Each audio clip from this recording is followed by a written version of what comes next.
saying at the end of the other live, what I was saying was like, I really, really, really appreciate this live space, right? And I appreciate this live space because when I was on stage yesterday, I had an opportunity to like talk to people, right? Sorry, I super zoomed in on myself. I didn't want this music to keep bothering me. When I was on stage yesterday, I had an opportunity to like talk to people, right? So normally at my live shows, like I'll go up and I'll just like perform. You know what I'm saying? I jump straight into it and I perform and I kill it. I do my best to like just straight up kill it. But yesterday, I had it in my brain that I'm like, you know what, man, I want to do some talking to the people, man. Like, and I want to talk to them and really let them know what's on my mind behind the music. Like, the music can only go so far. It can only take you so far. So I'm like, I really want y'all to see and know what's behind this. So I started speaking on some things, you know what I'm saying? I started speaking on some things on the stage that we speak about in these lives. Like, some of the topics that we really hit on, that we really like go back and forth on, I was like, man, this is something, and that's the reason why I also like want to stream on other platforms right now. Like why I'm streaming on Instagram at the same time. And my homie Dan B on Instagram got a comment. He say, it's just like you said, dope jacket hood. Oh, okay. Somebody said, it's just like you said, the moments we live for is rehearsal, the show, because even more fun knowing we were ready for the people. Right. So my partner Dan B on Instagram just finished saying, he's like, just like you said, the moments that we live for is in the rehearsals, because the show became way more fun knowing that we were ready for the people. At the rehearsal, I remember stopping a second. I was like, man, a lot of people get so messed up about what they think their dream is. We get so caught up in this superficial shit. We think that our dream is a house. We think that our dream is the goal that we see. We think our dream is a position or a financial status or a relationship status or, you know, some sort of status in our community. And the truth is, Sil, what up? Appreciate you, Sil. The truth is, like, that's not our dream. Our dream is not all those other things that we think it is. Our dream is not the house, and it's not the car, it's not the kids doing well in school. Like, those things are nice, but that's not really your dream. You know, Kobe said this when he was getting when his jersey was getting retired. He was like, man, the real dream is the sleepless nights, like the late nights, the early mornings, the grind, the moment. Like, everybody tries to tell you, yo, it's about the journey, it's not about the destination, right? And I'm the first person that'll tell you, bro, I don't care to hear that shit at all. I'll be real. Like, that doesn't sound good to me at all. I never liked it when somebody would tell me, like, yo, bro, it's about the journey, enjoy the journey. I'm like, bro, you have no idea, this journey sucks. Like, it's just terrible. I gotta hustle every single day for everything that I want. Like, it's not easy. Like, I gotta do all these transactions. I'm an independent artist. I gotta run a production company, run a team. I'm not qualified for this, but I have to do it in order to get it done. And so I never used to like when people used to say that, oh, it's about the journey. I'm like, yeah, you have no idea.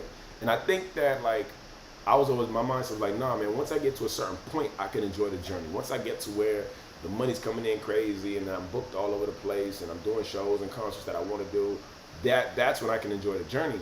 But what I don't understand is that when I set my good feeling of enjoyment on the other side of a specific goal, I set myself up for failure, right?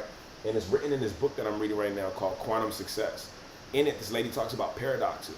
Like, yo, we make paradoxes in our lives when we're willing to say, I'm willing to sacrifice my happiness today for my happiness tomorrow. Because what we don't know is that tomorrow never comes. So every single day, you're going to be sacrificing your happiness for a tomorrow that will never come. Every day, you're going to say, oh, I'm cool with suffering today because tomorrow will be better. Suffering today, tomorrow will be better. And what you end up doing is creating a paradox. You know what I'm saying? You're struggling so hard so you can enjoy a tomorrow that's never going to come.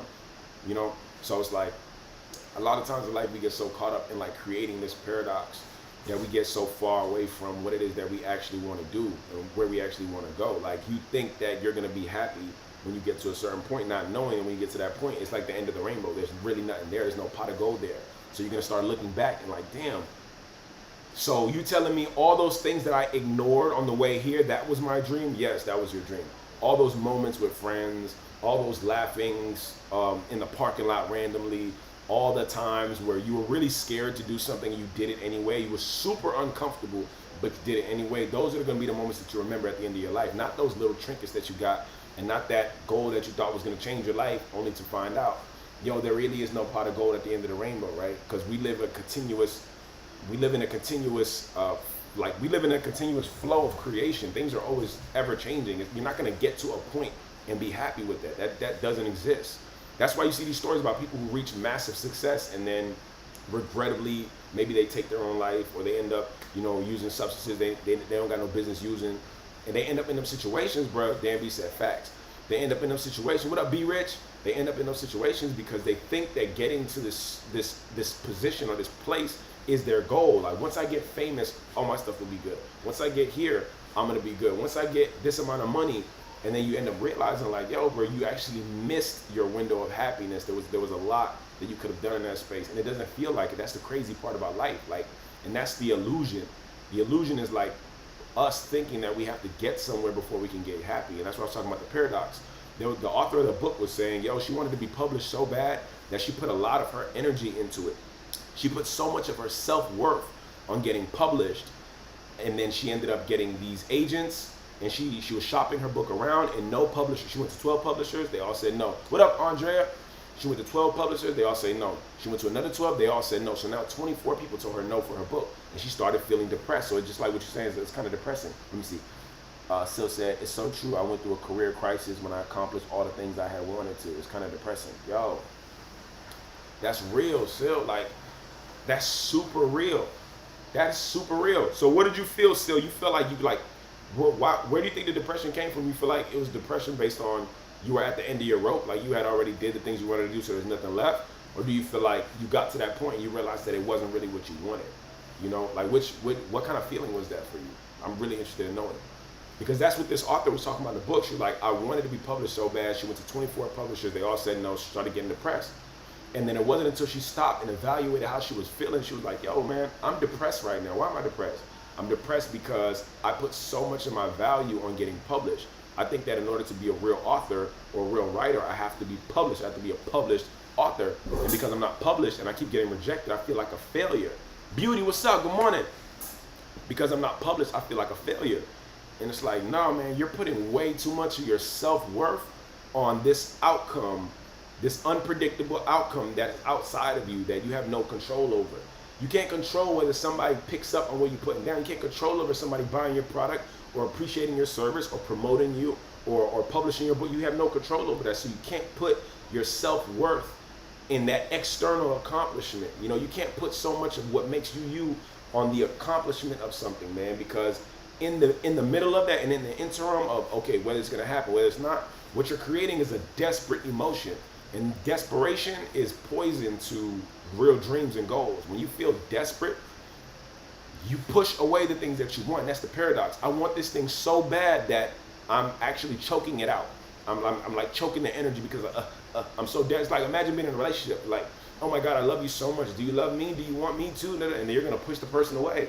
That's what it is with your dreams and your goals too. Like, you're so desperate that you're developing symptoms because you're not getting the thing that you want. You feel qualified for it. You feel like you want it. You feel like you work for it. So you're developing this mindset of like, yo, man, like I deserve it. I should have it. So it becomes like this daunting thing that's existing in your mind and actually bringing your vibration down. With that low vibration, you actually can't manifest anything. You can't bring nothing into your life like that. When I read that in the book, like the author was saying, yo, I was so bent up and I was so depressed after they kept telling me no. I had to check myself and say, yo, I've got way too much of my self-worth on these people publishing me. I gotta shake this feeling because I'm developing symptoms now I don't deserve to feel, you know? Morning Beauty still said, I felt like, what do I do now, right? That's it. This is the feeling. So short-lived, then felt lost. Oh, Sil, you talking real right now. Let me see. Because I focus so much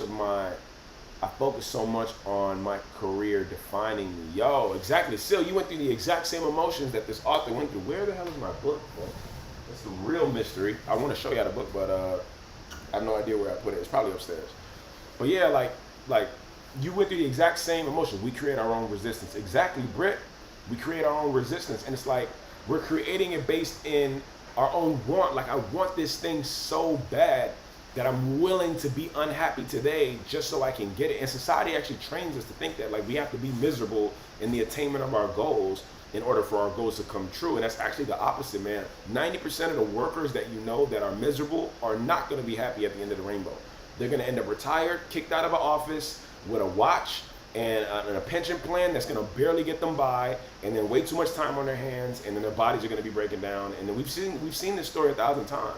Most of these people retire at the age of 65, 75, whatever it is, and then they wait for Social Security, and they just keep extending it so that you can't really reach it. It's like the carrot at the end of the stick that the donkey never gets to. It's like, bro, we've seen this narrative over and over and over and over and over again. If you're unhappy with the day-to-day that you're living in, you're not going to end up at some happy equation, because negative emotion and negative feeling plus another negative feeling the next day plus another negative, stressed out, overworked, underpaid, underappreciated feeling day after day after day after day after day, and this is the narrative that you're telling yourself. There's no way you're going to one day be like, boom, oh, okay, I finally got here. Everything's great in my life. It's like, nah, that's not the reality of the situation. You got to choose that inner peace today. You got to choose it in the moment. And I know it may seem crazy and it may seem like something that like doesn't make a lot of sense, but you have to. So that's what the author did. The author, once she realized that she was like depressed off of not getting published, what she ended up doing was saying, you know what, I got to release this. I got to tell myself, you know what, if I never get published, and if I'm just meant to self-publish and sell my books at my seminars, you know, on the level that I'm at, I'm fine with that. And she said for months, as she told herself that, she would cry. She would cry herself to sleep every night, saying, I release it. I release the desperation. I release the urgency for this. I release needing or wanting to get published. I'm okay with not getting published. I'm okay. And she kept crying because she wanted to be like a real writer since she was 12 years old. And then here she was in her 40s saying, like, essentially feeling like she had to give up on her dream. Like, I have to let this go. Because she knew that holding on to it, the way that she was holding on to it, was actually like hurting her more than it was helping her. You know, and it's just desire. It's just what she wanted. But the symptoms she was feeling in pursuit of it was not good. It was like a weight in her gut, and she knew that. And so she kept telling herself, I release this. I release it. I'm okay if I never get published. I'm okay if it never happens. I'm okay. And she would cry herself to sleep for months. She said after like a few months, 4 months, 5 months, she would be able to tell herself, I'm cool with not getting published. And then, you know, the tears finally dried up. She wasn't worried about it anymore. She had truly let go. And she said, now here's the crazy thing about the law of paradoxical intent. That's the chapter she called it, chapter 4. She said, here's the crazy thing. When you truly let go of your desire for that thing, that's when the thing comes. So here she was at one of her seminars, and one of her friends told her, hey, why don't you submit to this specific publisher? She was like, oh, I thought I had already submitted to that publisher. And when she found out she didn't, she was like, okay. So she submitted to one more publishing house. Right after 24 of them said no to her books, she gave it one more shot to one publisher called Hay House Publishing, a company owned by Louise Hay, I believe. And like she submitted, and then she also let it go. She like, boom, but I'm still gonna let go. I'm not gonna go back into that feeling of like I need it, give it to me, please choose me, pick me. She submitted, and she went on with her day. She said 2 months later they reached out to her and say, we would love to publish your book. We would love to give you and extend to you a publishing contract for your book. And she started working with this company. This company produces her work all over the world. She's a New York Times best-selling author right now, and now she has everything she wants. And not only that, what she learned was that during the first 2 years where she was going through that rejection process of getting denied by all these people for all these books, she found that those rejections were actually protection. She said, yo, all of these rejections were actually good for me because I have friends that are signed to those other publishers, and none of them have the kind of relationship that I have on my publisher. I literally am working with the best people in the industry to do what it is that I want to do. I just had to wait for it. She had to get into alignment with it. And she finally got, she not only got a publisher, she got the perfect publisher. People who actually care about her work, people who are actually like a community around her, who are dedicated, who are not, worrying about the status quo. They want to put out great work, and they believe in her work. And so they put it out with all their love and all their energy. The other publishing companies are like, is it popular? If it's not, change the coverage. And her friends are signed to them, and she don't like it. So she's like, yo, those 2 years of rejection were actually 2 years of protection to lead me right to the actual publisher I was supposed to be at. So I said to say, man, like, we can't let these things define us. You can't let your goal define you to the point where you're developing these, like, this level of anxiety and this level of depression and this level of fear and worry about it not coming in. You're actually, that vibration is just pushing that away from you, bro. You can't do that. It's no different. It's like an odor. You start emitting a certain kind of odor, and certain people in certain places aren't gonna want you there. Like, let's be honest. If you smell awful, you can walk into any 5-star restaurant and no one's gonna serve you. Even though you sell yourself in your brain like, oh, I can't wait to get in this 5-star restaurant, but you get up in there and you're emitting this thing that people are like, ugh, I don't know what it is about you. Like, you're no, because you're emitting this energy of desperation and fear and worry and anxiety, and people can detect that. We can all detect it, so I said it to say, man, like, we really gotta, and I'm thanking everybody in the live because I keep having these live talks and we keep building this dope conversation in here, and I gotta get to all the comments. It gave me the confidence last night while I was on stage performing to have this kind of conversation. Whereas normally I'll just perform and get off. Now I'm comfortable standing in front of the people like, yo, I want to tell y'all something, man. I've been having these conversations in this live, and I want to let y'all know, bro, it's not about that external validation of a house or a car or a crib or some status in your community or the world abroad or on the internet. Like, bro, it's really about who you are at this moment. Are you happy with yourself? You can chase this to the ends of the earth. When you get to that rainbow, it's nothing there. You're just gonna be there. Now you're gonna either try to chase another rainbow or look back and realize you missed something.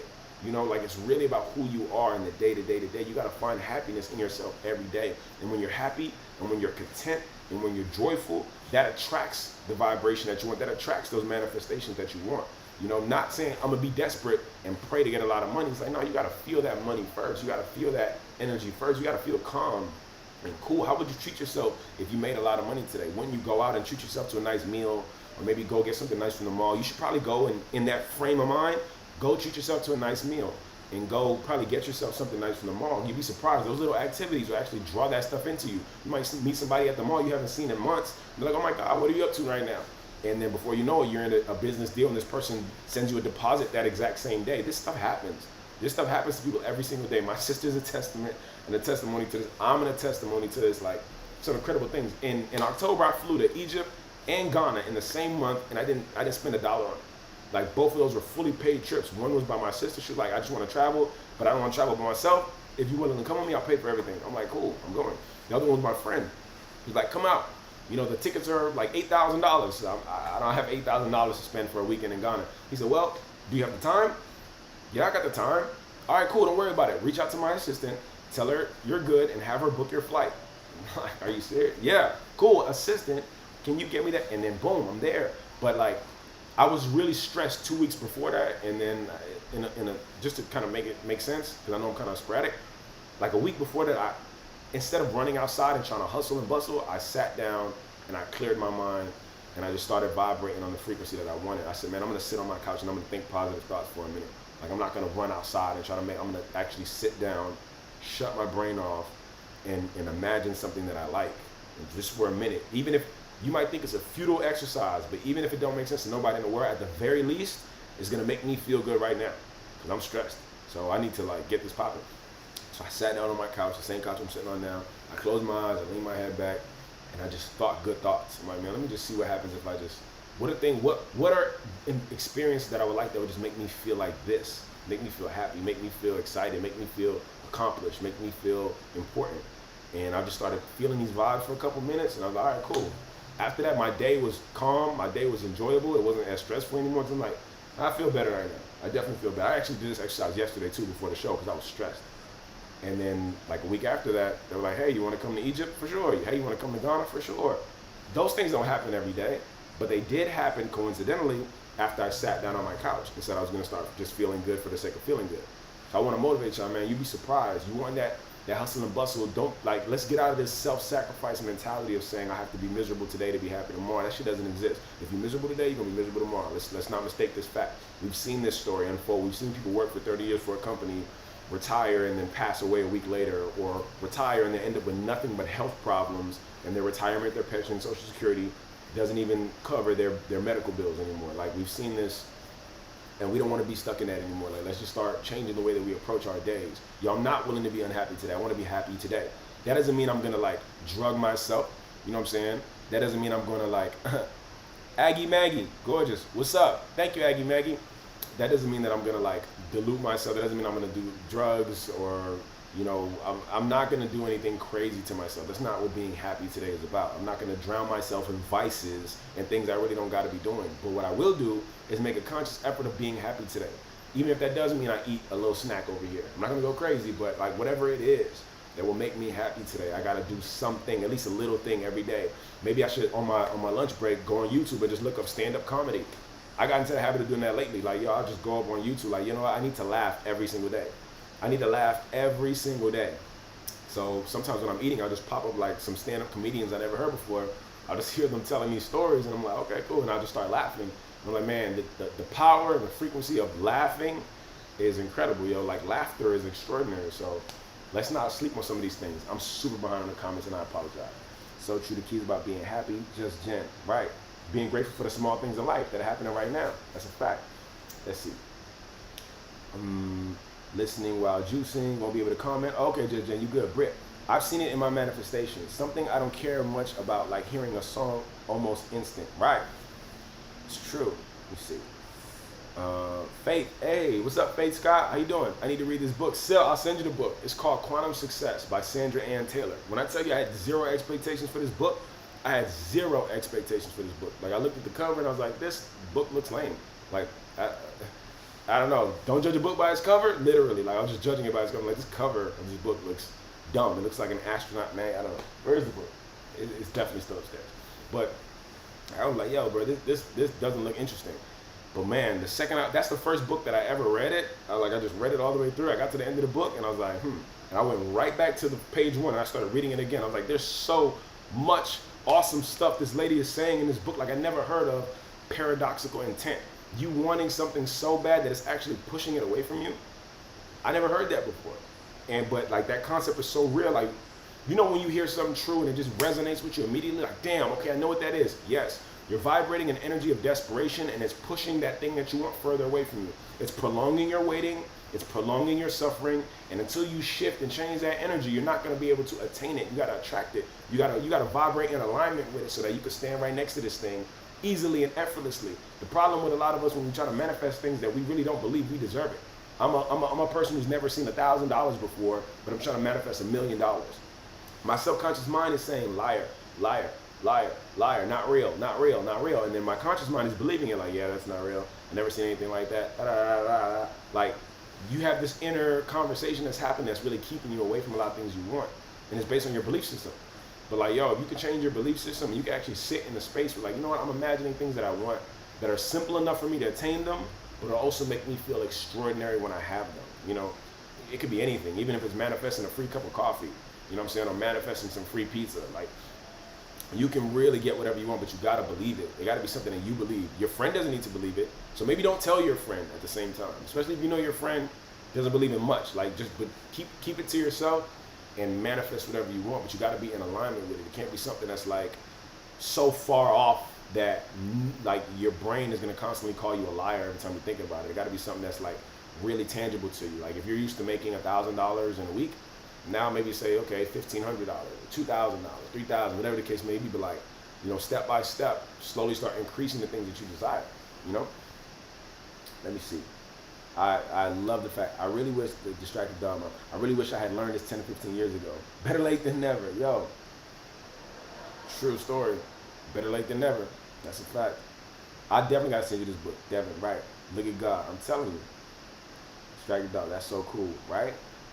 Laughter is the best medicine. Yeah, laughter is the best medicine. I think there was a guy, somebody was telling me about a book called The Anatomy of an Illness. And they were talking about this guy who got diagnosed with cancer. And after he got diagnosed with, you know, with the big C, he said, you know what? I'm not gonna stress over this. What I'm gonna do is I'm gonna go home and I'm gonna buy all the comedy movies I can find. And I'm just gonna laugh. I'm gonna literally laugh myself into the grave. And he went home and he started just laughing like crazy, just doing all the things that felt good to him. And then, you know, like slowly but surely, he ended up going back to the doctor, and the doctor was like, your cancer's in complete remission. And he goes, oh, there you go. So yeah, I never read that book, but this is just a small excerpt that I heard from somebody say, yeah, there's a guy who wrote a book called The Anatomy of an Illness. He got diagnosed with something, then went and just laughed a whole bunch, came back, and his stuff was in remission. Ain't that crazy? So go and check it out if you're interested in it. Let me see.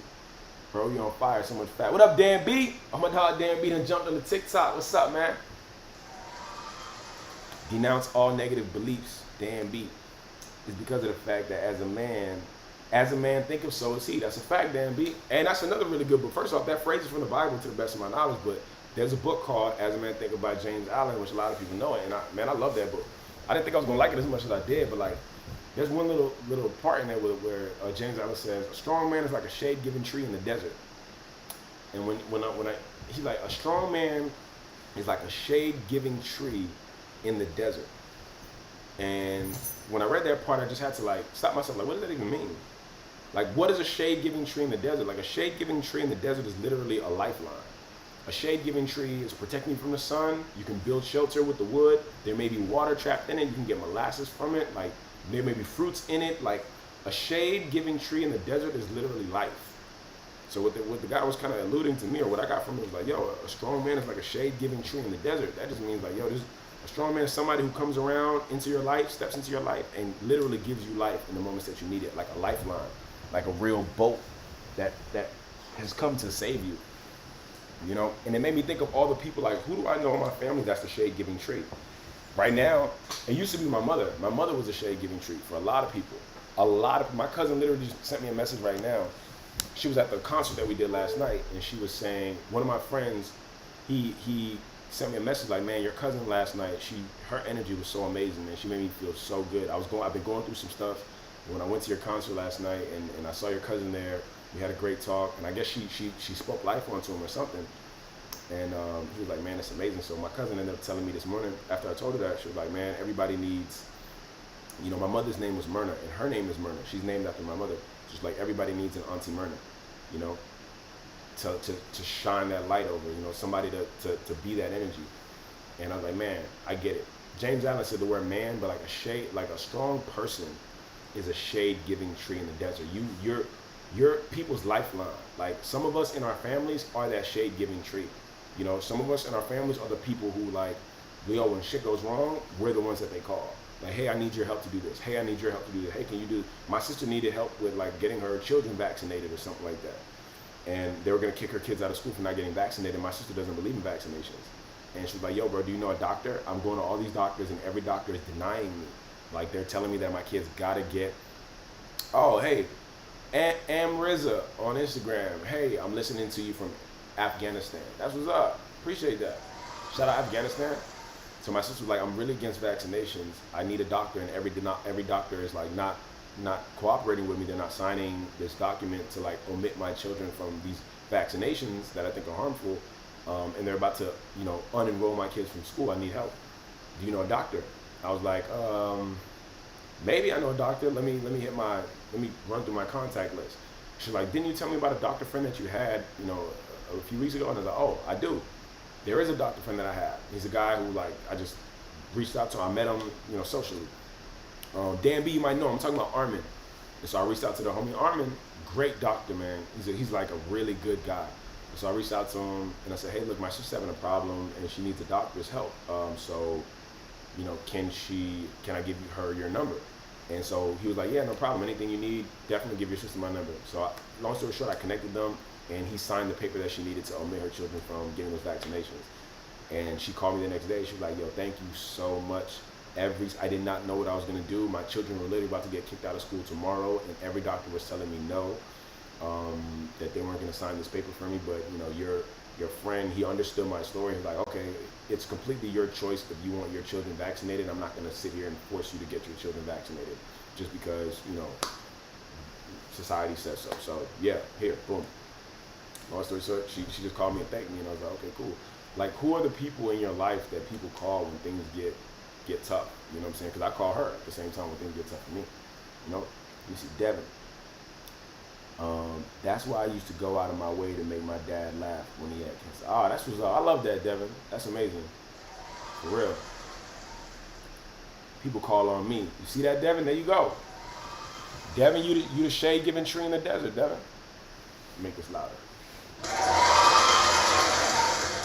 You're a shade-giving tree, man, and we love that. Like, that's amazing, and that's an incredible thing, and it's also a blessing. I know it can feel like a burden sometimes, and I know it can feel like, yo, there is a lot of, like, weight on us. There's a lot of, like, pressure on us. There's a lot of, like, pressure to perform or pressure to be there for people. And sometimes you be going through your own stuff, and other people still need things from you. And so I know that a lot of times that feels, like, harsh, but, man, when I tell you it's a blessing to be that kind of person, bro, because when you're not around, people feel that, man. People really feel it when like a rock or a staple in their family or in their friend group isn't there anymore. Because this person was literally like a superhero.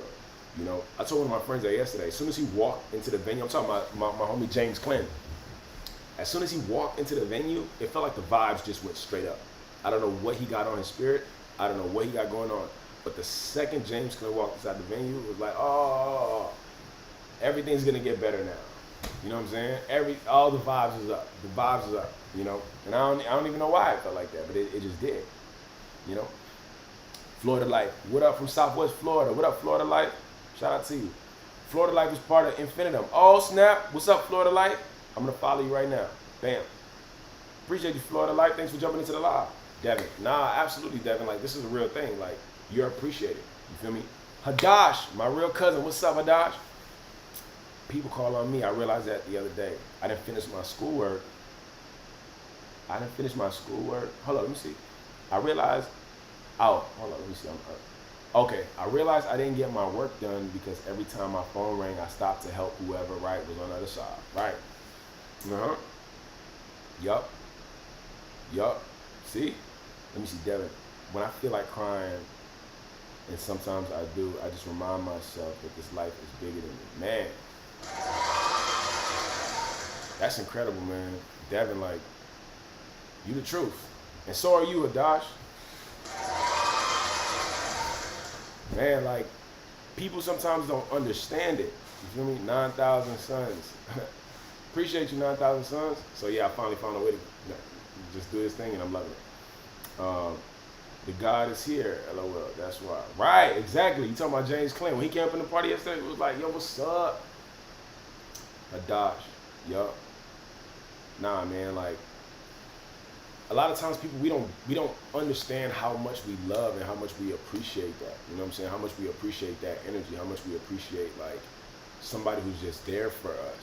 You feel me? Like, and it could even be a conversation. It could even just be something that's being spoken. You know what I'm saying? It don't even got to be something so serious that it's like, oh, I need you to pay my light bill and then come beat up my baby mama. Like, it don't got to be something crazy. But like, yo, let me see.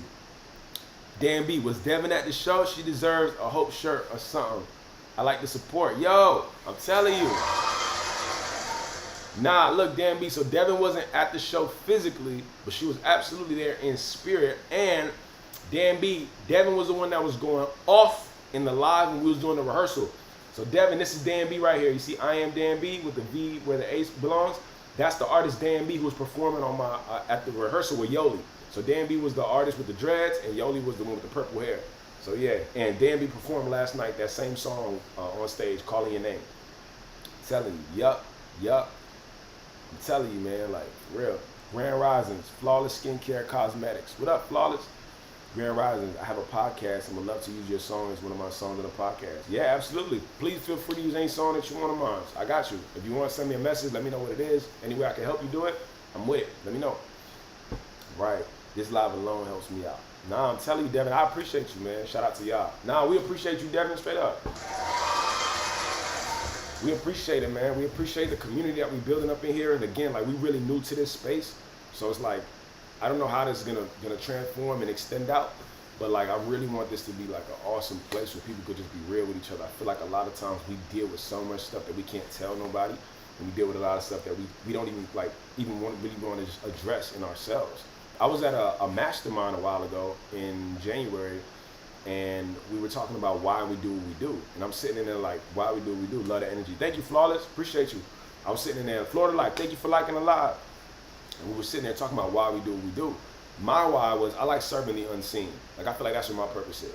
My purpose is to show up and serve the people that might go unnoticed by other people. Dog, there's so much magic out here, bro, that people are just not seeing.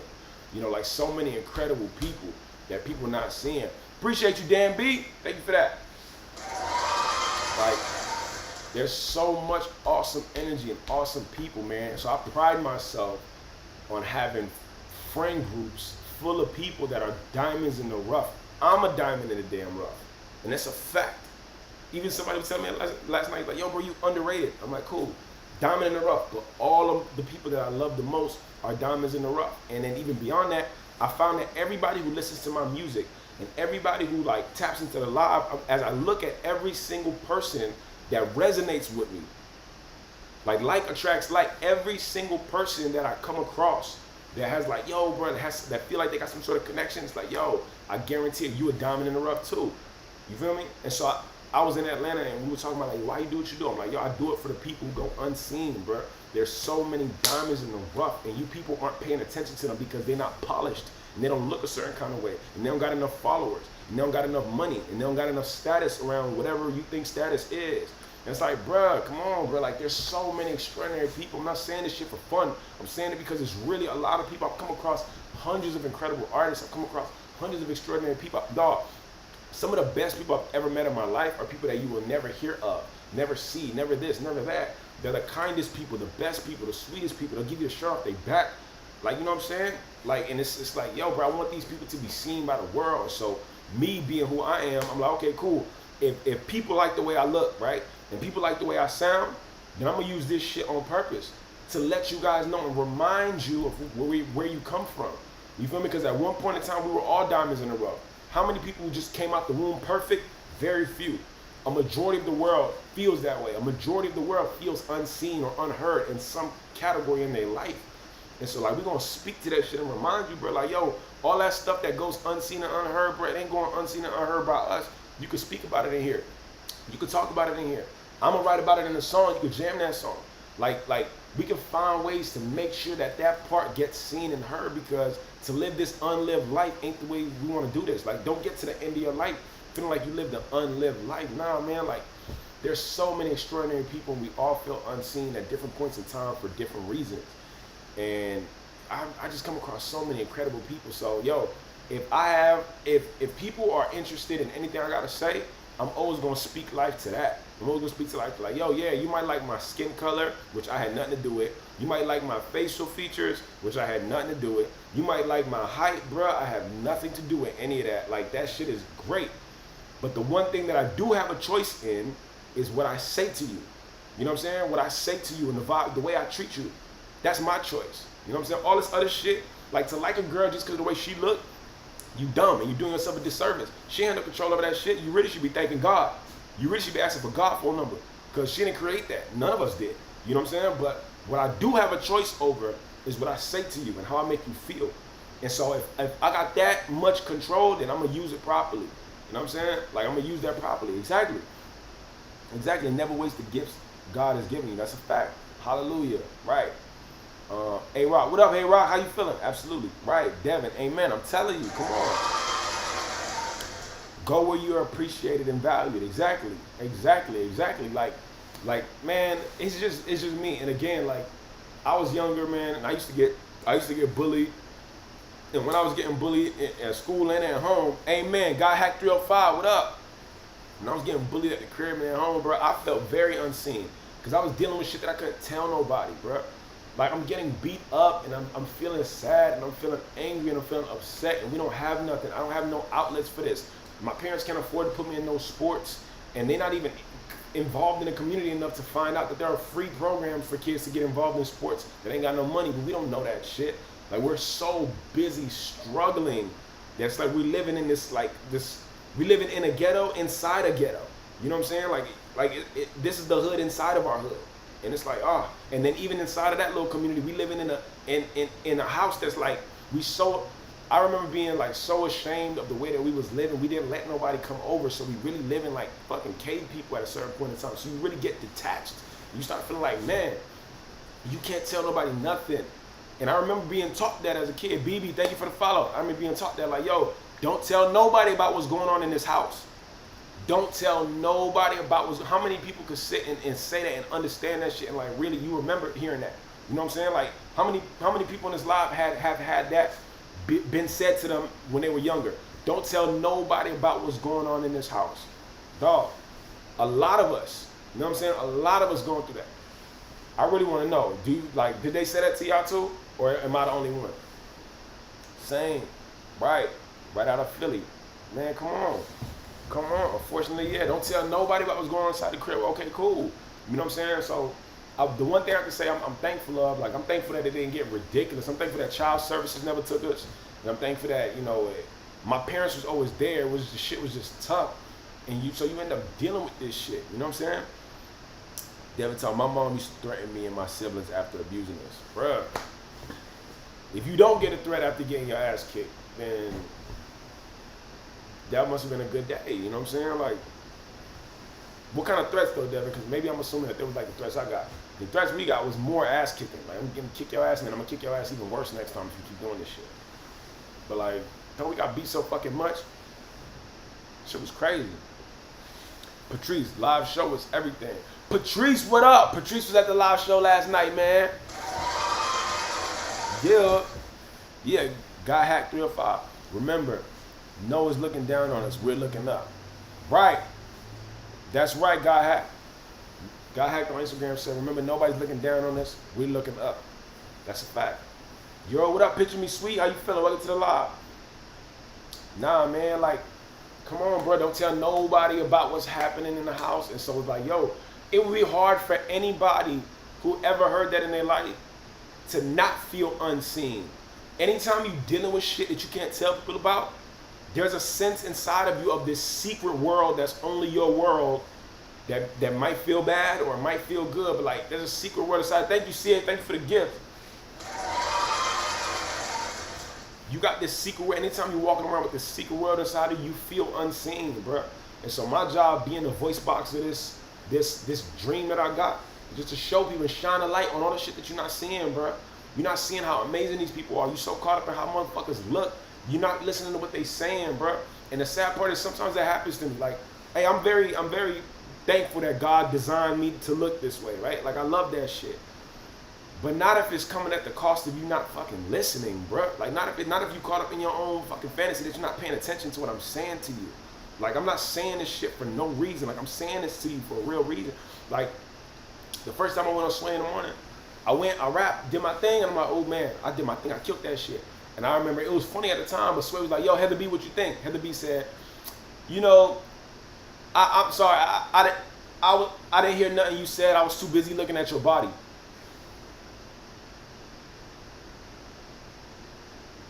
That's weird. So Heather B was like, I didn't hear nothing that you said. I was too busy looking at your body because I wear my cut t-shirts. Like my cut t-shirts is cut low, so you can see my whole obliques and shit. And she's like, I'm sorry, I didn't hear nothing you said. I was looking at your body. And then everybody started laughing, but in my mind I was like, damn, I just rapped this 16 bar verse and this lady didn't hear shit I said. All right, that don't feel good because it's dismissive to everything I just said. So I'm like, all right, whatever. I guess I just, you know, I came up here to sing and dance for you. I just came up here to stand here for you.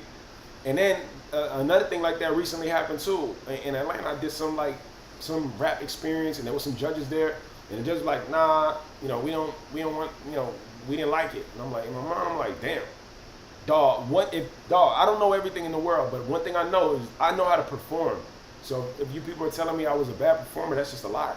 But anyway, the judges didn't end up choosing me, and I'm like, cool, that's a blessing in disguise. But at the same time, one of the judges was like, you know, it's a no for me, but, and she starts smiling and shit like, but you know, you cool though, like on some flirty shit. And in my mind, I'm like, damn, you're not listening to fucking nothing that I'm saying.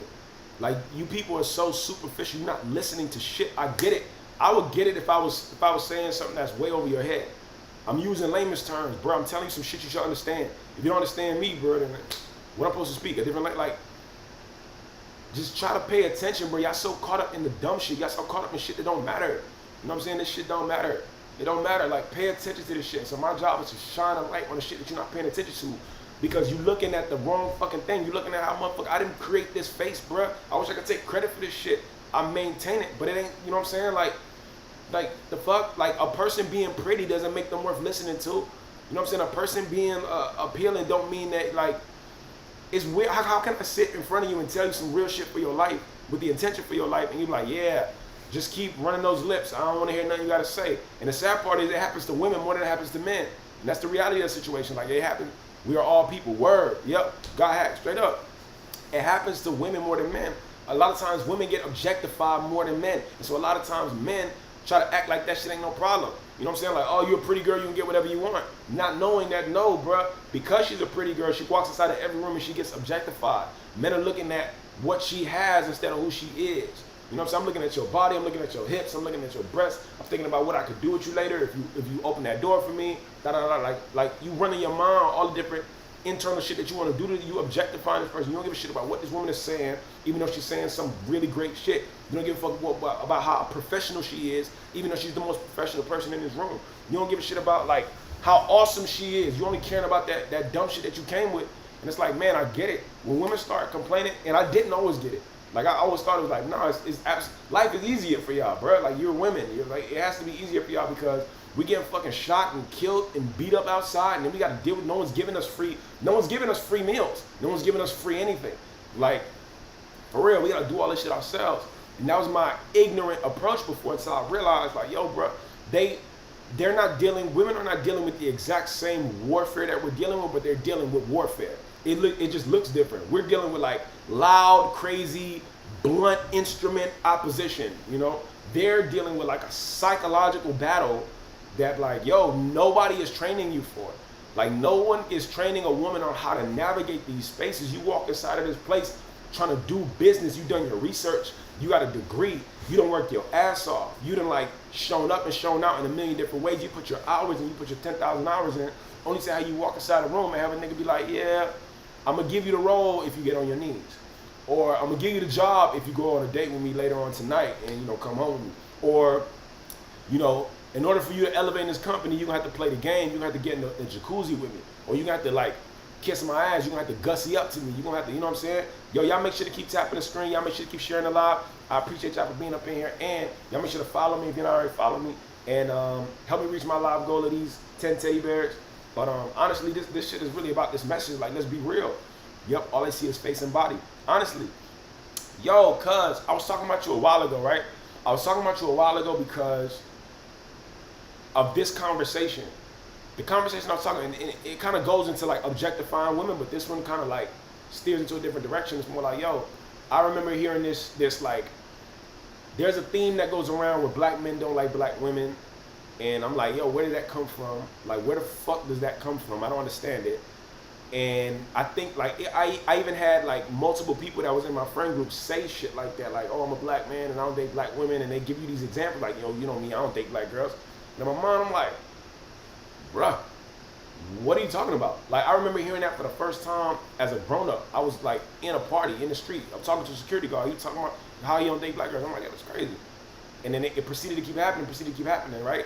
And just in the realm of like not being appreciated, I'm thinking like, yo, where did this shit come from? Like, what type of niggas is these? Like, who are these people? Like, cause that shit don't exist. I don't know nothing about that. That's crazy. So like, you're black, but you don't date people who look like you? Like, that's puzzling to me, bro. Like, what are you talking about? Like, that's crazy. You only date people who look different than you? That's crazy as fuck. What are you talking about? Like, I can't comprehend it.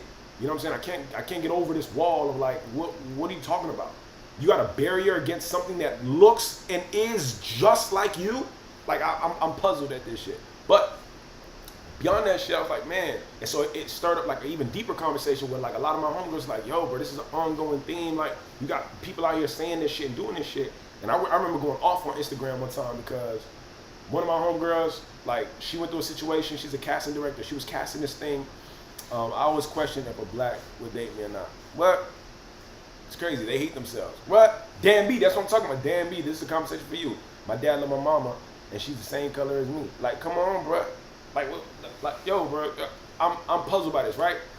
And so I remember I ended up in some like big debate on Instagram because I went off. My homegirl, she was casting a music video, and these guys wanted some girls for the video, so she's casting them. We want $800 for the Chinese girl, $800 for the white girl, and then we don't want any black girls. And so the casting director was like, okay, she's not caring. And then the guy proceeded to say, yeah, you know, the artists are African and black, but they don't want any black girls in the video. And so my homegirl, being a black girl, being a black woman, was like, she's like, you know what? I'm not gonna cast your video. Go find somebody else to cast this shit. I'm good. And when she did that, she was so pissed off about that shit because her whole brand is about protecting black women specifically in the music industry. Like, she's somebody who really rides. Like, every girl who came through her agency got nothing but good shit to say about it. Like, to this day. And so she was pissed off, so she went online and she started saying, yo, these artists are racist. They don't like black women. I casted this video, so she went off. And so these dudes started like bully her online or some stupid shit. And I commented on her, like, yo, you ain't gotta worry about that shit. Like, don't worry about it. Like, fuck them weird ass people. Like, get them out of here. And so she ended up calling me right away. She's like, yo, am I tripping? Like, am I tripping for like blowing them up on the internet because they was not trying to deal with black girls on set? I was like, no, you're not tripping, man. You a black woman. You got the right to feel how you want. And dog, they weird. Like, I don't know where this black on black idiocracy is coming from, bro. But like, nah, speak your piece. And if they don't like that shit, fuck them. Because why are they, nah, they tripping. Why would they tell you they don't want black women? Nah, you got the right to feel how you want. Blast them if you want to. And so I went on Instagram, started blasting it to them. That my social media posts went fucking crazy. Everybody, I'm like, yo, bro, to all my black homies that don't date black women, bro, please take your skin off and give it back to the black girl that you came from, because you don't deserve it. What are you talking about? You know what I'm saying? Like, where you get this from? And the only reason why I'm bringing it up too is because the very first time that I ever even heard anything about black girl, anything, was my cousin who's in here, Hadash. I remember y'all was staying over at my crib one time, and I remember, I forgot the whole conversation y'all was talking about, but I remember you chiming in like, oh, one of the things that I hate the most is when a guy walk up to you and say, you pretty for a black girl, you pretty for a dark-skinned girl. And that's the first time I remember being like 14, hearing y'all have that conversation in my house. Like, cause my cousin who's actually in here, and she actually doing who said it, was talking to my sister. And I'm the only boy in the house, so I'm always like there listening to these girl conversations. And I'm like, yeah, that was my first time hearing it. Like, what? And I was so young that I'm like, cause I ain't nothing more outside doing that shit. What the fuck you mean? Like, oh yeah, dudes be like, oh, you pretty for a black girl, you pretty for a dark-skinned girl. And it's like a backhanded compliment. It's like, yo. And then now as I got older, I'm realizing, yo, that's a thing. Like, people, and some of these dumb niggas that's around me, they say that shit as if I'm gonna verify with them, as if I'm gonna back that shit up. Like, you know, bro, I don't date them. You know what I'm saying? And I'm like, first off, all you niggas is darker skinned than I am, right? So let's get one thing straight. But we all black, nonetheless. And you don't date women that are the same color as you, and they thinking that it's like, oh, you know, I don't date them either, as if I'm a part of that shit. Are you fucking crazy? As a matter of fact, I didn't even hear the term black girl until I was older. You feel me? I remember telling my girl that shit at the time. I'm like, yo, I didn't hear the term black girl until I was like damn near a grown up. She said, what are you talking about? Of course you heard that. I'm like, nah, I really didn't hear the term black girl until I was older, like until I was an older person. And she was like, what are you talking about? Like, I said, bruh, I'm saying that because in my community where I'm from, they don't call black girls black girls. Like, okay, what do they call them? We call them girls. Those are girls. You know, around here, like I'm from North Miami Beach, bruh. Everybody here is Haitian, Bahamian, Jamaican, or a Yank. Like, everybody here is black. You feel me? They got Spanish girls. I remember saying Spanish girl growing up, but I never said black girl. Why? Because we're all fucking black. Like, what are you talking about? In a black community, bro, what the fuck? When did we have time? When did we get time to color code? Like, you know what I'm saying? Like, of course, other people had other shit going on, but like, I remember there was nothing but black girls or girls around us, and then Spanish girls. So we got girls, and then we got Spanish girls. And then white girls existed on TV. We're talking about like Lindsay Lohan, Miley Cyrus, and the rest of them. And in our community, it was probably like a handful of white girls. And then the only white girls you seen outside in the area were Jewish white girls, and they was clicked up like this. You even fucking look at a Jewish white girl, her daddy gonna try to fuck you up or some craziness. You know what I'm saying? So all the Jewish white girls wearing these long ass dresses down to their ankles and just walking in cliques. Because in North Miami Beach, there's a Jewish community there, but they stick to themselves, but they just be moving around in cliques. You don't see them one by one, you see them in cliques, and they move from here to there. So it's such a foreign concept. And I'm like, bro, like, what men or people don't understand is like, bro, I don't agree with you on a million different things. And you gotta understand something about me, bro. A majority of everything that I know about the world, I learned it from black women. Like, I'm not lost on this concept, bro. I was raised with more women than men. I have 3 sisters. Outside of them 3 sisters, I have 3 female cousins. Those are the people who raised me, bro. Everything I know about the world, I know from all the girls that are in my life. And then outside of that, I got 3 other female cousins. Hadash. Like, more girls than guys in our family. Like, let's be for real. So, bro, everything, like, when I got homies that are sitting trying to tell me that stuff, like, oh, I don't date black girls, and that you understand it, it's like, nah, bro, I'm actually getting hyper offended because, bro, everything I know about the world, I know from black women. What are you talking about? Black girls. You talking about my sisters right now, bro. You talking about my actual sisters. The ones who, when I leave your goofy ass, I'm going to go talk to them. I'm going to go hang out with them. These are the people I was raised with. Like, I can't listen to you. You sound fucking crazy. You sound dumb. Well, I'm supposed to go back to my sister and agree with you? What the fuck are you talking about? Like, this is crazy to me. And it's just confusing, bro. And it's sad because I'm like, oh, nothing offends me more than that, man. I'll be honest with you. Nothing offends me more than that because I'm like, bro, it's already tough for black people in America. Let's be honest. You know what I'm saying? Like, it's already tough for black people in America, bro. And I think it was Malcolm X who said it. He said the black woman is the most disrespected woman in the entire country. And I'm like, bro, and then you goofy ass, random ass, 2022 ass niggas is like, you verifying it? Where are you from? Where are you from that you think this is okay? And then I come to find out all these dudes who say that were raised in white communities. So any black man that's saying, oh, I don't date black women, you was raised in a white community, bro. That's what you was raised in. So now you develop some kind of like fear in your mind that if you identify too much with your own race, you're gonna be ostracized from the white community that you fought so hard to fit in with, because naturally you're predisposed to not fit in with them. So now you're in this like, you got this like Oreo mentality where you're trying to do everything to pacify your friend group now, and you're trying to separate yourself as much as possible. So you come out your mouth and say crazy stuff like, I don't date women of my own color. Bruh, like that's detrimental to the community, bro. And it sounds just insane to me. And man, I don't know, but nothing offends me more than that, bro, because like, and outside of that, I got a cousin, right? My cousin named Victoria. Victoria used to come to my house, and again, this is not me being 14 or her being older than me. She's a hairstylist. She would work on South Beach being a hairstylist and then come back. She's from Opelika though. So she would come back to our neighborhood and like talk to us. And she would always tell me like, oh, I can't stand working on the beach. And I'm like, why? She said, man, because they're really racist in these salons. I'm like, what you mean? She's like, dawg, like it's ridiculous. Like she just told me about the treatment she would get like at the salon. Like she's the only like black hairstylist there. She got big curly hair, and she would always tell me about the treatment that she got. Like, oh, it's just the energy in there. They just treat me so crazy. Like, certain people would not want to come and sit at my thing and not think that I'm as good as the other one. And even if I did your hair, on the day that your stylist was unavailable, I did your hair 10 times better, 10 times more professional. The next time you're still going to go back to, you know what I'm saying? And they did everything they can to make her feel, understand that she was different. And I'm like, man, that's tough. And then she went on to tell me, she's like, yo, and another thing is, she better slap the shit out of some of these white women, because white women would just grab her hair in the street without permission. They'll just go in there, grab you. Now you should think like, yo, V, you tripping. Like, maybe these old white ladies just want to be friends with you, bro. Like, don't be so angry. And she's like, no, shut your ass up. You don't understand. I'm walking, minding my business, and then someone is grabbing my hair saying, oh my God, it's so nice. It's so, as if I'm a fucking pet. You know what I'm saying? I'm not a poodle. You don't own me. And so like, and as I've experienced that. If I go through Wynwood and there's a clique of white moms in that shit, and I try to walk by, this literally happened the other day. I'm trying to walk by them, I'm getting fucking sexually assaulted. Oh my goodness, oh your hair, oh my God, I love your hair, and just touching my shit. And I'm like, yo, this is the shit that my cousin was talking about. Lady, I don't fucking know you. What's wrong with you? And if I slap the shit out of you, I'm gonna be the worst villain in the world. I'm gonna get Jonathan majored, and it's gonna be crazy. So I'm not gonna slap you. But even if I cuss you out real bad, I'm gonna be the villain somehow. Why are you grabbing me? I don't know you. I don't know you at all. And I didn't see you grab any white men in here. I don't even see you grabbing other white women in here. Why the fuck do you think you can grab me? Where does this mentality come from? I'm not your pet. Like go into your own mind and get that shit right. I don't fucking belong to you. Black people with hair don't belong to you. We're not horses. Stop trying to fucking pet us. Like, get out of here with this crazy ass shit. Where you get this from? What fucking book are you all reading, and what joint are y'all smoking? Like, put that shit down, because it's crazy.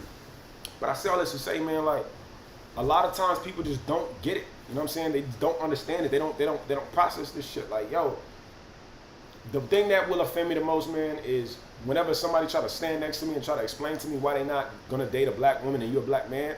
It offends me personally, bro, because I'm on the inside of those conversations, bro.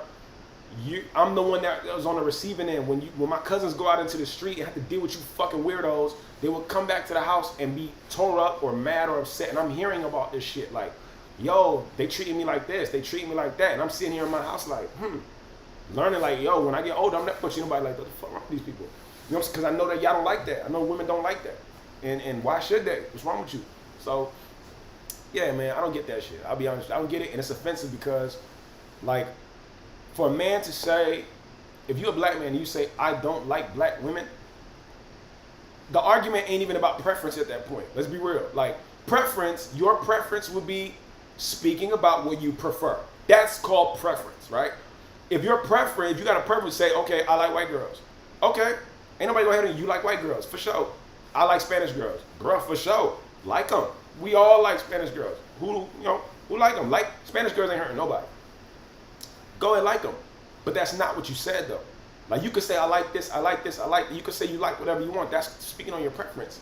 But for a man to say, I don't like black girl, that's when the shit get fucked up. Because it's like, nah, bro, you got to really be mindful of what you're saying right now. Because one, That's fucked up. You're telling me what you don't like. Like, you gotta understand the ramifications of that.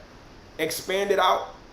That means that you do not like black women from afar. You're not gonna give a black woman a chance, bro.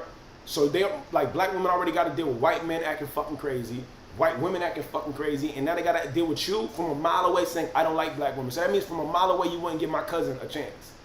The hairstylist who might be so qualified to make this place amazing, you're not gonna give her a chance because she's black from a mile away. You know what I'm saying? Somebody who's eminently qualified to do this shit well. You're not gonna give them a chance. Oh no, but it's my preference. You're not saying your preference. You're not speaking about what you prefer. You're telling me what you have a disdain for. You just said I don't like this shit. Like, monitor what you're saying. You just heard what you said, right? We're not even talking about like sexual relations. We're not even talking about dating. You just said I don't like this. You know what I'm saying? And you're labeling a person. This is a fucking person. These are human beings, bro. We got dreams. We got goals. We fight so hard for everything. Like, so in a world where white men got to treat black women a certain kind of way, and then white women got to treat black women a certain kind of way, now the black woman, the only one that's supposed to protect the black woman in society, like the only other human there is black men, and now there's this narrative of black men acting like, oh, I don't like you either. Dog, who the fuck are we trying to please? Who are you trying to please, homie? Like, you know, dog, these white people, dog, you never gonna fit in with them. I'm gonna tell you that to your face. You never gonna fit in with them. Don't say that shit as if it's some sort of passport to a better life. As if black women is what's holding your stupid ass back. Ain't nobody holding you back, bro. You're holding yourself back with that goofy ass mentality. Come on, bro. Just end it. Like, just get out of here with that shit. And so, any which way I can speak on this subject and let people know, bro. Like, to all the women out there, I want you to know, man. Please don't give up on all black men in the world, because not everybody feels like that. That shit is for the lunatics and the lunatics only. Please don't get jaded with us. Please be patient. Because not all of us are crazy. Like, not all of us are fucking just blind and crazy. Like, we you know what I'm saying? It don't work like that. So, I don't know where I was going with it. That wasn't my initial intention. But, yeah, man, that was something that I had to speak on, man, because that shit always offended me, bro. And now niggas know not to say that stupid shit around me, because it just, bro, I'm from a house full of girls, and they're not white girls, bro. Come on, bro. Like, be fucking for real. You know what I'm saying? Like, I know what weave smells like. I know what, like, come on, bro. I know what spritz smell like. I grew up with nothing but women in my house. So, like, for somebody to say that shit around me, it's like, yo, you're doing yourself a disservice, bro, because I have a much more, like, I'm vibrating way more on what the black female plight is than on what some of the shit you talking about is. I was raising more women than men. So, like, let's be honest. I'm going to choose their side over yours. So when you saying shit to me like that, that's like me being secretly Jewish, and then somebody next to me saying some anti-Semitic shit. It's like, yo, bro, you know what I'm saying? I'm about to go back home to this shit. What are you talking about? You can't do that shit, bro. You talking fucking crazy. One of my homeboys tried to give me an explanation. I can't even barely even call him a homeboy, but he was trying to give me an explanation like, oh yeah, you know, I don't date black girls, bro. I'm like, yeah. And in my mind, this is like the third time I heard it that year. That was a weird year, I guess, because niggas was just coming out the woodworks and confessing this shit to me as if I was gonna validate that shit, as if you're not fucking dumb. And so I'm like, oh. So he's sitting there, he's like, yeah, I don't date black girls. I'm like, why? Why? Like, yeah, because, I ain't got time to be dealing with the attitudes and, you know what I'm saying, like the weave and the this and the that. And I'm like, weave? Weave, nigga, and attitudes. I'm like, yo, bro. He's like, yeah, I don't date black girls. The first thing I remember telling him was like, bro, like, I'm going to tell you straight like this, that don't make no sense. Do you know all black girls? And he's like, what you mean? I said, do you know all black girls? Like, do you know all black women? Do you know them? Like, do you know every black woman in the world? No. So how can you make a blanket statement like that? You just saying something about an entire portion of our population. How can you just make a whole statement like that? Like, that means that from a mile away, you're not going to deal with any black woman? Like, are you fucking crazy? Your mother is black. Like, what are you talking about? If there was a stupid nigga like you X amount of years earlier, you know that you wouldn't exist? Like, does that make sense? Do you understand, like, the law of unsustainability? Do you know that if anything, like, you're doing something wrong if the way you're doing it doesn't allow you to do it again? Like, oh, I'm gonna do this one time and then it's game over. If your daddy thought like you wouldn't be here, did you ever stop to make that connection? Or are you just like so focused on pleasing white women and trying to be them? Like, I gotta understand it. Like, you're never gonna walk in a room and be white. I'm sorry. OJ tried, or somebody else tried. Like, you never gonna walk in the room and be white. They're never gonna accept you, bro. And you just sitting here saying all this shit, all you doing is making us not want to accept your weird ass either. Like, what are you talking about? So, I don't know, bro. Because I sit there and I'm like, damn.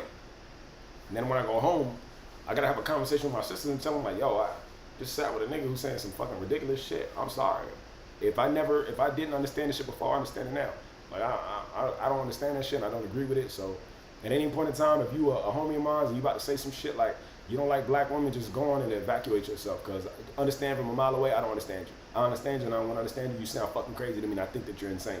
So if you're willing to say some insane shit like that, I don't know what else. Like I can't trust you on any level, bro. Cause you're insane. You're an insane person. That means you have a deep hatred for yourself. You got a deep disdain for yourself. And anybody who hates themselves that much can't like me. So it ain't gonna work, my G. It ain't gonna work. It ain't gonna work. It just ain't gonna work, bro. It ain't gonna work. Because that shit is ridiculous. Appreciate you for the gifts. It ain't gonna work, man. That shit doesn't make any sense to me. And I can't make sense of it. So I don't know. I don't know where that goes. But yeah. I didn't expect to have this conversation, man, but like that's real. It's really real. You feel me? And on top of that, I was never somebody who like I was never the kind of person that was racist on the other side of it. Like I was one of them people early on that was like, I don't date white women, I can't stand white women. I guess I came into the game ignorant. I was thinking like, yo, everybody's cool, ain't nobody really want to be on that bullshit no more, and let's all just get by it. That was very naive of me in my early 20s, because I'm like, damn. I had to like learn like, yo, bro, no, there is something. I remember some of my homegirls trying to tell me like, yo, you got to be very particular with some of the white women that you deal with because there's like a theme with white women destroying black men. So you got to watch out. And it's like, black, y'all keep falling for this shit. And I was like, nah, you guys are tripping. And then I started like paying attention. Like after I had an experience one time, I started paying attention. Like, wait a minute, like, is this a coordinated effort? And I don't think it's like a big conspiracy like that, but I think that there is so many of these accounts, like, yo, the shit that just happened to Jonathan Majors, bro, that's crazy to me. Like, I saw a video of this nigga running for his life, it looked like. And so I'm like, bro, and you found guilty I saw you running for your life for like 5 blocks and a white woman chasing you for like 5 blocks. And then you're still found guilty. This is crazy to me. And I know the story's like really, there was 4 counts. He was found innocent on 2 and guilty on 2, but the way the media said it, found guilty. Like, it's so, y'all destroyed this man's life. And he might be a villain. I'm not advocating. I don't know what the hell you be doing. If he beating up babies in the middle of the night, yo, under the jail, right? But at the same time, that shit really put me on guard. I'm like, yo, I've been hearing about this for quite some time, and it seems like it's proven itself. So I don't want to sit and act like I'm racist in any direction. Like, I want to be cool with anybody who's cool with me. I'm here for the unseen. I'm not here for the color coding and doing all the other shit. Like, I'm not gonna sit here and throw blanket statements over anybody. I'm not gonna be like, oh, white people got it. No, I'm not gonna do that because I wouldn't want nobody doing that to me. But at the same time, I'm also doing my best to make sure that my awareness is up to know and to be able to see these patterns and say, okay, well, if this shit has happened in the last 15 times, there's a chance that shit might, I'm not gonna be the 16th. I'm gonna just say that shit. So I wanna make it sure that, like, you know what I'm saying? As optimistic as I am, I'm not gonna be like unrealistic, and I'm not gonna be like, yo.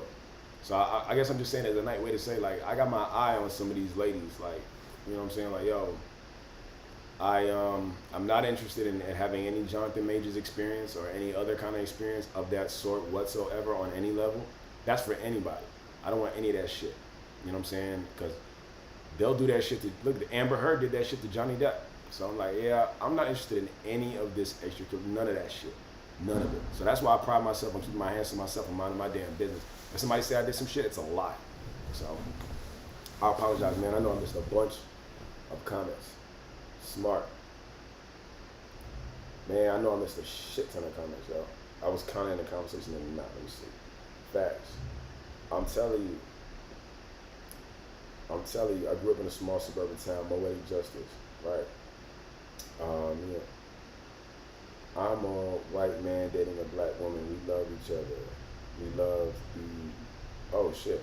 I'm a WM dating a BM, and we love black women. Okay, I'm a white man dating a black man, and we love black women together. Okay. I could write a book on the race and color I experienced living here in CT. Damn. Love. I'm a retired hair artist, and I experienced the same thing. Damn, love, it does, right? I've dated our, I've dated out my race so many times. It's quite interesting. Will you show me to your family? Wow. Blessed day. What up, Boo Queen? Key Rock, man. Sorry, I missed a lot. The black experience, right? Poetic justice. Some still do it just to be rude. Man, I don't get this shit, though. You damn B. Yeah, that petting shit is crazy. Bruh. Bruh, when you black and you got hair, that means I'm a fucking pet now? Like, are you crazy? And I thought, yo, I used to think my cousin was tripping. Like, my cousin was a hairstylist. She's like, yo, these white women come and touching my hair. I'm like, yo, they probably chill out. They probably just want to be your friend. Just be friends with them. Now I'm understanding. Gotcha. Got hacked 305. We must accept ourselves. Right. I'm telling you, we must. Now I'm understanding, like, it's not, no, I just want to be friends with you. It's like, I understand that I have complete right to touch and grab and get anything that I want. This is a human being walking by, and I can just walk up and grab her. Because the sad reality is, white women don't do that to each other, to the best of my knowledge. You know what I'm saying? And that's the only, to me, that's the only factor that destroys any conversation of, oh, it's not a race thing, really? So how come I have not seen a white woman go and grab another white woman like that? Why? Because Karen knows that Karen will slap Karen and then call the police on Karen? Like, make this shit make some sense. Have y'all seen that? I haven't seen that. I haven't seen white women just grab each strength, like another white woman that she doesn't know. So why do you feel so comfortable doing that with a black woman? You know, or a black man? Right, it's the difference between preference and discrimination. That's right, Hadash. Straight up. Amen. Right. You're wise. Many blessings to you, to your family for raising you right. Thank you, love. I appreciate that. Man, I got a lot of sisters and a lot of cousins, yo. They wasn't going for none of that shit. They kept me on my feet, lunatics. Right, E.T.? I'm telling you. And like, when I posted this conversation that I had on my Instagram was like years ago, right? And when I posted it, I remember getting so many messages. I was just going off. I'm like, yo, brother, black woman is the closest thing we have to God. Let's be real. Like, who knows how to make something out of nothing and do it consistently forever? And I was just going in, just, you know, because I felt bad for my homegirl, man. I've been hearing this stupid ass narrative from the male perspective. I'm like, man, these niggas is fucking just dumb. And I'm just leave that shit where it's at. But then when, like, it literally happened to my homegirl to the point she felt so offended that she had to go online and talk about it. Like, my homegirl's a professional. She don't do that personal, like, crying online shit. She's a professional. She's a black woman. She has to be. And, bro, like, I knew that in order for her to go off like that and burn that bridge with those clients, like, she must have really been mad. And then when she was on Instagram, like, talking out, I just typed it up, like, yo, you good? You ain't got to apologize for nothing? Fuck the people. And then she called me right away. She's like, yo, am I tripping for this? I'm like, no, you're not tripping for this, man. You're a professional, and you deserve to stand your ground. And don't worry about that, man. Like, fuck the director and fuck those African artists. And then it just ended up being the director's fault, not even the artist. It wasn't even the artist's fault. It was the director who, like, said that slick shit. And, you know, long story short, it just got me bad. So I was like, damn. So when I went in and I was like, dog, my homegirl's about to cry. She's in tears over this shit. You know what I'm saying? And she's been dealing with this shit her whole life. She's a 50-year-old woman. You know what I'm saying? She shouldn't have to deal with these kind of fucking emotions from a goofy ass client. You know what I'm saying? She's a pro. And women look up to her, man. She's done a lot for women. Not even on some Mother Teresa shit, but she made sure that she's casting women in these videos and in these places, and she's going in and protecting them. Because before, women was getting, you know, terrible treatment. That's what her whole company is built on. You know what I'm saying? I'm talking about one of my homegirls. I guess I can say her name. Her name is Lashana. She runs a company called Ethnicity Models here in Miami. She's casting me for a bunch of stuff. I ride for her anytime she need me to. And she's like my good friend. She's always showing up for me. Always. And she always showing up for everybody. She's a really loving person. And so when she was hurt like that, I was like, damn. And so I went off on Instagram like, yo, to all the black women say they don't date black girls, this is a message for you. And I started just going off on that shit. And that was the first time that my Instagram ever got disrespectful. Like, people was in there like, shut the fuck up, I hate you, shut up. And I was like, oh shit, I'm getting trolls. What is this? My first time. And then that was happening. I was having these crazy conversations in that. But in the DM side, a lot of my homegirls here in Miami just were messaging me and thanking me. That was like, yo, bro, thank you for speaking on this subject, because it feels really good to see a black man speaking on this subject, because a lot of times dudes like to act like this shit doesn't exist. And so black women have to talk about this kind of like oppression and something y'all feel amongst yourself. And y'all the only ones who deal with it. Y'all the only ones who see it. Can't talk to a white man about it. Can't talk to a white woman about it. Can't talk to a black man about it. You can only talk amongst yourself. And so, you know, my homegirl was just like a few of them, and they started telling me their personal stories. Like, women were telling me, yo, I went on a date with this guy one time, and like everybody started chiming in. And I'm like, damn. So in my DMs, I was getting a lot of messages from just women, and they were just telling me all their different experiences. I'm like, shit, this must be a real like epidemic. You know what I'm saying? I was just fed up because I heard this shit and I thought I was stupid. And now my homegirl crying about this shit. And I'm like, yo, I gotta address this shit and let people know, yo, we're not all fucking crazy. So don't wake up tomorrow and be like, all black men are ridiculous. But no, please, because I don't agree with that. I don't know what the fuck that's about. I don't know what that's about for real. So, you know what I'm saying? Like, my people aren't racist or colorist. If they were racist or colorist, I probably wouldn't exist. Because my parents were very different colors. And it wasn't on no fetish shit. Like, they just liked each other. My mother was really light skinned, but her mother is my color. And so it's like, okay, cool. This is great. But I don't know, man. Like, I heard all them stories, and my homies were just telling me, like, yo, thank you for speaking on this. It feels really good to hear a man speak on this subject. And a man like yourself, like, because I could be a hippie. I could be one of them, like, hello, queen. What's up, earth angel, divine goddess vibrations. I want to reach to the highest melanated point of the third eye. Like, nah, I ain't. I'm sorry, bro. I'm not a grand rising nigga. Like, there's a lot of people who's like getting real into rocks and meditation. I'm into meditate, but I'm not gonna play my like. I'm still boots on the ground. I can't go crazy. I'm not a hippie. But the women were just telling me like, yo, I appreciate it, man, because you somebody who like people, you know, at least in the community here in Miami, like, yo, people at least pay attention to some of the things you do and some of the things you say. So thank you for speaking on that, because you know, you shining a light. Again, this goes all back to the main purpose, man. My main purpose is speaking for people who feel unseen. Dahir Jonas, you're beautiful. Thank you on Instagram. I'm here to speak for people who feel unseen, bro. And that's really an unseen topic. You know what I'm saying? We got to address that shit so that these niggas stop being fucking lunatics. And like, yo, bro, get your mind right. What are you talking about? How is your mother black? How is your sister black? And how's your daughter going to be black? No matter who you have sex with, your daughter will be black. You will never produce a white girl. You will never produce a white boy. Any kind of issue you got about your race, bro, like anything that you produce will be black. Don't get this shit twisted. The best you could probably get is maybe a Zendaya. You know what I'm saying? You're never gonna produce white people. You feel me? Like, you are black forever. No matter how much whitewashing you try to do to yourself, it ain't gonna work, man. It doesn't work. So like, get over this shit, whatever phobias you got about our community. And I found that a lot of the black dudes who say this stuff were just really not raised in black communities. They were raised in white communities, or here in Miami, raised in like Spanish communities. And like, you got this disdain for colorism, and it's like, bro, get over that shit immediately, or else you're gonna live a terrible life, because we're not going for that shit for too long. We're not gonna let no, like, we'll try to teach you, bro, but after a certain point in time, it's like, man, if this don't get the fuck out of here, all my skin folk ain't my kinfolk. You know what I'm saying? Just because you look like me don't mean that you like me. You ain't like me, homie. You're not like me, and you're not like nobody around here, because you just tripping. So, yeah, I don't know, man, but it is a subject that I'm proud to speak up about, because we talk about shit that my sisters go through, that my cousins go through, and everything I know about the world I learned from my sisters, bro, like in real time. So I can't sit here and act like their experience ain't one of the most important things to me, because it is, bro.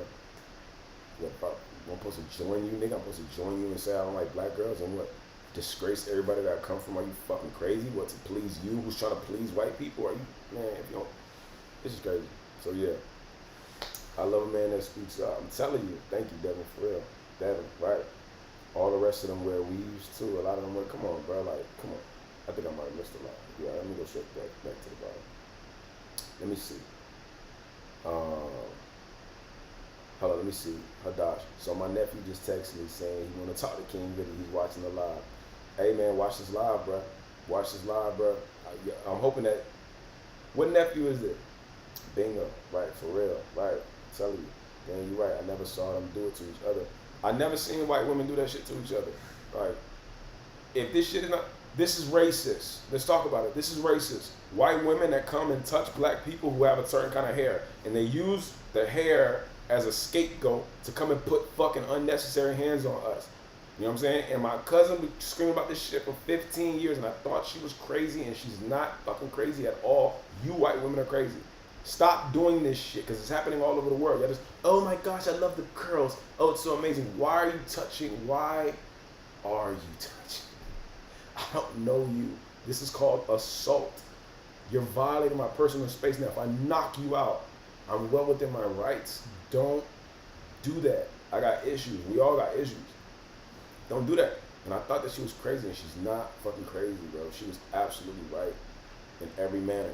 And so, bro, this is racist. Stop touching black people with the excuse of touching theirs. Stop touching black people that didn't ask to be touched. Stop fucking touching us. Stop grabbing us. We're not your property. We were never your property. You're confused, deluded, insane people. Stop it. And the way to prove it is, how many of you white women that don't know each other walk up to each other and touch each other's hair? How many of you white women that don't know each other walk up to each other and just grab each other's bodies and be like, oh my gosh, I've never seen a body like this? Come on. This is called race. That's racist. You're specifically treating a person of color a particular way that you would not treat a white person. That's racism. That's prejudice. That's a bunch of other words to mean get your fucking mind right. You know what I'm saying? The black man comes second to God. Then comes the black woman. We are made divinely special. Hey, I love it. Do you date melanated women? And it's so funny, bro. Like, somebody used to ask me that shit too. Do you date black women? I'm like, bro, where did this come from? And this was in high school. I remember this. Because I was in NMB, and then I got kicked out of NMB, and then I went to Crop. And when I went to Crop, that shit was a culture shock. Bro, I remember being inside of Crop, and I'm like, yo, first off, I didn't know the school was here. I don't know why I thought the world just ended outside of my neighborhood, but I'm like, yo, first off, I didn't know that there was a whole high school back here. Secondly, where the fuck am I? It was a bunch of white people in this school, and I'm like, yo, I remember sitting there texting my homie Josh. I'm like, bro, there's so many white people here. I feel like I'm in a High School Musical. Because that's really how I felt, bro. And they were really like the shit you see on Disney Channel. Abercrombie jeans and dirty chucks and shit. And they all had cars. And I'm like, man, this shit is crazy. I didn't know they had cars until they let me know that parking lot is for teachers, this parking lot is for students. NMB got a student parking lot too, but that shit empty. You know what I'm saying? I was something like, oh, what? And man, like, I just remember it was just such a culture shock. And I remember there was a girl in the school that walked up to me and said, do you date black girls? Do you like black girls? I'm like, what? What kind of question is it? Do you date black girls? And my mom like, what? Why did she start separating girls? What are you talking about? And she was like, no, I just want to know, like, because you look like the kind of boy that don't date black girls. I'm like, I look like the kind of boy that don't date black girls. What kind of fucking boy is that? What are you talking about? I look like the kind of boy that don't date black girls. Why? Because my skin is light. I don't got no control over this shit, bro. I don't know what to tell you. What are you talking about? Who the fuck are you hanging out with? I don't even know you. And so this shit just like, I was perplexed at that shit. I was perplexed. I didn't say all that crazy. That's just what I'm thinking. But like, I just remember saying, yeah. And I was waiting for her to proceed. So, oh, you just like the type of boy that don't date black girls. I'm like, that's crazy. And I just sat down in my seat because I'm like, the first two words that I spoke to this girl was just, do you date black girls? I'm like, what? How? Man, look, I don't know. I don't know what other people's experiences have led them to think about, but I can only speak from my experience. I don't know what the fuck that is. I don't know where I get that shit from, and I'm sorry for people who got to experience the receiving end of that crazy ass shit, because it just don't make no sense to me. It don't make sense to a lot of us. Because the unprofessionalism is so crazy. I'm telling you, hey man, my daddy was light skinned and my mama brown skin. There you go. Damn shade. Right, exactly. Right. Telling you. Let me see. Yup.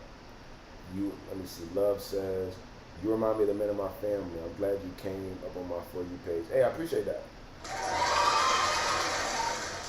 Aaron oldest son. Oh yeah, AJ. Yeah, I like AJ. Wait a minute. Hold up, AJ's watching the live right now? That's crazy. Yeah. Hey, tell him to talk to me then. Tell him to pull up. I'll talk to him. Yeah, I haven't seen AJ since he was real small. I like AJ. Devins, yeah. It's a different world over there. Bruh, Jay, it's a different world over there. Jay can tell you, look, Jay can tell you, Jay is my homie from, Jay, did you go to Fulford? Did we go to Fulford together? I know we went to JFK together, but I've known Jay almost my whole life. He went to all the same schools I went to. He knows exactly what I'm talking about. Like, I'm not making this shit up. In our community, bro, there ain't no It's dog. White girls is that shit is tiny, bro. There was only one white girl I remember in JFK as a whole. Her name was Rachel Rudnick, and that was the only white girl I remember in middle school at all. Period. Years later, I seen her in NMB. She was working at IHOP. She was like, "Yo, what's up?" I'm like, "Oh shit, what's up?" And she was the only white girl that I seen in the school, and she was real chill. But people kept fucking with her, and I remember her cousin came. So now there's 2 white girls in the school, and her cousin wasn't with that shit. Her cousin was down to scrap. She was tired of that shit. I know Rachel was going through it because I remember Rachel was real chill. 6th grade, 7th grade, started getting less chill. 8th grade, her and her cousin, they would have to fucking fight every day. I feel bad for them, yo. But, bruh, that man, that shit crazy. Like, I don't get this shit. Like, we wasn't creating those topics for people, like, at that point in time. Like, bro, it wasn't, that's a black girl. It's like, no, bro, that's a girl. You know, what's that? That's a Spanish girl. So I guess we're like, I don't know. That's just us. I don't know. You kind of look like Michael B. Shout out to that. Devin. In my hood, they always ask the mixed boys / men that question. Bro, like, what you talking about? No, she didn't. I'm telling you. Yeah, the girl just, you look like the kind of boy that don't date black girls. How do I look like the kind of boy that does fucking anything if you don't know me, dog? What are you talking about? Where you get this shit from? I'm sorry that you dealt with this kind of experience and that so many places in America got this slave plantation mentality of what light-skinned people are and what dark-skinned people are, as if we're not all fucking people. I'm sorry. I don't know where that shit comes from. I can only speak from my experience, but I'm Haitian and I'm Puerto Rican. For me to have any kind of crazy-ass coloration shit, it's no different than me cutting my own face. It's like, yo, bro, I hate me. Like, dog, come on, bro. I didn't like that. Shit, I had a conversation with my auntie the other day. I'm like, yo, they treat me like I'm a fake Haitian because I don't speak Creole. And she's like, well, I put that shit on my Instagram. I'm like, yeah, come on, auntie, like, tell me something. Give me some game, cause y'all didn't teach me nothing Creole, and now my name is so damn Haitian that they know immediately that I'm Haitian, but I can't communicate in dialect, so they're looking at me like this, like, what's wrong with you? What you think you is? And I'm like, no, I don't think I'm anything, bro. I promise. They just didn't teach me Creole. I would be speaking this shit like nobody's business, but I don't got it. I don't got the juice. And yeah, I had to tell her, man, like, what's wrong with y'all? And so she was just like, well, you know, you were a young Haitian and you wasn't taught the same shit we was taught, so hey, you got to deal with that shit. I'm like, yeah, whatever, that shit would have helped me out, bro. I'd have been getting discounts all over this city if I spoke Creole, man. You playing with me. Growing up as a suburban black girl, we had to ask black boys that question. Really? Moetic Justice, explain this. You had to ask black boys if they date black girls in the suburbs?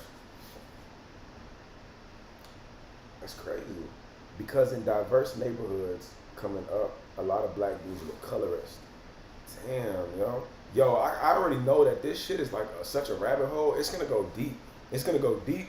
This conversation is a deep conversation. It goes deep into the psyche of human beings in America, the black experience, the white. This shit goes deep, bro. Because this shit gotta be like, it's a deep mental thing in order for you to say that you don't like some shit. And it's crazy to say, like, I don't know, man. I'm blessed that I got the kind of mindset right now that I understand that making blanket statements is idiotic.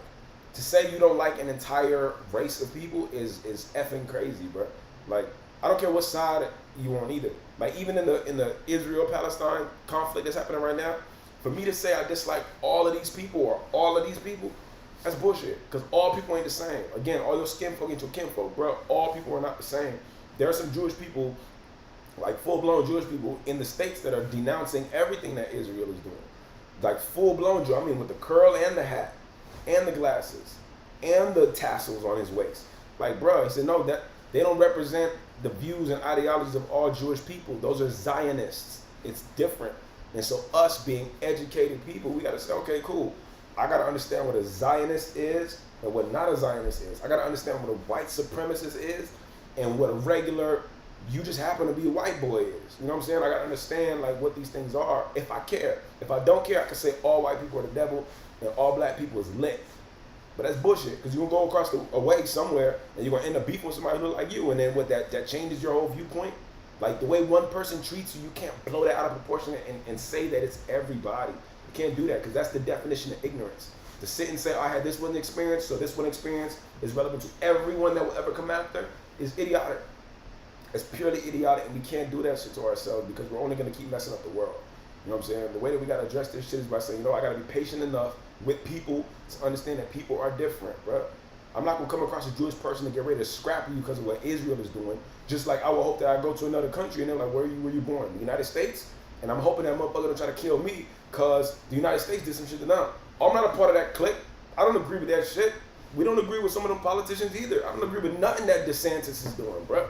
I just seen some DeSantis just got rid of all like diversity hires. Like, bro, get out of here, man. You're bringing us back to the Stone Age with this crazy ass shit. Trump gave you permission to be lit and racist in public, and now you outside. Like, you won't get fucking slapped or egged. Like, we just need to get some of these people out of office. But yeah, don't judge all Americans based on what America's principles and policies are, because that's just pretty much it. You feel me? It's so funny that I just said something about DeSantis and a little notification said, learn more about the U.S. elections right across my screen. Come on. I just listened to your audiobook on Apple. Jarrett Yazzie, I just listened to your audiobook on Apple. Appreciate you, Jarrett. I'm saying Jarrett. It's either Jared or Jarrett, my bad. But thank you for listening to the audiobook. Yes, sir. Jay know exactly what I'm talking about. Exactly. I said, boy, ain't you in school? We will call you later when he out. That's hilarious. Yeah, I always talk to AJ. I agree. It's not talked about enough. It's not. As a kid, having my beauty compared to my sister of a lighter complexion was tough. Damn, cuz straight up. No, claps. I know it was tough, man. I'm sure it was tough. And it's crazy, bro, because we end up growing up with shit, and it's not even our faults. Like, that's not even your fault. That's not even your burden to bear. That's other people's shit. Other people putting shit on you because of what they think. And it's like, bro, don't have no expectations of me, bro. I'm gonna break all those shit every time. Oh, you know, you're light skinned, so be this way. What the fuck does that mean, bro? I didn't process this shit. We don't choose our colors, bro. We're here. If you can fucking choose your color, come on, bro. You can't do that, but you can choose the way that you treat people. You can choose the way that you act and the way that you choose to resonate in the world. Like, yo, I'm this kind of person with these kind of beliefs. That's your choice. All this other shit, your appearance, your color, the place that you was born, you don't got much choice in none of that crazy ass shit. You don't got no choice in when you was born or when you're gonna die. You know what I'm saying? You have no choice in those matters, but you do got a choice in how you treat people. The way you choose to see yourself is important, and the way you choose to see others is important. You know what I'm saying? It's not like some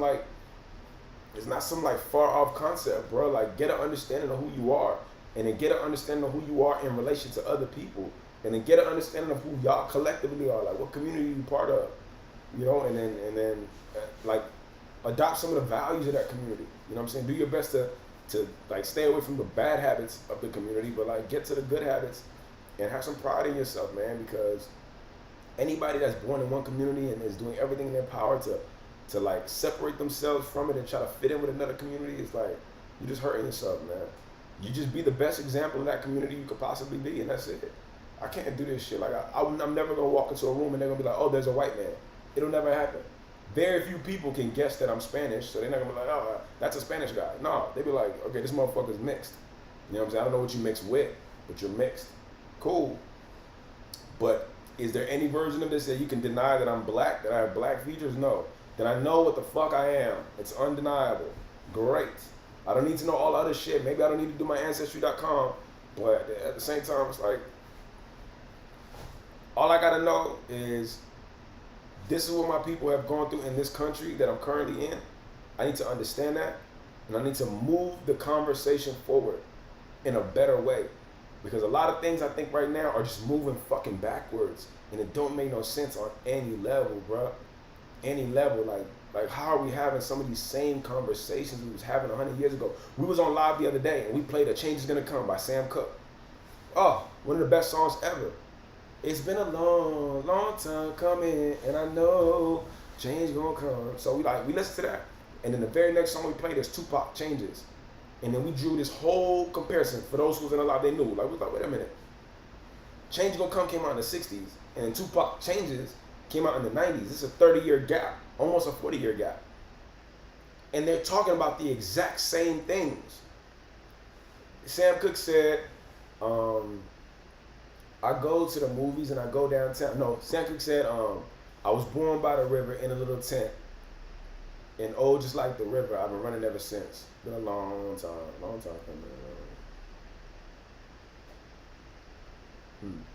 He said, it's been too hard living, but I'm afraid to die because I don't know what's up there in the sky. That's the part. He said, it's been too hard living, but I'm afraid to die because I don't know what's up there in the sky, right? It's been too hard living, but I'm afraid to die because I don't know what's up there in the sky. He's already thinking about life and death. It's been too hard living, but I'm afraid to die. Very first couple lines and changes. I see no changes. Wake up in the morning and I ask myself, is life worth living? Should I blast myself? I'm tired of being poor, even worse, I'm black. My stomach hurts, so I'm looking for a purse to snatch. Dog, y'all both thinking about your mortality and seeing how hard life is. 30 years later, 40 years later. And now the Tupac Changes song is 30 years old. So now we got another song coming out. It's so crazy. My song just came out, Turn Lights Out in America on Thursday, and it actually talks about some of this stuff too. You feel me? Please don't think you can't love me because my shirt isn't clean. And if you look at my life, you see I having a thing. Until the rivers run dry, I'll give it all for my team to tell me what do you mean. People judge me and look at me like a freak. I won't hesitate to tell you I'm king. I come with all that it brings. You can count on it, count on revenue streams. While they tell us our own story on screens. Thank you for that. I don't need you to talk for me, homie. Do it for small girls. If you got love for these women, have it for all girls. Do it for the short, thick, skinny, and tall girls. And when they're not around, don't change the name that you call girls. Because you know the rich keep getting richer, the poor can't make a sound. The buildings keep getting bigger and further off from the ground. To Miss America, start tearing them down. I wrote this song, but she's loving me now. Here we are. It's like, yo, bro. We're doing the same shit. Appreciate you, love. Thank you for the gifts. Like, man, we gotta move forward, bro. We gotta move forward with this shit. We're talking about some stupid ass shit sometimes. We gotta move forward. Mesh, thank you for that. Thank you for the gifts. But we are, man. I appreciate having a space like this where we can talk. And I also like this shit because, bro, these conversations need to be had, man. Because if they're not being had, it's going to keep happening. Another 30 years is going to happen. And we're going to be singing the same fucking song, the same one. We shall overcome and wade in the water and all this shit. And it's like, bro, when are we going to move forward? When are we going to get by some of these simple, idiotic conversations? But the sad truth is the government and a lot of other things don't want that conversation to change. You feel me?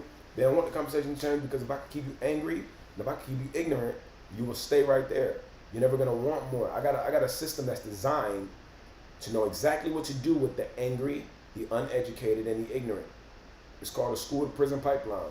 The school looks just like a factory. The factory looks just like a prison. The prison looks just like a school. You're going to end up in one of these three places. You're going to go to the school, and after that, you're going to end up in the factory. You're going to go to the school and then end up working at that school. Or you're going to go to school, do a whole lot of nonsense outside, get caught by the hall monitors, and then get put into the jail. You're going to end up in one of these three systems. It was put forth by the men 100 years ago, who they called the Titans of Industry. John D. Rockefeller, Andrew Carnegie, Cornelius Vanderbilt, Henry Ford, J.P. Morgan. Like, they created this system. They created the world that we live in today. You know, so like when people think I'm crazy because I read books from 100 years ago. I got this quote on my wall, right?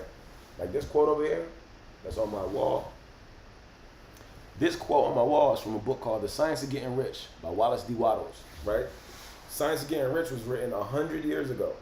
And when I tell one of my homies, hey, read this book, nigga, like, yo, I ain't gonna read no shit from 100 years ago. That's gonna be hard. It's like, yo, no. The reason I'm telling you, and the reason why I read shit from 100 years ago is because the world that we live in today was created 100 years ago. Our present is somebody else's 100-year plan, 100-year strategy for what they wanted the world to look like, and it's still being promoted by their descendants. If you think that people become the wealthiest and most powerful people in the world without setting up a strategy for future generations, then you've just lost your mind. The Rockefellers do it. All these families, all these really famous and rich families, Rockefellers, Rothschilds, the Bush family, all these rich ass people, they've been doing this for a very long time. We're just like in the aftermath or in the remnants of that 100-year plan. They created a plan, and it's still happening. Yo, this is how we run the world. This is how we keep the world going on. If anything happens, create a war. The war is going to make chaos, and then we're going to make money in the chaos, and then we're going to make even more money and look like heroes when we eliminate the chaos and make this happen. And now we're going to gain the people's trust, and once we gain the people's trust, we're going to stay on top of them until eventually they start wisening up to what's happening. And then what's going to happen? Another war or some sort of emergency. Then there's going to be more chaos. A lot of people are going to die. So now, since a whole bunch of people have passed away, you're not so caught up on fighting the establishment anymore. You're just thankful to be alive because so many relatives are gone. So, and after the chaos, then we're going to come and act like we're the saviors. We're going to bring the humanitarian effort in. We're going to bring in FEMA. We're going to bring this and that in. And now you're going to think that we're your saviors again. And then you're going to be obedient for another 30 years, 40 years, or 20 years, 10 years, however long it is. And then after that, then once you guys start wisening up again to how we're really doing things, there's going to be another war and another conflict and another thing that's going to make you guys, oh, let me pay attention to that now, instead of the fact that you guys are literally killing us in our food and water and doing a lot of bad stuff. And then, like, we're going to find a way to make them upset, make abortions illegal, and then down in Florida, make it so that you don't even need a registered license anymore to have a firearm. When we're literally in a conversation about like firearm reform, about making it hard to dog. We have more school shootings and public shootings in the last 10 years than in any other decade in human history. And then Florida, y'all just opened up the law to like make it so people don't even gotta have a license for this shit no more. Anybody can just have one or hold one. You're trying to create more chaos so you can continue to do the same shit. Like if we got brains, we gotta sit and look at this shit and say, you know what? I am gonna study and I'm gonna figure this shit out. And once I figure this shit out, I'm gonna know exactly where to go and exactly where to put my money.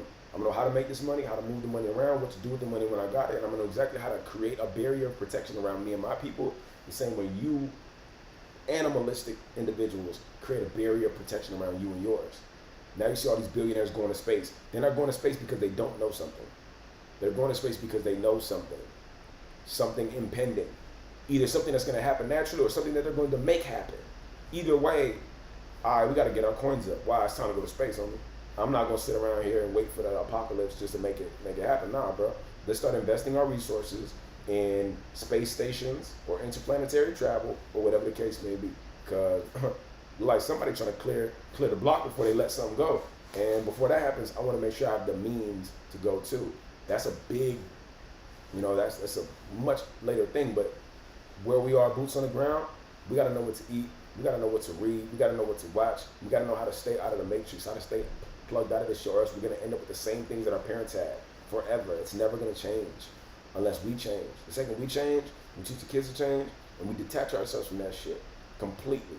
We're pulling ourselves out of that. It's like FPL or like Florida or like the power and light system. Go and get you some solar panels and get off the grid, bro. That's the only way, man, because this shit is... People always talk about like, yo, we gotta change the system. We need to change some of the laws. Like, no, but the laws are working exactly how they were supposed to work.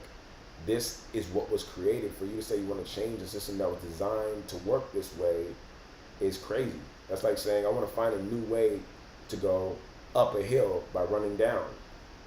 You want to find a new way to go up a hill by running downwards?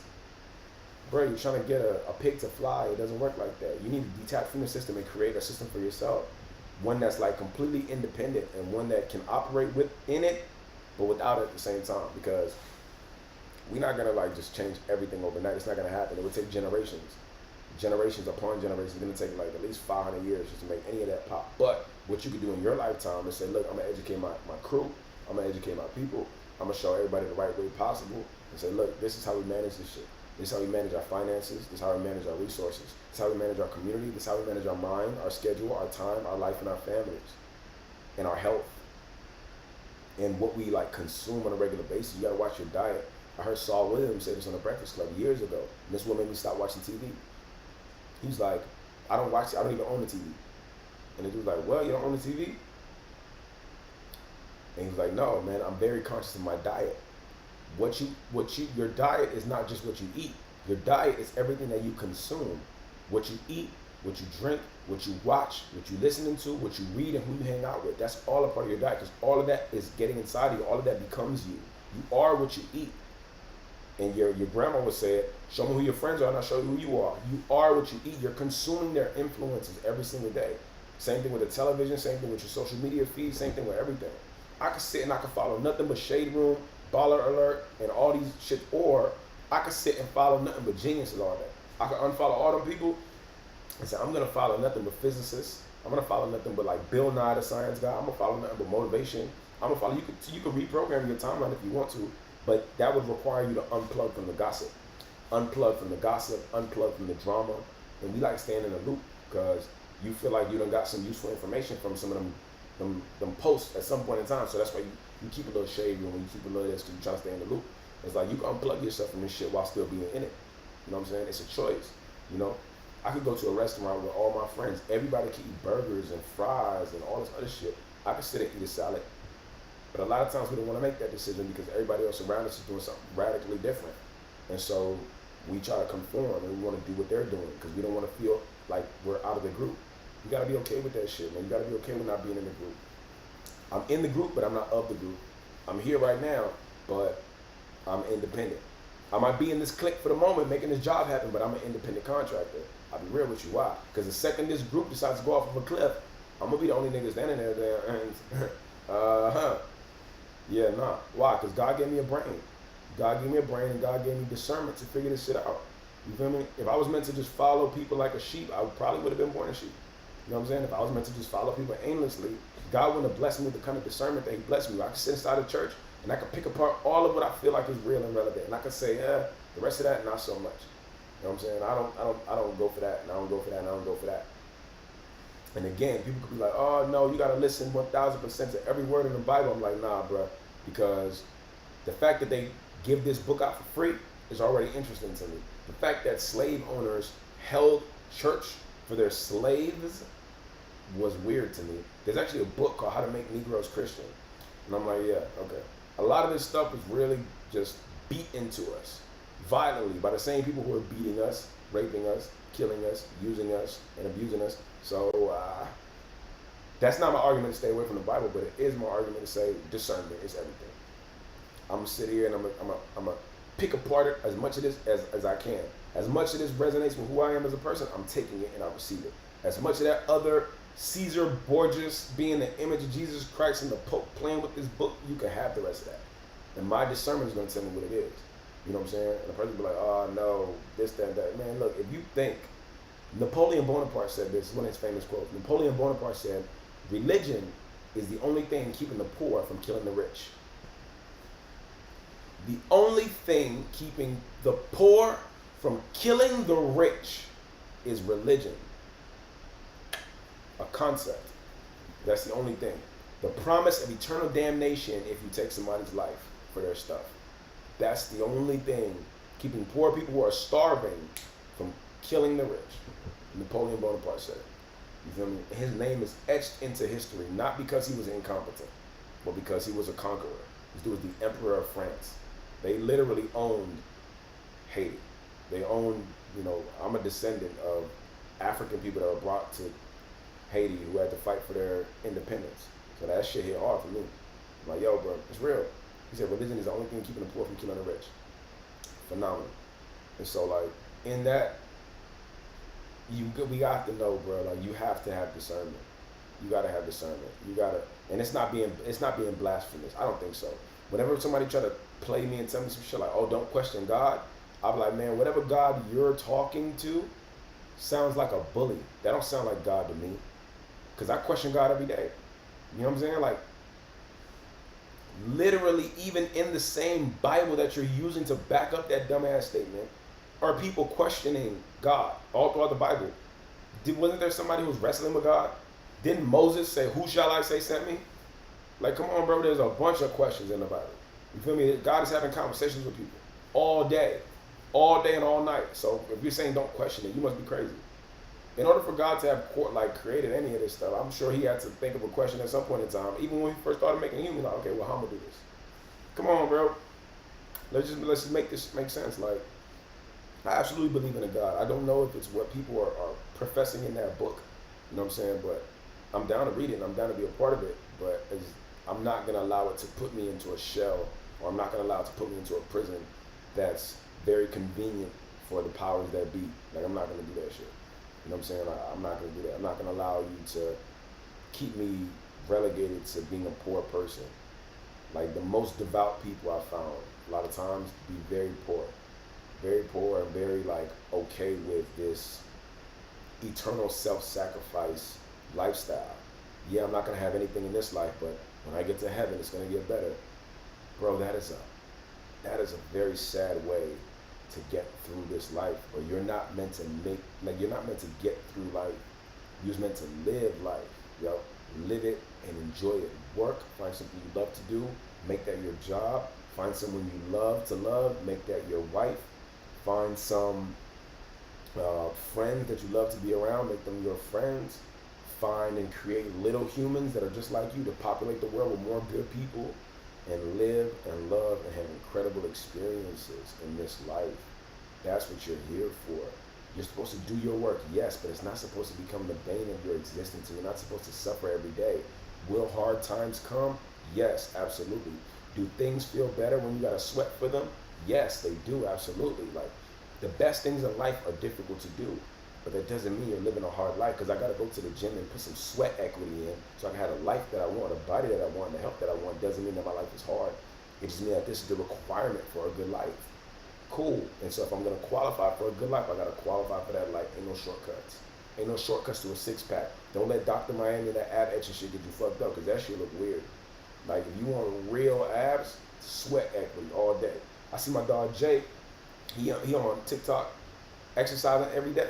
You know what I'm saying? I'm proud of him, dog, because I'm watching him transform, and I like that shit. Because I'm exercising every day too. I don't always put it on the internet, but I'm doing my best to transform my body too. I got fitness goals I want to reach, and so the most important thing for us to do, man, is always make sure that we stand in alignment with what we know to be true, what we know to be real about ourselves.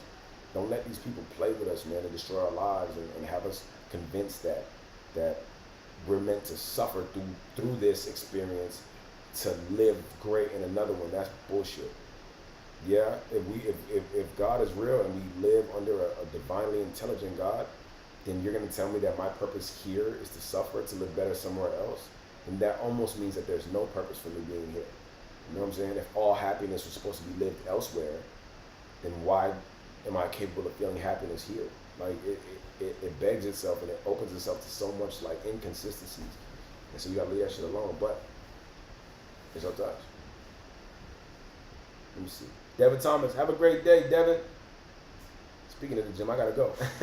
Peace. Who could keep up with your mentality? That woman must really stimulate your intellect.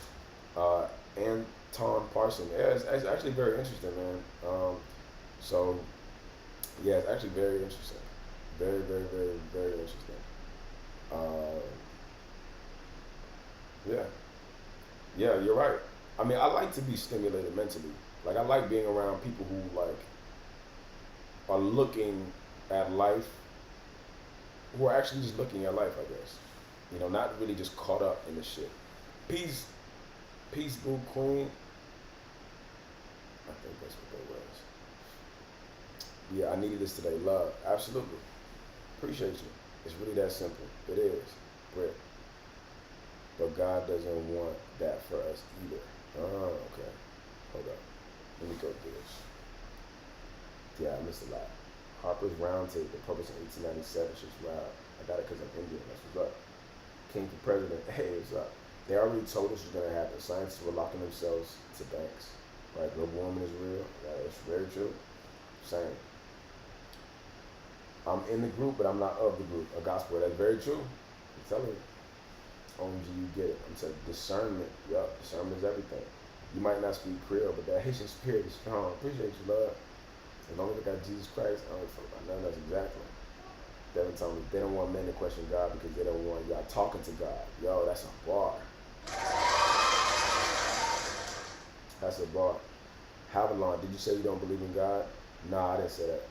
I absolutely believe in God. I talk to God multiple times every single day, all day. Yesterday, man, I was having a whole marathon talking to God. Yeah, I talk to God every single day, all day. And God speaks to me, like, clearly and directly. And I enjoy it because I know what God sounds like, and I know what the devil sounds like. To me, God sounds like a firm statement. You know, God, it ain't rushing. It's like Like even in the Bible, it talks about the still small voice of God. Dog, yeah, that is what it sounds like. Because I know what the devil sounds like. I knew what the devil sounded like first, honestly. The devil sounds loud. It always comes from the left side of my head. And it's like, always got reasons for shit. Like, do this because of this, and because of this, and do this because of that. And it sounds like loud and impulsive and driven with emotion. And it's like the loud thoughts that are emotional and that are, driving me to do shit that I really ain't got no business doing. I got a bunch of reasons as to why I should do it and why it's justified. That's what the devil sounds like to me. And God, whenever God taught me, God would just say something like, call your sister. And a majority of what God tells me don't make sense to me at the time. And I say that out loud. I'd be like, that don't make no sense. I'm like, it ain't supposed to make sense. But I've seen so many miracles in my life based on things that just don't make no sense. And I'm like, I love it, man.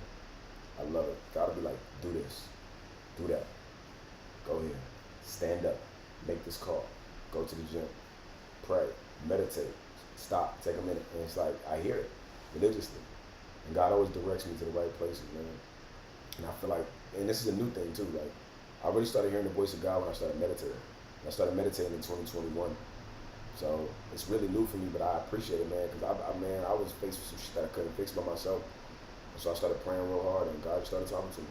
That's why I do believe it's real in the Bible. It says, draw nigh unto God, and God will draw nigh unto you. Get closer to God, and God will get closer to you. Seek ye first the kingdom of heaven, and all these things will be added unto you. I believe that for sure. You walk in alignment with the Most High, you're going to start getting higher. You feel me?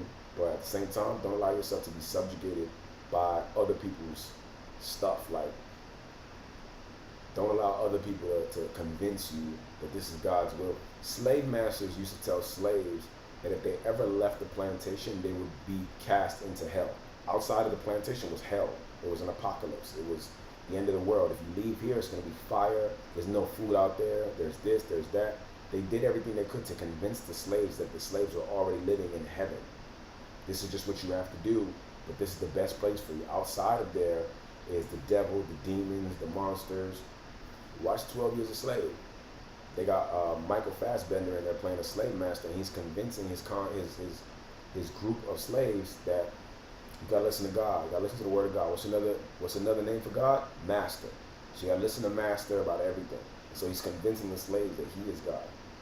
And everything outside of his plantation is hell and a wasteland. So if you ever try to leave here without me, if you ever try to leave the gates without me, you're gonna die. And that's what it is. So the slaves stayed there. Let me see. Oh shit, yeah. What would I say? What I would say is never question God's word, but always question the word of man. There we go. Never question God's word, but always question the word of man. I'm with that. God whispers. Exactly. Amen. Right. Your associate is powerful. Thank you. What's your favorite scripture? So scripture is scripture like stories in the Bible? I like Samson's story a whole lot. Samson's always just made me happy because there was something about just being like the strongest man that always just made me like, oh, that's cool.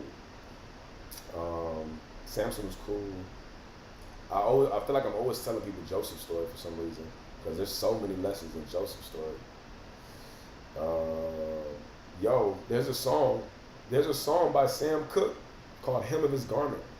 Hem of His Garment is about the woman in the Bible with the issue of blood, and she touched like Jesus's cloth, like touched the hem of his garment, and she was healed instantly. So I like that song too. That was really cool. The song is great, but Sam Cooke just made that based on a Bible story.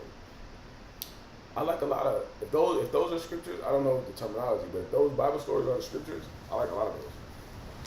Moses' story is cool. Like there's so many different lessons in a lot of them different stories. The story of Job, that's cool. Abraham's story, like it's a bunch of them.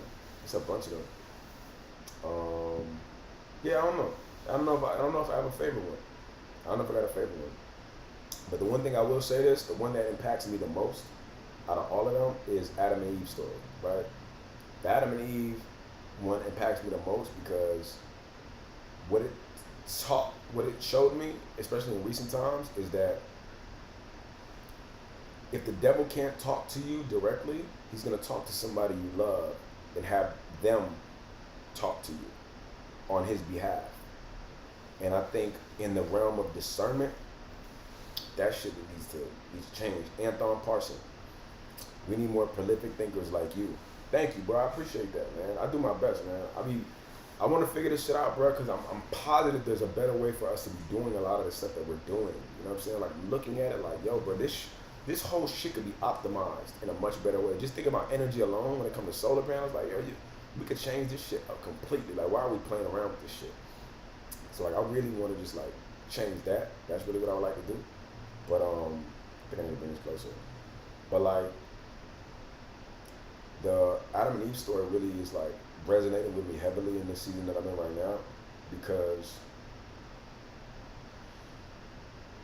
it blows my mind when I think of that. When I think of, like, how loyal we are to the people who are in our lives, but at the same time, how secretly disloyal they can be to us. Because we don't know, or actually they don't know, they're not challenging their own mind, so they don't know that what they just said to us was really the enemy convincing them to say that to us, you know?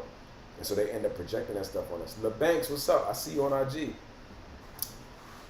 And so, like, they're not really processing that shit properly. Like, for those of us who, like, are aware, we got, hello, so true. What's up, Moon Milk?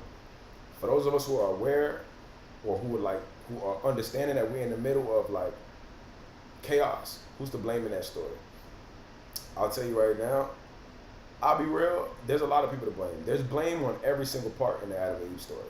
You feel me? There's blame on every single part. Like, and some people may not like it, but it's true. Everybody's part. Like, God's part, Adam's part, Eve's part, and the devil's part. Like, it takes 4 to tango in that situation, and nobody can tell me otherwise. They'll be like, God don't make mistakes. I'll be like, yo, God gave them a spot, and then they messed it up. But you know everything. But, like, I can say that's a mistake. Like, let's be real. But they all messed up, you feel me? Because I think that it was, I don't know, I feel like there is very controversial. I know it, that's super controversial, and people may completely dislike me for that, and that's fine. Because the only thing I'm gonna speak on is what I can see. Like, okay, this is what I think everybody's to blame here. Everybody's to blame here because all of y'all are a part of this, you know? Every single, the 4 of y'all are a part of this. God, Adam, Eve, and the devil. So if that thing didn't work out, it's like if I go into a business with 3 business partners, or rather 2 business partners, and then one of the business partners decide to bring in a silent partner. And it's like, Mila, thank you for subscribing, Mila. Oh, sorry, I already know that Mila subscribed. My bad. What's up, Mila? So yeah, like, let me see. Salute, Hoodie. It's Los from Smoke. Right? Yeah, what's up? Phenomenal showing. You're the voice of Miami. Hey, I appreciate you. I appreciate you, Los. Nothing much. Just thought I'd tap in. Hey, what's up, LeBanks? Holla at me. How you feeling? Yeah, I'm sorry. I got this one going and IG going. But, yeah, that's super controversial, right? And I'm only thinking it just because I'm here. Sin enter into the world because a man do to this. Hey, probably.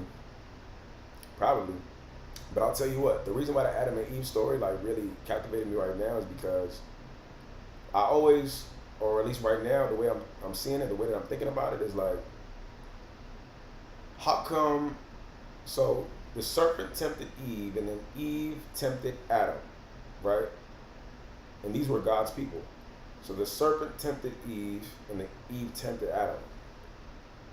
So I was like, yo, how come we never heard the story of the serpent tempting Adam? Like, one of 2 reasons why we never heard that story. Either the serpent knew better and was like, yo, hey, he's not going to go for that. Either the serpent saw Adam and was like, Adam is not going to go for any of my shenanigans. Let me just not even try. 1. Or 2, the serpent did go talk to Adam, and Adam was like, psh, get out of here. I'm not listening to anything you're saying, right? Like, we just never heard that. We've never heard, like, him going, that didn't happen. All we heard was, okay, he went to Eve. So how did he know that would work? Like, why was that such a good idea, you know? And I think it's because Adam, let me say this properly. In life, what I'm realizing now, what up, Blessed? How you feeling? In life, what I'm realizing now is that I can have a hedge of protection over me, right? I can sit and say, yo, I'm not going to condone any of this, right? The The most interestingness about the Adam and Eve story is how man was made from dirt and then woman was made from the rib, and that what they are the fruit. God did not question Eve, only Adam. Right. Only Adam ate the fruit. When they ate the fruit, God did not question Eve, only Adam. Huh. Yeah, that's interesting. My homegirl said the most interesting thing about the Adam and Eve story is that how man was made from dirt and then woman was made from the rib, and that when they ate the fruit, God did not question Eve, only Adam. Okay. The punishment changed life for imperfect man. So here's my thing, right? My thing is, the serpent went to Eve, the serpent beguiled Eve, and then Eve ate the fruit and then shared it with her husband. But I'm like, why did that happen like that? You know what I'm saying? Like, why did that happen like that? The main thing that I get from that is, you know what? You can love people all day, but never give people the power to destroy you. Never give another human being the power or the position or the authority to destroy you. I walked away from Christianity. I read the Bible. I read the Bible and it pushed me more. I read the Bible and it pushed me more and more away. Hey, blessed. I could totally understand it. Right. Amen. Right. Too much error and contradiction. Hey, I'm not mad at that. Was it for love? I think, honestly, I don't think it was for love. I think it was for ignorance. I don't think love would ever cause you to destroy yourself. Only stupidity would. Only ignorance to the fact that love should never cause you to destroy yourself. You feel me? Like, if somebody you love requires you to commit, like, do harm to yourself, that person don't love you. Because anything that loves you will never, do harm to you, right? People who love you might do things like, oh, for your betterment, and it might be like this, and it might be like that. But nobody who loves you is going to say, yo, take your life for me. Take my life for you? Like, destroy my life for you? Ignorance and disobedience, Rocky said. Right. So I'm like, nah, man, I don't think it was for love. I think it was for straight up just ignorance.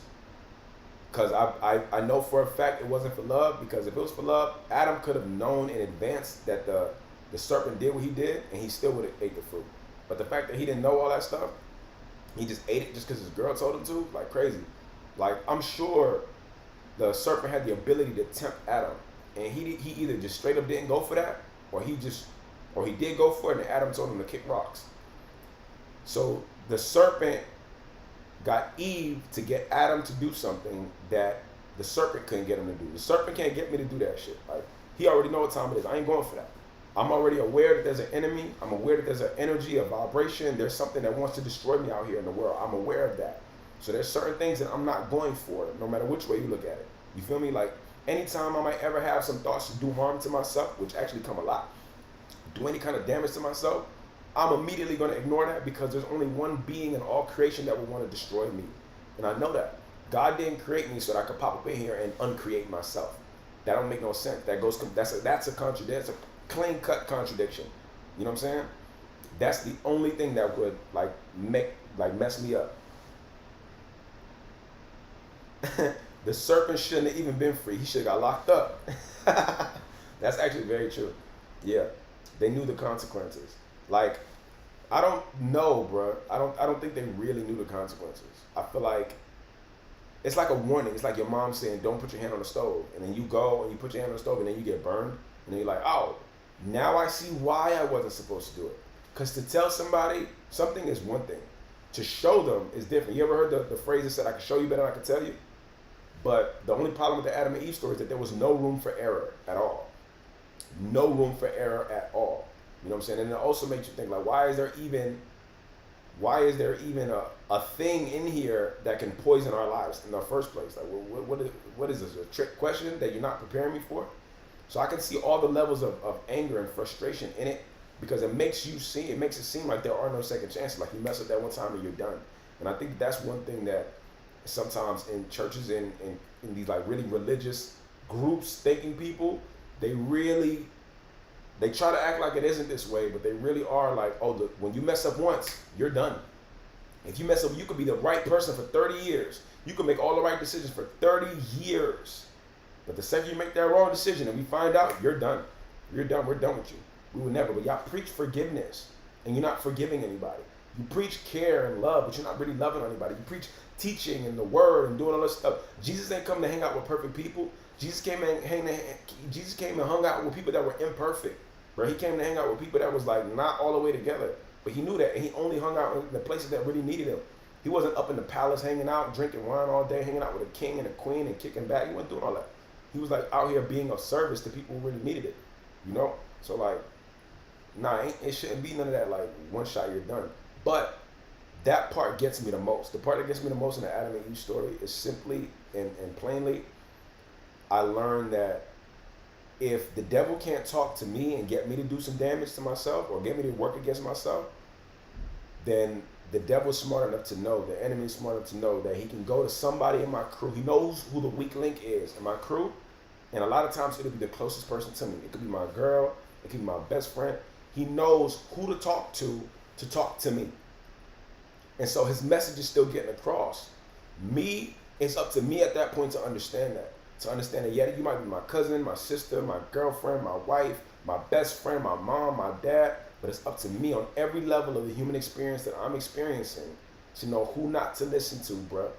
Yo, you might be my best friend, yeah, but that does not mean that you are not susceptible to the influences of the enemy, because everybody at some point in time is. The shit that you said to me, the shit that you did to me, the shit you just like happen to come across, the influence and the energy that you're sending into my mind right now is enemy energy. And you can't erase that. So I need to put some space between you. I need to stop talking about my dreams to you. And I got to stop giving you the power to destroy me. That's the end of that. The tree was there because this is life. God gives us free will and choices to choose him or not. But here will be consequences, right? We are far more wicked than we can truly imagine. But in Christ, we are far more accepted and loved than we can dare hope. That's good news. I'm all for the good news. And I love Jesus. Love Jesus. And I love God. But one thing I'm not going to go for is strange dichotomies that were perpetuated thousands of years ago that are meant to put me in the same mental, emotional, physical, financial shackles that my foreparents were. You feel me? I'm not going for any of that. Any of that that's like subjugating me and putting me into a box to live a much like lower life, I'm not going for that. So anybody can say whatever they want. And I understand that some people like really live by this code that if you say anything other than what the Bible is saying, you're either the enemy or you're wishy-washy. I'm not wishy-washy because I honestly may not be worshiping the same God you worship. Who I worship is my creator. I don't know what name my creator goes by. Thousands of different religions and groups have thousands of different names for thousands of different people. Go for what you know. I don't care. When I sit down and I pray, I talk to who created me. That's the only thing. That's it. That's my beginning and end, Alpha and Omega. I'm not going to go back and forth with anybody about topics, decisions, words, phrases, names, because anybody who would even use the name Jesus is already not even pronouncing his name right, because at that time, I think they didn't even have the letter J. So his actual name is Yeshua. You feel me? And that might already start rubbing you the wrong way because he doesn't sound as American as you thought. So like, we're gonna get into a better space, or we just not even gonna have no kind of conversation. I'm talking to my creator. Who created me is who I'm speaking to when I pray. My creator. Because I'm not gonna go into the name game and then end up praying to the wrong person. Like I saw some weird shit that might be totally false about Balenciaga. Hey ET, thank you for the gift. Let's see. The serpent manipulated the woman into believing that she will be like God if she eats from the tree. This is still happening today in the day and age. People want to try to be a God instead of seeking God. Rocky, you're right. You're right on so many levels, Rocky. All right, let me see. I know this God talk is about to get people messed up. And people can hate me and unfollow me all day. But what I'm not going to do is sugarcoat it and give you much of the exact same stuff that you've been getting, because you can get that anywhere. And I'm not saying it to be different. I'm saying it because this is my actual belief system. Remember, Eve was deceived. And at that moment, both were created sinless at that moment. Up until they ate the fruit, right? In the Bible, there's no religion spoke of. Don't trust what I say. Do the research. Okay, I definitely will. They had it all and living in paradise, right? There was something sitting at a low vibration trying to behind who Jesus really was. Okay. I look at it as how much we're willing to stay on path and obey the word of God. Anton, right? can't be in paradise when there is a lion. Yo, I gotta be real. Blessed is on point. Like some of this, let's be real. Blessed said, can't be in paradise when there's a lying snake down the street. I would be lying if that didn't make absolute sense. You know what I'm saying? I would be lying if that didn't make a lot of sense. Maybe there's levels to paradise, but yeah, that's yeah, okay. Et, appreciate you. Yeah, okay. Free will ain't in the Bible. Blessed. Never thought about that. Yo, I'm sorry, that is a bar. That is an absolute bar. Blessed. The biblical God is sovereign. Ain't no free will to where you go. Ain't no free will to where you go. Huh? Right. Jehovah. Right. You're so handsome. Thank you, blessed. Exactly. Yeshua, Yahweh. Hey man, look, I am talking to my creator, and nobody gotta like it. That's up to everybody. You're gonna do what you want to, but I'm speaking of who created me is who I'm communicating with, because that's the only thing I think I could ever even refer to as God. Like if somebody tried to convince me that there was a God that's king of my universe, but that had nothing to do with my creation, I would think that's an absolute lie. But that's a super lie. There's a God that I'm praying to that had nothing to do with creating me, but he's the God. So who created me, bro? Like, no, I'm talking to my creator. Like who made me is God to me, and that's what it is. Jesus is a pagan name. Adash, I prefer to call God Yahweh. Hey, I like that. False prophets will arise and mislead many. Very true. Moon Milk follow. Thank you for the follow. Adash, right. It was most definitely paradise. I will take a talking lying snake any day than to live in today's time. Okay. I mean, I'll be real. I can see that point too. Because there's a lot more stuff happening out here now. Yeah, there's way more stuff. There's internet marketing. There's gunfare, warfare, chemical warfare, psychological warfare. There is a lot of activity happening right now. But I still like to say, not me, my boy. That's deep. Right. I will say, like, going into the Adam and Eve topic was, hey, Bless, you on point. Am I following you? I'm definitely following you now. You're on point, Bless. Et, appreciate you for the gifts. Yo, y'all make sure to tap the screen. Y'all make sure to keep sharing the live. Help me reach my live goals up here. I appreciate y'all and love y'all. And yeah, make sure to follow me if you're not already following. This is deep. I see why church and state don't mix. Yeah, we might have to switch the subject. Let me see. I love healthy skepticism and depth of this conversation. I think you would love philosopher Timothy J. Keller. You should check his lectures out. I definitely will. The homie's name in here is Trust in Jesus. That's what's up. And Trust in Jesus just said, I love healthy skepticism and depth of this conversation. I think you would love philosopher Timothy J. Keller. You should check his lectures out. Cool. Coming from IG. And it's like, yo, bro, I'm open to have any conversation. But what I'm not open for is somebody telling me that they absolutely know everything about the universe and I don't know shit. And if I don't believe what they believe, then I'm going to hell.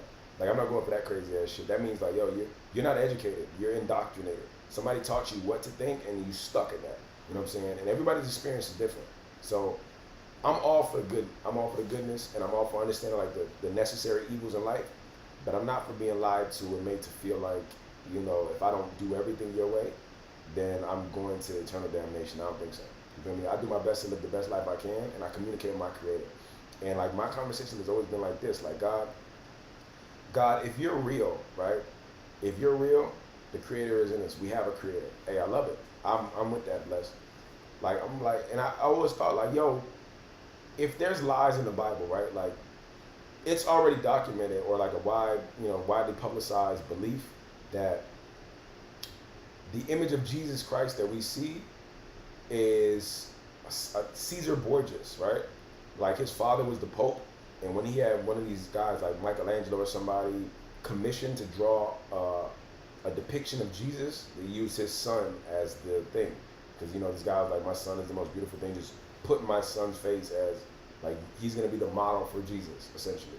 And so this image that we look at with this white Jesus with this beard and his hair is really like the son of the Pope, Caesar Borgia. So, like, if for me to think that people can't print these images and print this rhetoric and change what we see about the world, like it would be me doing myself a disservice if I didn't think that somebody was tampering with this message about God, right? Like, I would completely be like just out of my mind if I think that no one, all of these conquerors across the world, yeah, it's been tampered with, bro. It has absolutely been tampered with. There's no way around it. Some people have zero conscience about anything. They don't know the difference between right and wrong. They don't care. All they see is up and down, right? They just do not care, right?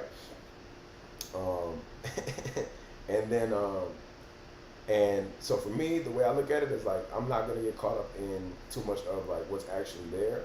What I'm actually going to get caught up in is, and I ask God, no, this is where I was going with it. I ask God all the time, I'm like, yo, I got to run, but love the convo, guys. E.T., I'll see you later, E.T., peace. Now, what time is it? Damn, I've been going live for a minute. All right, I'll just close it out with this. I'll say like, peace, E.T., be safe. Appreciate you, E.T. Thank you for the gifts, E.T. Straight up. But I will say this. What I will say is this. Bro, the world has been tricked. That's why some things feel good, but doesn't mean we should follow a practice. I agree. I definitely agree the world's been tricked. But like the way I do it is I always ask God, like, yo, God, if you're real, right? If God, you're real, why would you allow, first off, why would you allow any of this atrociousness to happen on the planet? But beyond that, why would you allow lies about your word, right? Like if there's so many different versions of the Bible, there's some whole books that are taken out of certain Bibles. Like why would you allow some people to lie on you? If you're a real God, why wouldn't you come down here and straighten this stuff out so we know exactly what it is? And the answer that I got that always come out of my spirit is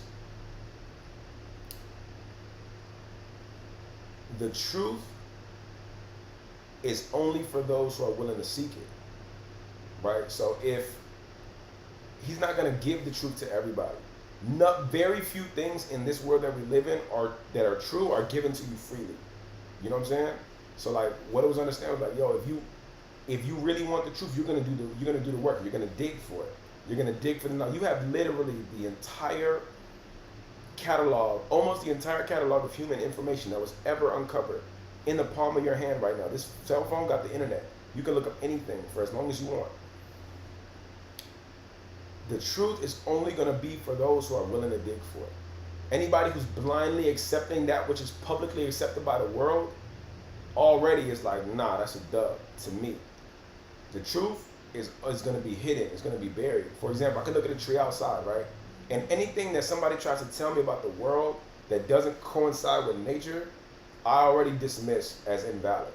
Because nature is nature, bro. Without nature, we die. So there's no way anyway, what's true about a tree is not so much in what you see. What's the truth about the tree is in its roots. If a tree or a plant has root rot, it's going to die. You're not going to know why. Why? Because the reality of what was happening with that tree is underneath the soil. If we dig, we have to dig for the truth. The truth is not something that's going to be given to me at Walmart for free on Christmas. No, it's going to be some shit that I got to dig for. And if I'm afraid to do the work, to dig for the truth, then I don't deserve the truth. So to those of us who are capable of saying, you know what, I'm first off open-minded. I'm willing to completely open my mind to any and all possibilities of what may be true. For example, if we were raised near a Christian environment, there's like a good 80% chance that we're going to be Christian. If we're raised in a Muslim environment, there's a good 80% chance that we're going to be Muslim. Like there's so many different ways it could go based on environment. Nurture versus nature, it's a conversation that happens all the time. So what I would say is, dog, be completely open-minded. I think it was Albert Einstein that said, the man who's in search of truth will at one point in his life question all things. You got to question everything and say, yo, bro, every single thing that I believe right now, I'm open to changing. Because I know that there were things that were done to me before I was even born that set the precedent for my belief system. I didn't know I was going to be born black. I didn't know I was going to be born in Miami. I didn't know I was going to be born to these parents. I didn't know I was going to be born in this financial situation. There's a bunch of things that were decided in advance before I even got here that set the course of how I was going to experience this life. So what I got to do is to question it. So what I got to do is question it, and I got to question it first. I got to say, yo, I'm comfortable completely erasing my entire belief system in search of what's true. I don't care if I got to completely get rid of all things and all people and all images. I'm ready to open my mind to whatever is true. If I'm looking for truth, if I'm looking for obedience, I can just go and grab the closest religion that's next to me. If I'm looking for community, I can just go and grab the closest religion that's next to me. If I'm looking for something that's palatable to me, I can just go ask the nearest community what we all believe in, guys, and just start believing what we believe in. But if I'm looking for actual truth, I got to be comfortable unlocking every door and saying, yo, I'm comfortable changing my entire viewpoint of everything that I know about the world. Because I'm going to look for this absolute truth. I'm going to look for reality. And when you open that first door, then it starts leading you down these different rabbit holes of like, okay, cool. Now that you're ready, now that you're prepped and you're aware, you're open to a different concept, here it goes. And then you can go down this rabbit hole of like what it really is. Do I believe there's a God? Absolutely. Do I believe everything in the Bible? Everything? Absolutely not. Do I like the Bible? I personally like the Bible. Do I go to Christian churches and listen to Christian leaders? Absolutely. Do I like Jesus? I rock with Jesus. I had an experience and I tested Jesus. I was like, yo, Jesus, if you're real, make this happen. It was something that was impossible, bro. When I say impossible, I mean impossible. Impossible. Jesus, if you're real, make this happen. A month later, it happened. I was like, yo, I'm not questioning no more. We good. We good. Jesus is real. But I still pray to God, if that makes sense. Like, I still pray to my creator above all else. And I still like to say, man, like, opening your mind is the first step, and then you got to dig. I have to be comfortable saying what I believe in, other people may not believe in. What I believe in may be contradictory to other people's belief system, and that's fine. If you're not so much of a hater that you can't have a conversation with me just because I'm not a part of your group, then cool. You ain't even talk to me at all. I ain't going to come seek for you, straight up. However, I'm going to develop my belief system to the point where I know what it is that I'm talking about. And it will be proven time and time again in my life. And I'll know that. You feel me? Boom. And that's the end of it. Like, there's no other way that I'm going to go into this like life navigating and allowing other people to jerk me around. Nah, I'm going to develop my belief system and my understanding. And once I get that understanding, I'm going to stick to it. And I'm good. And right now I got a pretty good idea of like who I am and what I got going on. I just talk to God all day. Everybody can argue about God's name, God's color, God's preferences and what women should wear, and God's preferences and what men should be doing, and God's preferences about how long a beard should be, and God's preferences about how many wives legally a man should have. Bro, whatever, bro. I'm talking to God and I'm believing. Like, do I believe men should have multiple women? If we live in a world where men should have multiple women, then women should have multiple men, bro. I feel that way. Do I believe that women are second-class creatures to men? No, that's stupid and idiotic to me. I believe that we're both divinely created for two very different functions. One isn't more valuable than the other. Without all men, all women would die. And without all women, all men would die. So anybody who's trying to convince us that one is more important than the other, you lost your fucking mind. And I don't care what you say. You know what I'm saying? But I also know that there's a lot of doctrines in these religious texts that make women seem like villains. Yeah, they make women seem like villains. They make women seem like second-class citizens. And to me, that's pimp shit. If I can make a woman feel less worthy in her worth, if I can make a woman feel like she's responsible for all the sins of the world, if I can make a woman feel like she's only secondary, I only made you because I made homie and he got bored, so I'm gonna need you. You know, like as if the woman wasn't an intentional design. If I can make a woman feel all this shit, naturally, women and young girls are always gonna have a second-class mentality. Even today in America, women still aren't getting paid as much as men, bro. Like, we're still allowing this shit to happen. Why the fuck is a female actor not getting paid the same amount as a male actor, bro? Somebody got to explain that to me. Just someone. Just pop up and explain it. Why is that the case? Oh, well, you know, I don't know. This lady's doing all the same work, bro. They're co-leads. Their name is at the same spot on the call sheet. We do acting work. We know what it is. Why is she getting paid way less than him? Oh, because it's how it is. So because that's how it is, that's how we gonna keep it, bro? Are we stupid? Why are we fucking stupid? No, bro, look, I don't believe in that whatsoever. Like that shit, that's for the birds. So I believe that there is a lot of doctrine that makes it so that, yo, women, I'm gonna convince women that they're sinful, dark, not good, beings, because when a woman's vibration is that low, she's easier to control. Bruh, go read the Iceberg Slim book, like Pimp. He gonna give you all the game in the world on how to break a woman. I'm gonna break you down, I'm gonna play on your insecurities, I'm gonna play mental games with you until you feel like you absolutely need me to be a part of your life in order for you to live a good one. Without me, you ain't nothing. And come on, bro. I'm telling you, I'm not gonna catch butterflies over you. You across the world. I'm telling you, this is real shit. And I'm not. And mind you, I'm not saying this to like make women love me. Like, I keep my hands to myself. Like I'm not doing this to like build some army of women so I could please y'all. No, because I think that women, y'all be tripping sometimes too. Men be tripping, everybody tripping. But what I do not believe is that women are not equal to men. You know what I'm saying? I believe that we're all equal, bro. One without the other would die. So how can you be second to me? You know what I'm saying? I could understand I'll be first if I'm self-sufficient. If I'm a fucking seahorse and I could do this shit by myself.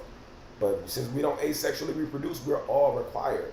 And if we're all required, then it's 50-50, bro. Like you're not gonna convince me that my girl was just secondary to me because of X, Y, and Z. No, because the ancient Egyptians didn't believe in that. And it's interesting because Egypt is all throughout the Bible multiple times, and head and neck, right? Like you're not gonna convince me that in Egypt they had the God and the goddess principle. It was like boom and boom, left and right, yin and yang. And I'm like, cool, that makes more sense to me. Like even when they go down to the Holy Trinity, the Father, the Son, and the Holy Spirit, that never makes sense to me, bro. And this might offend people, and it's just my belief system. No one has to like me. But when I think of the Father, the Son, and the Holy Spirit, that never makes sense. I'm like, Father, Son, Holy Spirit. Father, Son, Holy Spirit. Father, Son, Holy Spirit. I'm like, okay. And then I'm made in the image of God. I'm like, okay. And the Bible really makes women seem like they're villains. I'm like, okay. So if I'm made in the image of God, and there's space for three in this Holy Trinity, and God has a son, Father, Son, third spot, Holy Spirit. Okay, hold up. I have a spirit in me. It's what animates my body, but my spirit doesn't need a seat when I go on an airplane.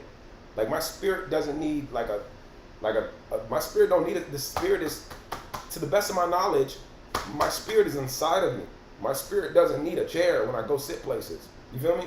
So you have space for three in this Holy Trinity. You have a Father, and then you have a Son, and then you just have the Spirit. Right. Hold up. So if I'm being a free thinker at this point, I'm saying, you know what? Okay, let me be a radical thinker here. Father, Son, Holy Spirit. I'm made in the image of God. I'm made in the image of God. Okay, so I'm made in the image of God, and God has a Son. There's only one way for me to have a son. Only one way. But I'm made in the image of God. God has a son. Even the method that God used to bring his son into creation required one other being. And we could be ignorant and crazy about this shit all we want. There's only one way. There's only one way that a man can have a son, and that's with a woman. So I'm like, yo, okay. So if I was to look at the Holy Trinity and be like, okay, there's a father, there's a mother, and there's a child, that makes so much more sense to me just on a cellular level. I'm like, damn, so I can take this Holy Trinity and apply it to everything. That would mean that every living human being is in the image of God. If I was going to be radical enough to say, I'm not professing this because there's no books to back this up, there's none of that. That's just me looking at shit and saying, I wonder if this makes more sense. And when I look at it that way, I'm like, bro, that means that every human is in the image of God, not just men and not just boys. You know what I'm saying? Because the way it is right now is men and boys are in the image of God, and women are in the image of Eve. That's really what it is. Right? Let's be real. That's what that is. And so I'm like, okay, men, boys, women, like that just makes so much more sense to me. If I'm in the image of God, that's true. And like something that's true and that can be proven on a cellular physical level doesn't need any kind of extracurricular different shit. Like, I don't think that we were meant to sit here and try to rewrite this shit. I think that somebody came in contact with what God really was and said, yeah, but if we do it like that, probably the serpent yet again, and said, if we do it like that, then women are going to get too powerful. They're going to get too out of control. We can't allow women to think that they're God Because if we allow women to think that they're God, they're not going to allow us to use them the way that we allow them to use us now. So I got to make a woman feel like she's responsible for all the sins of the world. She's the one who was stupid and got convinced, and then she's also treacherous because she got Adam to do it. And then beyond that shit, as a reminder of your sin, I'm going to make you bleed every month to remind you of your sin. And then beyond that, I'm also going to, remind you how wicked women are, because throughout the Bible, I'm going to give you women like Delilah. I'm going to give you women like Mary Magdalene, who had like 10 demons in her and all this other stuff. I'm going to give you the women, who else was treacherous besides Delilah? I'm going to give you women like Potiphar's wife. I'm going to give you all these women throughout the Bible that are just treacherous. All these like prostitutes and women doing all this damage. Jezebel. I'm going to give you all these like women that's just going to kind of, it's a psychological game too. I'm going to give you all this doctrine that shows how every chapter in the book, everything is written from a male's perspective. The only ones who traveled with Jesus was all men. And then every book in the Bible is named after a man. And it's all like, okay, cool, bro. That's good for me. I'm a guy. You know what I'm saying? But in all actuality, it's really, really best for white men. So like, if we're all on the outside of this shit, let's really make this shit make sense. What is this thing talking about? Are we really going to sit and say that all these women are really that bad? You know what I'm saying? And again, this is just me like pointing out some of the things that I've noticed. It's like this shit feel like pimp shit. This shit feel like I'm thinking to myself like, yo, who did this? Who in history said, like, figured this out, that yo, we have to convince women that they're less than us so that they won't oppose us and they will like stay in their place and we can use them. And in certain cultures, I can have 3 wives. I'm gonna have 3 of you, but you fucking women, you can't have 3 husbands. Oh no, because that will get you stoned, and that will mean that you're a disgrace. Like, make that shit make sense, bro. Like, a man shouldn't have 3 wives the same way a woman shouldn't have 3 husbands. You wanna know why? Because you only have 1 sexual organ. Like, if I have 3 penises, bro, then maybe I should have 3 wives. That probably would make sense. But it doesn't. Like, we're designed one for one, bro. Like, why are we making this shit more complicated than it could be? I'm not gonna listen to somebody who's gonna try to make me crazy on this subject. It's gonna make me look down on women and then we wonder where all the problems of the world come from. You feel me? It's come from some sick ass white man 1,000 years ago. The same person who probably tampered with the Bible, probably the same person who wrote the book How to Make Negroes Christian.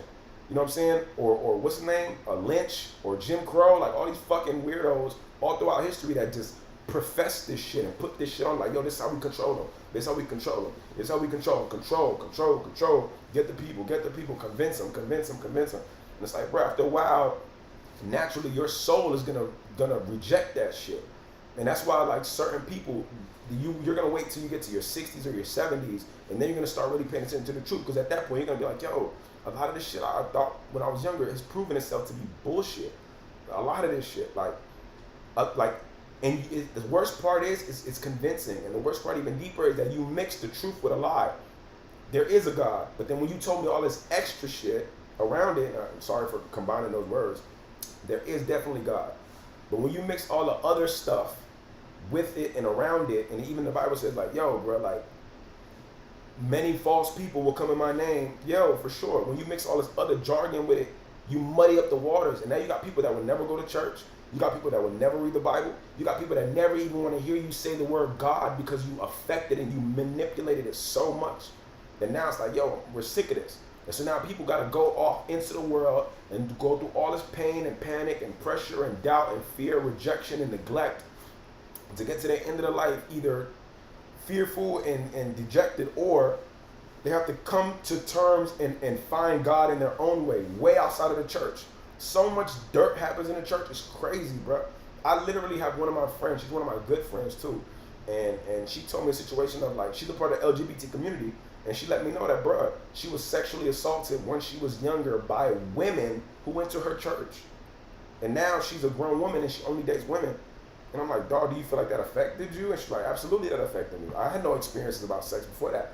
This woman was somebody who we trusted. My parents trusted her so much because we was all in church together. She would let me spend the nights at this lady's house, not knowing that the lady is sexually activating me, you know? And I'm young, so I'm thinking, oh, she's like helping me become a grown-up faster. So, you know, you're young, you be trying to do grown shit early.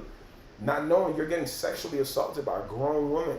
You know what I'm saying? She's giving you wine coolers and shit, and you're like 14. You know what I'm saying? So And these are other people's stories, like real life stories. So I definitely, moving forward, I definitely got to be hesitant as to like other people's truths that I tell online. But I only said it just to say like, yo, there's a lot of people who are church hurt and they will never go. You know what I'm saying? Never go to church, and I don't even want to hear you say something about God. I know some people, if I say the word God, they're immediately like, get away from me. Because of all the stuff that has already happened to them by people who was talking about God. A preacher, a pastor talking about God was stealing your money. A preacher, a pastor talking about God but having 6 affairs outside of the church and still walked away with your money. You know what I'm saying? Like doing all this dirt. So like some people are like, yo, bro, this is crazy. Like I know some people that will never go for it, and it's sad because, you know, I feel bad for you. That's why I love Feels Like God, acknowledging the God in us and giving us God and giving God credit. Yeah, it feels like God. That's my song. I feel like God. Of course. Thank you, Pete. It is. When I go in, I feel like them. I feel like Nas or over. I can't. I feel like Pop. I feel like him. I feel like God. I feel like him. God. You feel me? That's what it is. That's imperfect man, not God. Yeah, I never said God told these dog. What is up with the pastors, preachers in Catholic religions touching altar boys and shit? Like, what's up with that?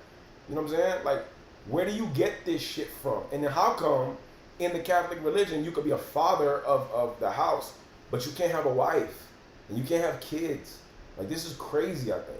I believe that's what it is. I don't know deep, but I'm sure that's what it is. And then nuns, you're a nun, so that means you're devout. You're never gonna have kids. Then why were you? If you were born to do that, why do you have organs that would allow you to produce? You think God put you here to not produce? Why would a nun? Why are you a nun? Like I'm confused here. I thought you were meant to be a nun. I'm gonna go handle my business. Hope to chill with you again here soon. Peace, bless. Yeah, I'm following you. Let's definitely stay tapped up. It's unfortunate that there's been a stain on the church. That's why we must always question things. Honestly, that's why you don't go to church for the church. You go to connect with God's word. Honestly, and that's a fact. That's a super fact. So this is one of them like real deep conversations, and it's one of them ones that like I can only have this kind of conversation. Catholicism is a tricky subject for me. Pete, I can only have these kind of conversations with people that are at least open to having a conversation. I remember talking to my girl one time, and I asked her, I said, would you ever talk to a white supremacist, like a KKK member? And she was like, no, I'm not challenging Christianity, but loving this. Hey, appreciate it. I'm not challenging Christianity. Like, because I can completely be wrong. I could be wrong about everything across the board. And I'm okay with that. And I'm also okay with not doing some of the ritualistic stuff that they have me doing in church. Like, I'm okay with all that. Like, wherever I go after this, it's going to be my responsibility, no one else's. So I'm not leading anybody to come down the same path with me. But what I would like people to do is have questions. Like, yo, simply like, yo, ask questions, bro. And if something don't feel right to your spirit, go find something that feels right. I'm not talking about your flesh, because there are different. I'm not saying, oh, I don't feel right in here, because your ego is telling you, and the enemy is telling you, and your flesh is telling you. Nah, you got to have a connection with your spirit, bro. Like, super spirit is the conversation that don't make sense to your flesh. I speak from pain from the church, but I walked away only to realize the calling wasn't from church. Ah, see? What up, Q? Welcome to the live.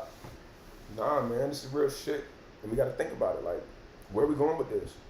I'm going to keep doing my pursuit of what I believe knowledge and God has for me, and everybody else to just, y'all all do the same. And I'm never going to sit and, like, trip over somebody for their own religious beliefs. As long as you ain't tripping on me and trying to come at me with no extracurricular shit, bro, we can coexist, and I'm cool with that.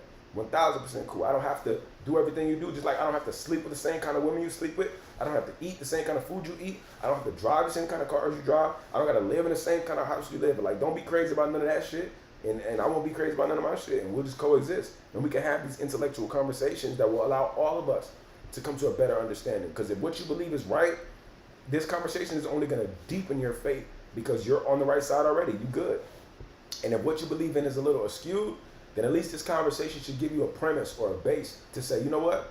Some of those things in the last conversation, I would like to do some research on it. Or I would like to like tap in with myself, maybe do some research outside of the different religious groups and see what they believe in, different things, and then maybe I'll come to my own understanding as to what it is that I go for.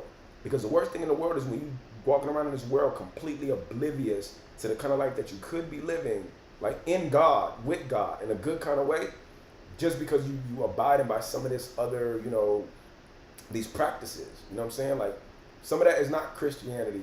Some of that is churchianity. And I heard Myron Golden say that. Myron Golden was like, yo, we got to get out of some of this churchianity. You know what I'm saying? I was like, churchianity, that's hard.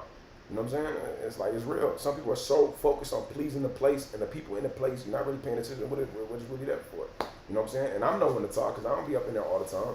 But the reality is, man, I talk to God non-stop, homie. That's us. We locked in, and we got to do this thing together. But at the same time, I know what God has for me. Sometimes I would sit in the church and I'll be like, yo, bro, I could do that. I could get on stage and talk that. I just talked to y'all for 3 hours. Like, I could talk that. I could get up there and do that. That's what I'm thinking. Like, oh yeah, I could get up in there and da-da-da.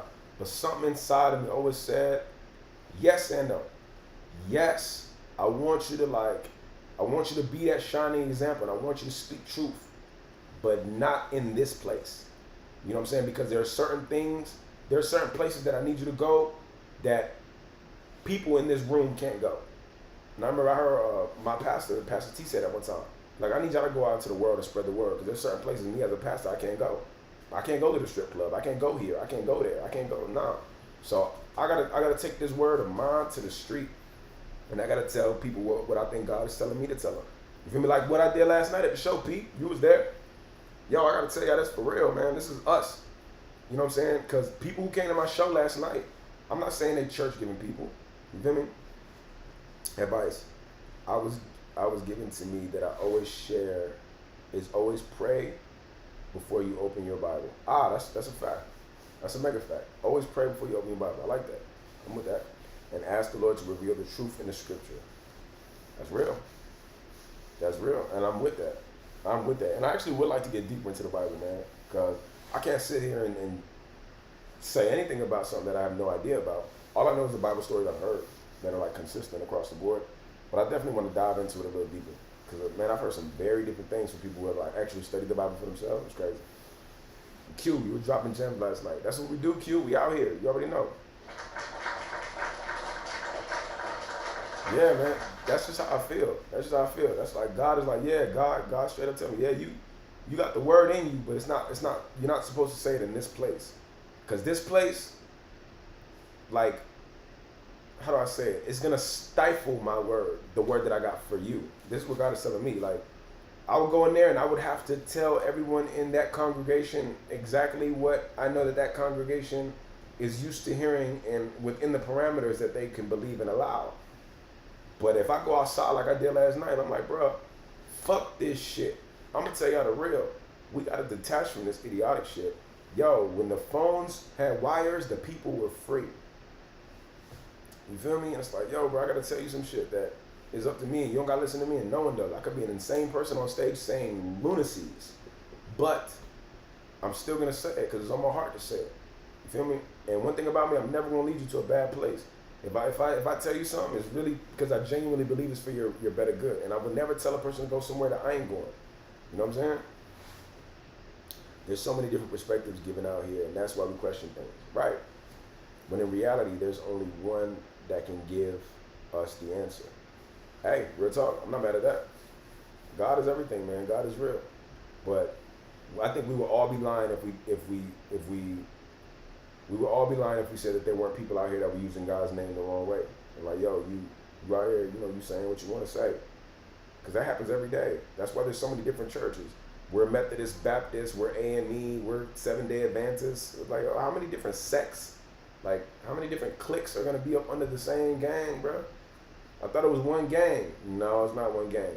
It's one gang that's in like a big other gang, but then underneath that gang is a clique of smaller groups that have grouped together because my style of doing it is different than your style of doing it.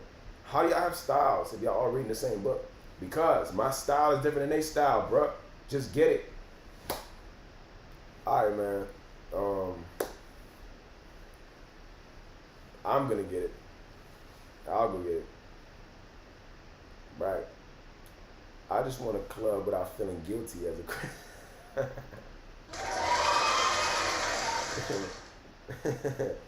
My dog Anton said, I just want a club without feeling guilty as a Christian. I'm sure there's people that respond to that. I had some church people in my spot last night. Everybody that was off to the right side of the stage, they all go to cool church together. And I'm like, all right, bet. And so I'm like, click. And I be going to cool church. I love cool church. I love the people who run cool church, man. Those are my people. I really love them. Like family. Man, they the truth. They are the truth, and I really love them, and I wish them nothing but the best. And I like that. I like that people are in the church and doing the church work. But not everybody's supposed to be in the church. Some people are supposed to be outside leading people to God in a way that, like, The church can't do it. If anybody comes with a cross, to some people in the world, if anybody comes talking about Jesus or a cross, I'm immediately running away. Why? Because you don't know my life and you don't know what I've been through. And nah, I'm not with none of that. And so me, I'm not about to approach you with none of that. But at the same time, I know I got something special for you that is on my heart to tell you, and I'm going to still tell it to you. I'm just not going to tell it to you from that perspective, because I'll be lying if I said I wasn't on, you know what I'm saying? There's a lot of middle ground there between you and that. And a lot of people been church hurt. And so a lot of people ain't going. And I don't blame them, bro. I don't blame you at all, because there's some monstrous people out here that are in the church. And you're like, bro, how is this person in the church and haven't burst into flames yet, bro? Person, you are the villain. You are the villain, bro. No way around that. And I don't know, but we at a space right now where we're smart enough to be able to discern. Like, we're not slaves anymore. We're not idiotic. We're not cave people. You got discernment on you. You know what I'm saying? Possible, right? Thank you. Like, is scripture metaphorical or literal? That's a great question. Is it metaphorical or lyrical or literal? I don't know. But it just breaks it. Like, that goes back to my discernment thing. Like, discern it. Like Jay just said, pray before you read, pray before you open the Bible and get that discernment. You know what I'm saying? Because that's all we could really do. You know? And again, these are just my thoughts, and I would never profess this as some sort of prescription for somebody's life. I would just like it if people were more comfortable questioning things. Don't be afraid to question things. If what you believe is right, it can stand up to questions. If what you believe is wrong, it will fall apart when you question it.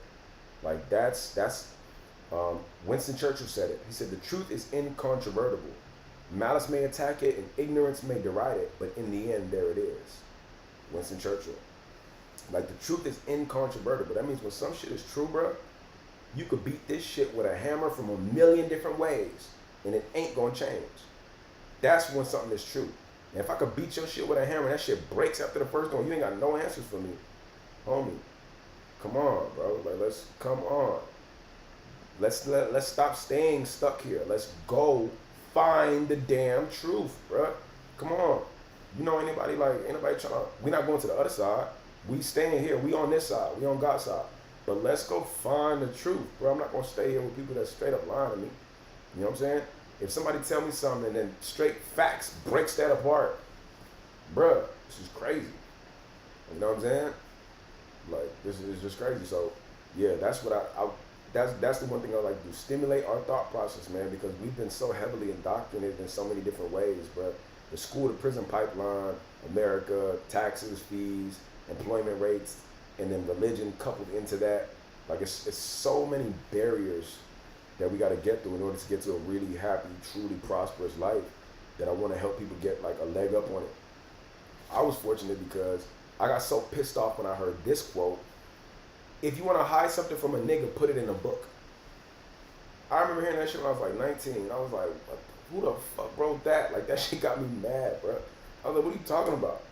So they think we dumb, huh? If you want to hide something from a what? And then somebody repeated it. If you want to hide something, that's the saying. I'm like, that's not a saying, right? But I know that's a saying. People say that.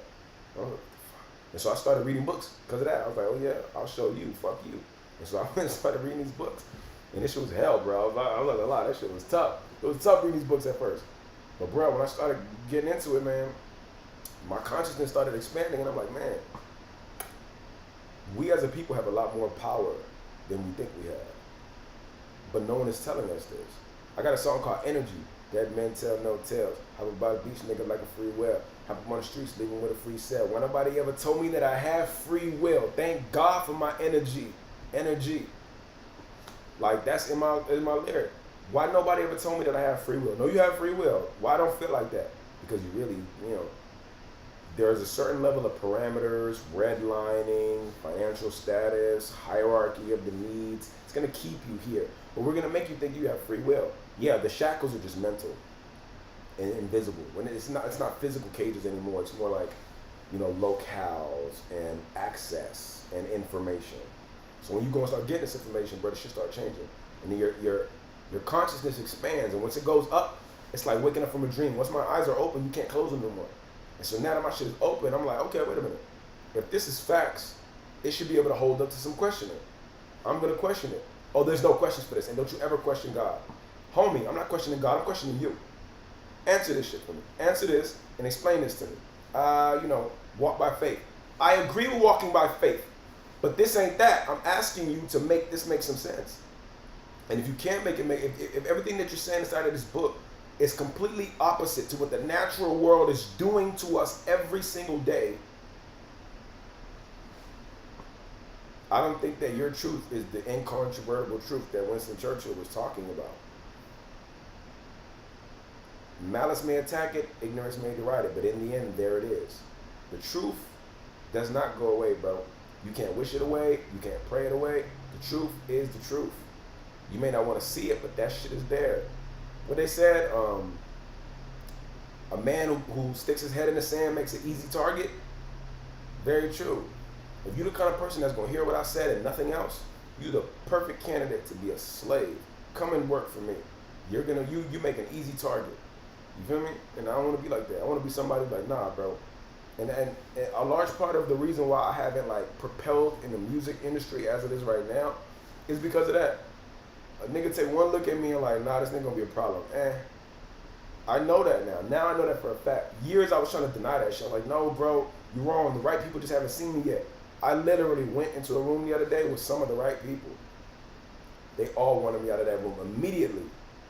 Immediately. And here's what one of these producers told me. After I left the set and I went back to my hotel room, I was talking to the producer. I was like, yo, they said no to me on stage. He's like, yeah, but we're trying to work it out in the back. And what you mean? He's like, yo, we got you on the maybe list because now we really want you to be a part of this thing, and it don't make no sense. We was all excited for you to come and do this. We don't know why the judges told you no. And I was like, yeah, man, I've been praying about it. I'm trying to figure out what I should do. And he's like, no, that praying is true because we having a conversation about you in the back. He said this. He said, you deserve a chance, man. Your music is good. Your vibe is good. Your energy is good. Everybody here like your energy. He said, on top of that, I can tell by your energy, I can tell that you're his. And I was like, his? And that stunned me. After that, I wasn't even mad about the show no more. I was like, hold up. What did you say? He said, I could tell by your energy, I could tell that you're his. I'm like, his? He said it like there was a dude in the room. Like there was somebody here and I'm a part of his clique. He said, I can tell by your energy that you're his. I'm like, his? I never heard nobody use that verbiage like that. I'm like, his? Huh? And he was like, yeah, bro. So I'm like, huh? You can tell by my energy? You can tell by my energy that I'm his? He was like, yeah. I said, man, I don't know about none of that. I just know I ain't for the bullshit. And I like good stuff. But I was like, man, that's crazy. When I asked him that, he's like, yeah, I can tell by your energy that you're his. And I'm like, damn, you know what's weird? If you could tell that, and you're a random producer, right? Not random, but you're just a producer in the back end, then that means that when I walked inside of the room with them judges, they could probably see that too. Yeah, they could see that too.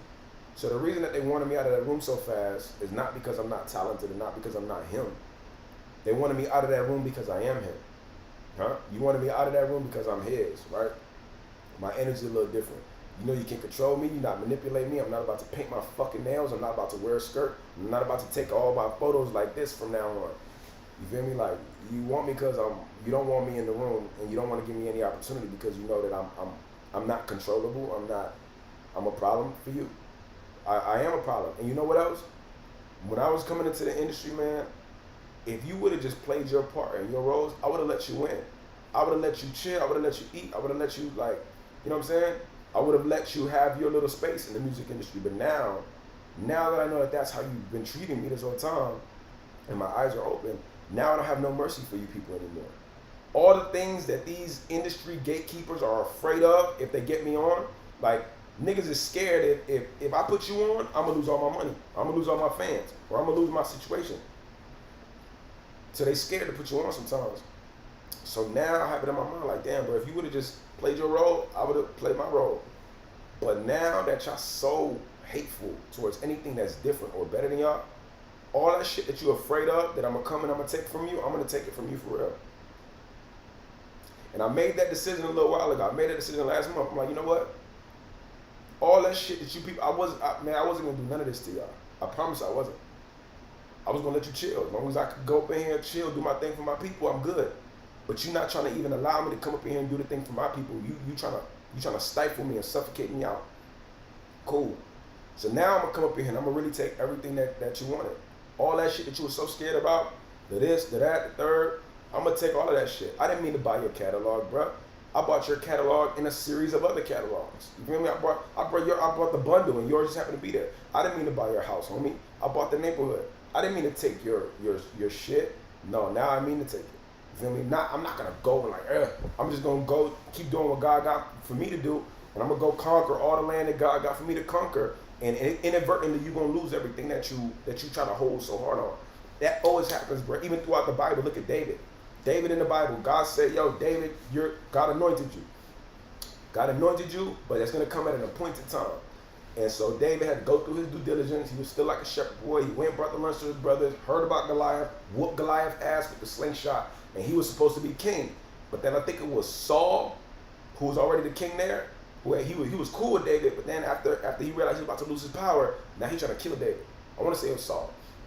Now he's trying to kill David. Oh, so now you're trying to kill me because I'm supposed to be the next king. Nah, bro, like, homeboy, you know you're not supposed to be king forever, right? You're not supposed to be king forever. This is just the natural succession of things. This is the natural succession of things. Homie wasn't happy with that shit. Like, nah, nigga, fuck that. I ain't ready to stop being king. I don't care what nobody's saying. Kill him. I'm gonna be king forever. Oh, okay, cool. And now what happened? Eventually, David came and took all your shit. Why? Because it was his position, and if you would have just gave it up when you were supposed to, you'd have been cool. But now you got to give it up and get embarrassed and lose all this shit and lose your life and more disgrace and you got to suffer.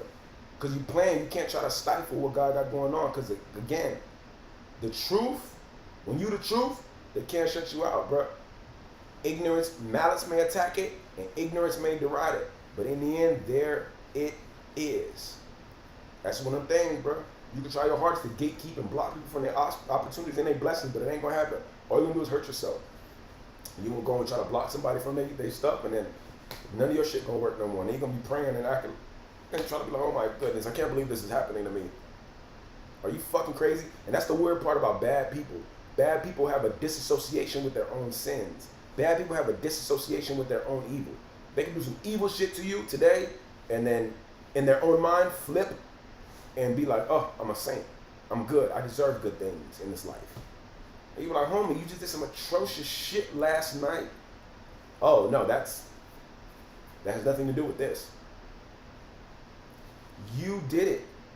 Oh, well, that's the problem with racists. That's the problem with Nazis. That's the problem with all kinds of people. Like, yo, you have a pure, clean-cut disassociation with your own shit.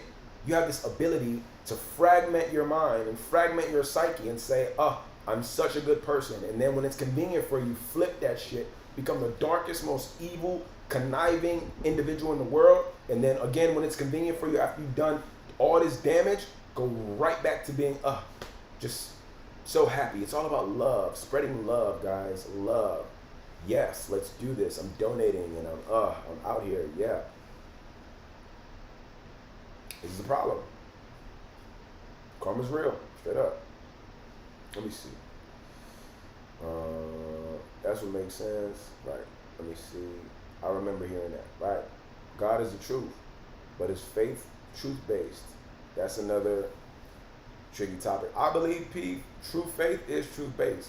Like, to have faith in what's real is real. You got good energy. I like it. Thank you, Sunflower Soul. Love that. We need more artists like you in the industry. Thank you, Sunflower Soul. Like my butt I like you. Thank you, Moon Milk. And again, I'm really not saying this shit. A lot of what I'm saying is extraordinarily controversial. So I'm really not saying it to pacify anybody. If I wanted to be like safe, I would just tell you all the same stuff you already know. I'd be like, look, this and that, and hey, and brother, and yeah. I'm not. You feel me? Because I'm not out here to please people no more. I'm kind of really. I don't know if I ever was, but I'm really over that shit. I'm more over it than most because of that experience that happened last month. Now I'm really only want to talk to people that's like me. I really only want to talk to people that have the same frustrations with the way the world is running right now and want to see better, bro. Because I'm absolutely convinced there is better, way better, bro. And we're fucking playing, dog. We're losing time and energy and people. Like, life is fleeting. Imagine how many extraordinary people could have pushed all of our agendas a million yards forward, but because we're not activating ourselves, they're gonna die tomorrow and never live out their destiny, your destiny, his destiny. Why? Because we're wasting fucking time playing around with some of this old dumb thinking. Like, nah, bro, challenge everything. I'm somebody who I will sit there and I will ask God a straight, direct question. And I do question God. I don't mind that because God don't get mad at me for asking questions. God knows how much I know and how much I don't know. And if I'm asking, that means I'm in seek of truth. I'm seeking truth. I'm seeking guidance and I'm seeking wisdom. You know what I'm saying? To all the people that feel like they can't ask God nothing, they got to go ask the pastor. It's like, oh yeah, because they've been convinced that all the answers for their life is already in the Bible. And it's like, bruh, the Bible is about the human condition. There's a lot of good knowledge and wisdom in it for sure. But to have any kind of mindset of feeling like you can't talk to God is crazy to me. You can't talk to your own creator. If you believe in a God, you should be able to have a conversation and not feel no way about it. Don't feel guilty. You know what I'm saying? Like, and there's these heavy doctrines around all of this stuff. So anyway, it's not meant to like please anybody. It's actually meant to offend those who I've got no business talking to anyway, and talk to people who are actually interested in pursuing something better, man. And I'm not saying that there's anything better than Jesus or the Bible. I like it. But at the same time, I also know, like, I think there's a lot that we don't know. You know what I'm saying? I heard there's a 6-mile library underneath the Vatican with a lot of books and a lot of stuff. I would like to go to that library one day. They said only the Pope can go in there. It could be a lie, but if that shit is real, which I believe is real, because why would the Vatican have all their shit on display anyway? Who the fuck even goes inside the Vatican? But yeah, that's what I think. Still give us, still give us enlightened music the world is hungry for. Thank you. Karma's real. Facts. Let's see. Natalie, what's up? Welcome to the live, Nat. I'm actually about to jump off. My voice is getting hoarse. But we was having a great combo, Nat. I'm sure you would have appreciated this one. Let me see. I would never understand, so I must believe in the Lord and go forward. Right, hold up. Let me see. Hold up. What did I miss? That's right. That's real. Okay, faith. Okay, faith for me is understanding God is the truth, and there are some things in this world, right? Okay, that I will never understand, so I must believe and go in the Lord and go for it. I like that. I like that approach completely. I like that approach, but the only thing that I'm not with, bruh, is lies. Like, I'm just not with, like, the powers that be who have tampered with information before it got to me. And if I'm like that dumb that I think that I'm so important in the world that any of these politicians, leaders, or wealthy families owe me the truth, I'm narcissistic and a fucking idiot. I'll be honest with you. Like, no, I believe that from the top down, they're probably looking at me like I'm another sheep in the herd for just to be put up on the chopping block. And so my thing is, man, look, I want to find truth. I want to pursue truth all day. I believe in the Lord and I believe in going forward. And my thing is about finding the truth. I'm just not with the bullshit and the lies. You feel me? The root word of the word religion is religare in Latin. Religare means to bind. As if I take some rope and I wrap it up around you. So there's just so many questions around that. Did you lose your voice a bit after the show? Maybe. I don't know. But I'm definitely losing my voice right now. You're welcome. Thank you, Sunflower Soul. How was your show? Nat, the show was a vibe. Hey, Q, hey, look, anybody that was at the show last night, please write, like, something about the show in the chat so that anybody who wasn't in the show could know how the show was. I know Patrice was at the show. I know Q was at the show. Let Nat know. Let her know it was a vibe. It was crazy, too, man, because Murphy's Law is real. Anything that can go wrong will not only go wrong, but it will find a way to attach itself to all the right shit and find a way to fuck it up, too. So, craziness. But, yo, we weathered the storm, man. I got a homegirl, Yoli. Man, she is the MVP. She came through with all the equipment we needed because everything in the venue just happened to stop working when we needed it to. This shit is crazy, but we still put on a great show. The world is shifting, but before it gets there, the darkness has to get uprooted. That's a fact. That's a mega fact. That's like talking about America, how people are like, oh my God, we just need to change the system. It's like, no, bro. You're trying to change a system that's functioning exactly how it's designed to function, off the backs of the poor. That's what it was designed to do. You think this shit was designed to not do that? When they wrote the Declaration of Independence, there were slaves here. Like, so what part of this do you think included us? Like, no, it was designed with you underneath the powers that be. So if you're a minority in any way, it's a system. So I agree. Like, it's not about like trying to change what's already there. It's about saying, no, bro, this shit needs a complete uprooting. This shit needs a new operating system completely. So let's get rid of this old shit. You know? Mother Earth is going through a cleansing. That's a fact. That's a super fact. Let me see. I'm sure I'll catch the next one. I'm back in Milan from India. It's almost 8:30. I'll be asleep by 9. Shout out to you for the world traveling. Shout out Nat. I like it, man. I want to hear all the stories from world traveling. Like me, I'm somebody who I like vicariously living through people. Like, I remember I used to work at a diner, and a lot of old people used to come to this diner, and for some reason I thought I was gonna die early. So I used to always take my time and talk to these old people and be like, yo, what is it like? What is it like being old? Like, what was it like living 50 years, 60 years, 70 years? So I would talk to old people all day, and they would just all give me like their stuff. And then I would always ask them the same question, like, hey, if you could go back in time, what's something you would have done differently?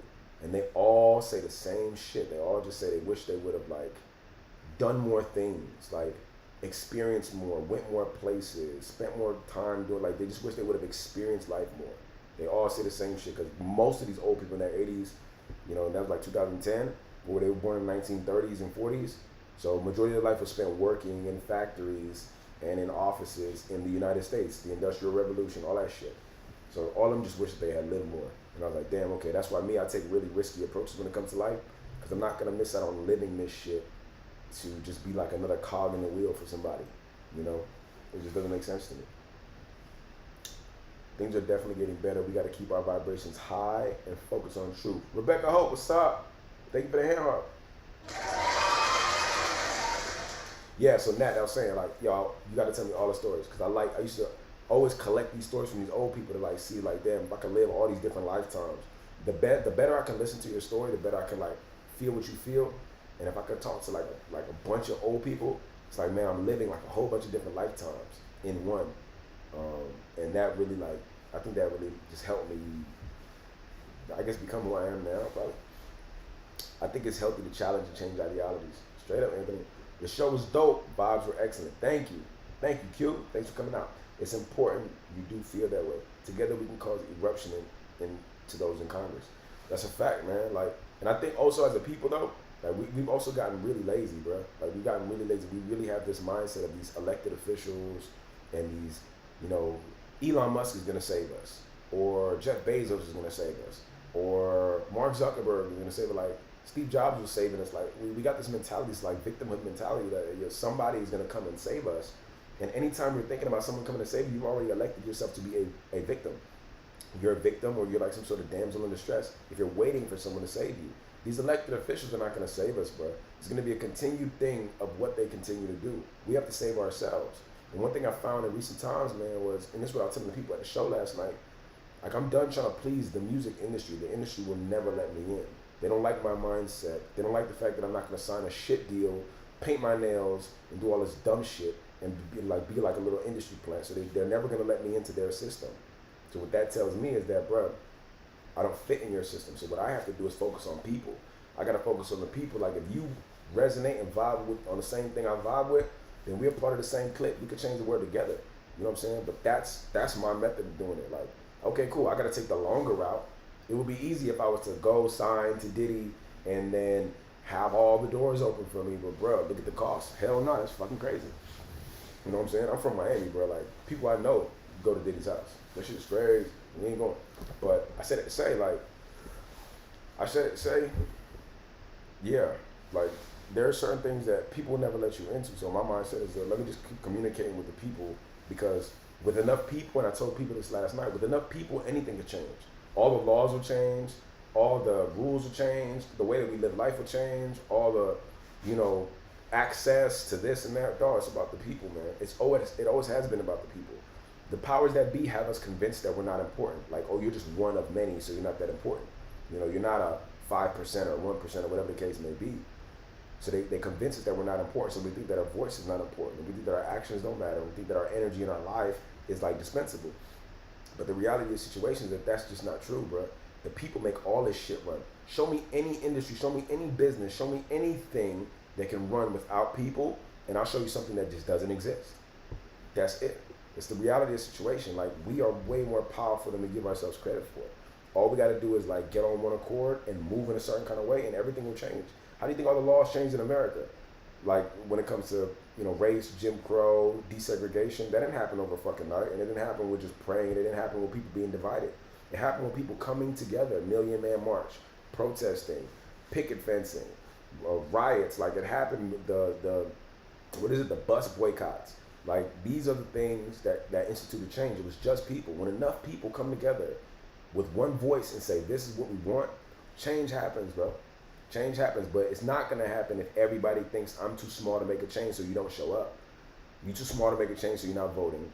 You too small to make a change, so you're not protesting. You too small to make a change, so you're not gonna post on your social media. You too small to make a change, so you're not gonna speak about the injustices that's happening in Palestine.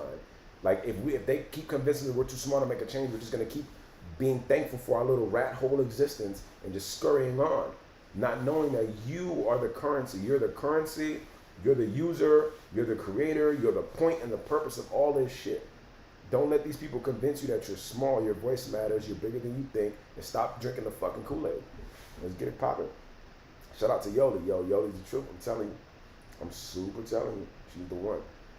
Let me see. Anton Parson. What's your thoughts on Kanye's radical way of thinking? I'll be honest with you. I'm of the belief right now that a lot of times whoever the media is telling me is like a villain is probably the good guy. So I'm giving him total benefit of the doubt. I'll be honest, I can't understand Kanye. I can't really understand it. Because I be trying to listen to some of his talks sometimes, and I'll be like, I hear the truth in it, but the thought process is so fucking off the chain. I just can't follow. I can't follow the narrative. And yeah, I don't know, bro. Like, I'm waiting for him to do some genius shit in order for me to be like, okay, cool, now I see what all the craziness was about. You were working out the kinks until you got to this genius shit. So I'm waiting to see like if that's gonna turn into something good or if it's gonna be crazy. Because when he came out saying slavery was a choice and didn't get any context, that shit just sounded stupid. Like that shit came across just dumb. That sounded like miserable. And then you did that on the heels of marrying a white woman, wearing a Make America Great Again hat, and then dyeing your hair blonde and having blue contacts. Like that shit was, I can't follow it. So yeah, I just said it to say there probably is a lot of really important things that he's saying, but his approach is so fucking crazy, and I think he's kind of like discredited himself in so many different ways. Somebody like me, it's like, safe to say, I'm not waiting for you to save me, bro. I have no earthly idea what you're doing, but if it ends up looping back around in a good way for our people, then hey, I'm for it. You know what I'm saying? But I'm not gonna teeter on that. I can't pay attention to that shit. It's just crazy. Yeah, I have no idea. All facts, if you know, straight up. I did the assistant choreography for Rihanna's show. She just had in India for the Abu Dhabi. Yo, that's fire! You know what's crazy, Nat? The craziest thing about that is that when you first came into the lives, and I think it was Beauty, and somebody was like, oh, you're an amazing dancer, I was like, oh, that's cool. And then you were saying, like, and then we ended up saying, like, oh, you had dance for Rihanna, and we started talking about our mutual friend Paris. I was like, oh, that's cool. Super cool. But then you was like, oh, yeah, I'm leaving this place, and I'm on my way to India. I was like, okay, cool. And then when I went on my feed, and I saw this thing that said Rihanna's in India for a wedding, I'm like, oh, shit. I had the inside scoop on that. I had the inside scoop on that wedding. That's what I thought. I was like, yo, shit. I had a homegirl that said she's dancing with her, and she's in India, and then you're in India, and I'm like, okay, that's what's up. I like it. Hey, congratulations. That's big shit. Super fire. I love that, man. More power to you, Nat. Keep winning. Keep doing it. And keep collecting those accolades, man, because, yo, you can go anywhere with that. When you got some shit like that on your resume, it's just social proof. It's social proof, and people will just open doors for you. So with things like that under your belt, you could have any kind of idea you want to open up certain schools, to get certain kind of funding for any kind of idea you want. And it lends itself to a lot of credibility. So I'm really happy and I'm proud of you. That's what's up. Straight up. Sunflower Soul, I love your mindset. It's refreshing to know that artists like you still exist. Thank you, Sunflower Soul. I appreciate that. Because we need y'all. The industry is so wicked. Facts. Unity. Oh, wait. Facts. Unity consciousness. Straight up. That part. Straight up. Just Jen. Wow, amazing accomplishment and opportunities. Straight up. Straight up. Okay. Sometimes he makes sense, and then sometimes he does some off the wall type stuff. I'm telling you, I just can't really follow it. Because I can't follow it, I can't join into it. You know what I'm saying? Like, I would love if this shit looped around and there was some brilliant mastermind shit at play, and I'd be like, oh, I'd be like, we got you. I'll immediately join the team again. I'm like, oh shit, I knew it all along. We fucking got you guys. Now it's a better world for us. That would be awesome. But I might be living in my own head about that shit. Because I just don't know. I have no idea what the, like, I don't know what his agendas are leading to. So I can't pay attention to that shit. I just hope homie's okay in terms of his mindset. And I love that nigga's music, bro. Music is off the fucking chain. He's a big influence to me, dog, because his shit, he makes making good music seem effortless. And when you make music, you understand the challenges that go into like making a song that's good. You know what I'm saying? Like just overall, but like not even making a song that's good. Because you could push and play a lot of shit. Like I could go on YouTube, get a beat, write a song, that's whatever. But he doesn't do that. He actually goes in and makes that music. He goes and samples it himself, chooses the drums, chooses the writers. He makes that shit. If you seen him do the Sunday service shit, it was like, come on, bro. Like you're really making that shit. And you're mixing that shit with a rain down on me, let your love just fall on me. Come on, bro. Like you're a genius. But in terms of the other shit, I'm gonna just leave you to your own devices until that shit come back around. Natalie, I appreciate you. Dog, I'm telling you, indeed. Yo, you got it. You got it, Nat. We're all proud of you up in here. Straight up. Anton says congratulations, Sunflower Soul. Peace, family. I'll chime in again next live. Catch y'all. Peace, Sunflower Soul. We see you later. Boom. Network with good people. Network with good people, Anton. Right. Thank you, for real. Nah, Natalie, man, super proud of you. That's amazing. That's an amazing accomplishment. You should be super proud of yourself. Are you working on your next show? Honestly, I actually got to start working on my next show. So I said I was only gonna. I've been on here for a long ass time. Damn, bro. Hold on. How long have I been on here? Damn, bro. I've almost been on here for 4 hours. I am talking quite a lot. Well, I'm not talking to myself, so I'm happy about that. But yo, I told myself I was going to be on here for an hour, and that was 3 hours ago. Well, look at us now. But yeah, I have to start planning for the next show. I'm going to circle back with the team, man. I think that we can't do it at that venue again. I don't think anybody who's on my team is gonna like want to do that because the venue just let us down so many different ways. We roll with the punches and put on a great show for the people, but that venue owes us big time. So their shit just started messing up on us at the wrong time. Nobody in the management team knew how any fucking thing in the place worked. Nobody was communicating with each other. It was just a mess. And I felt so bad. The pressure on me was so bad because I was like, bro, what am I going to tell my team? Like, how do I tell my people in here that you guys have no control over this venue and your management is not communicating with each other, so you guys are overbooking shit? Like, I could lose my mind in here, but I'm not going to do that because I still got a show to produce. This is ridiculous. So, to answer your question, that yes, I'm working on the next show. It's going to be at a different venue, but yeah, I'm working on it. I don't know when it's going to be right now, but for right now, I just want to make sure that we got good recaps. We actually recorded all the audio and recorded all the video, so it's like a full live performance that we got. We're probably gonna put that out, some sort of like live video performance of the entire concert, and maybe even drop like a live album with just that music in it after we drop the project. So this will probably be some cool shit. So yes, I'm working on the next show. Yeah. As soon as I kind of regroup with the team today and figure out like, yo, how do we do? What artists do you think could change the world? Great question. What artists do I think can change the world? I think I can change the world, I'll be honest. Like, just without a shadow of a doubt, I know I can change the world. I won't say easily, but bro, when you feel like this is what you're put here to do, you just do that shit. It's like asking a painter to paint. I feel like I can change the world. And I didn't know what medium I could do it in, but I could do it. Aside from that, I don't even know what other artists can change the world, because you would have to want to step up to that plate. You know, it's a lot of pressure, I'll be honest. I had a conversation with this organization here in Miami called Black Men Build, right? They're an urban response team, so it's like pretty much what the Black Panthers used to be. There's a version of that here in Miami called Black Men Build. And so I'm sitting in one of these rooms and we're having a men's talk, and one of the guys said something that like really shocked me to the core and blew my mind. He said, I want to do the right thing, and I feel like I want to stand up and speak about certain injustices, But if I'm being honest with myself, I'm afraid. And I have this inside fear because I'm under the impression that every time a black man in America gets up to do the right thing, he ends up dead.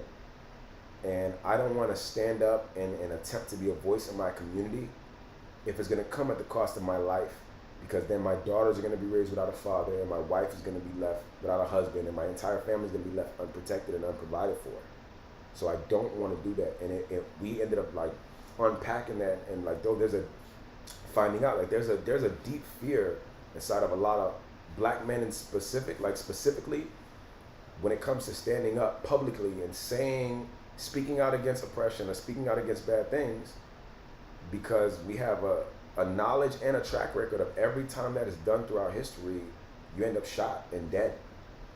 Martin Luther King shot and killed, Malcolm X shot and killed, Medgar Evers shot and killed, Huey P. Newton shot and killed, Tupac Shakur shot and killed, Nipsey Hussle shot and killed. Anytime a man stands up in his community, you're gonna. So now I have to be comfortable saying, okay, I'm gonna speak out against these things, and then probably die prematurely as a cause of it. Is it worth it? Even is it worth it for me to go out there and speak this truth and do all this shit if I'm just gonna end up dead and my family's gonna end up in a worse position? We don't know. So I said it to say, I believe I can change the world, and I'm gonna do it unapologetically. But I think that any other individual that may want to do that, they have to reconcile that themselves. They got to decide that, and they got to want to change the world. You got to say, I want to do that. I'm willing to take the risk, no matter whatever happens. I'm willing to be ridiculed, talked about, have things thrown at me, have people just talk crazy about me. I'm willing for the media to destroy me. I'm willing for the women in my life to either hate me publicly or privately, Jonathan Majors shit. Like I'm willing to go through all that hell and high water in order to change the world. That's your prerogative. If it's your calling, do that shit. If it's not your calling, you know what I'm saying, then the idea of you changing the world is just a wish or a fairy tale or a fantasy. You're better off just like living your life, you know? So any artist that would change the world, that's a choice they gotta make. If you notice, a lot of artists really don't speak on public issues, you know what I'm saying? Like I know Beyonce was getting a lot of criticism because she had like a movie premiere in Israel, and people were like, pissed off about that. But at the same time, she don't got nothing to do with what's happening over there. It's not really her thing. So why should you? She should be able to do what she wants. But at the same time, they're like, yo, but don't you care about that? You're funding a genocide. And it's like, nah, I don't think it's that deep. But I do notice that a majority of the stars at the top, they don't speak on social justice issues because they know it has the potential to cut their profit in half. And they don't throw themselves in the line of fire to get blackballs in any manner, because the industry is very fickle. One day you're making $1 million a show, and then for the next 6 months, based on what you said, no one is calling your phone, and you have multi-million-dollar debts. Most people wouldn't say that speaking out against oppression is worth that, because now your life just went straight to the ground. You know? Does that make sense? Keep that momentum going. Thank you, Nat. I definitely will. Appreciate you, Nat. It's the vibe, fam. A good minute, man. I'm telling you, bro. We've been here for a while. We've been in here for a while. Enjoyed the live so much. A lot of very interesting topics, and time definitely flew by. Right. Dan B, damn, bro, I missed a lot. Dope combos. I got me and the homies at work listening to it. Dan B, that's my homie Dan B, man. He was the one that, for those who don't know, follow the homie Dan B. He's an incredible artist and poet. He's the one that during the rehearsal, him and Yoli Mayer were the feature acts that we brought up in the middle of the show. So Dan B is a dope lyricist. Follow the homie Dan B. Talk about it. Yo, I'm telling you. They can't kill us all. That's what I'm saying, Dan B, but it's real.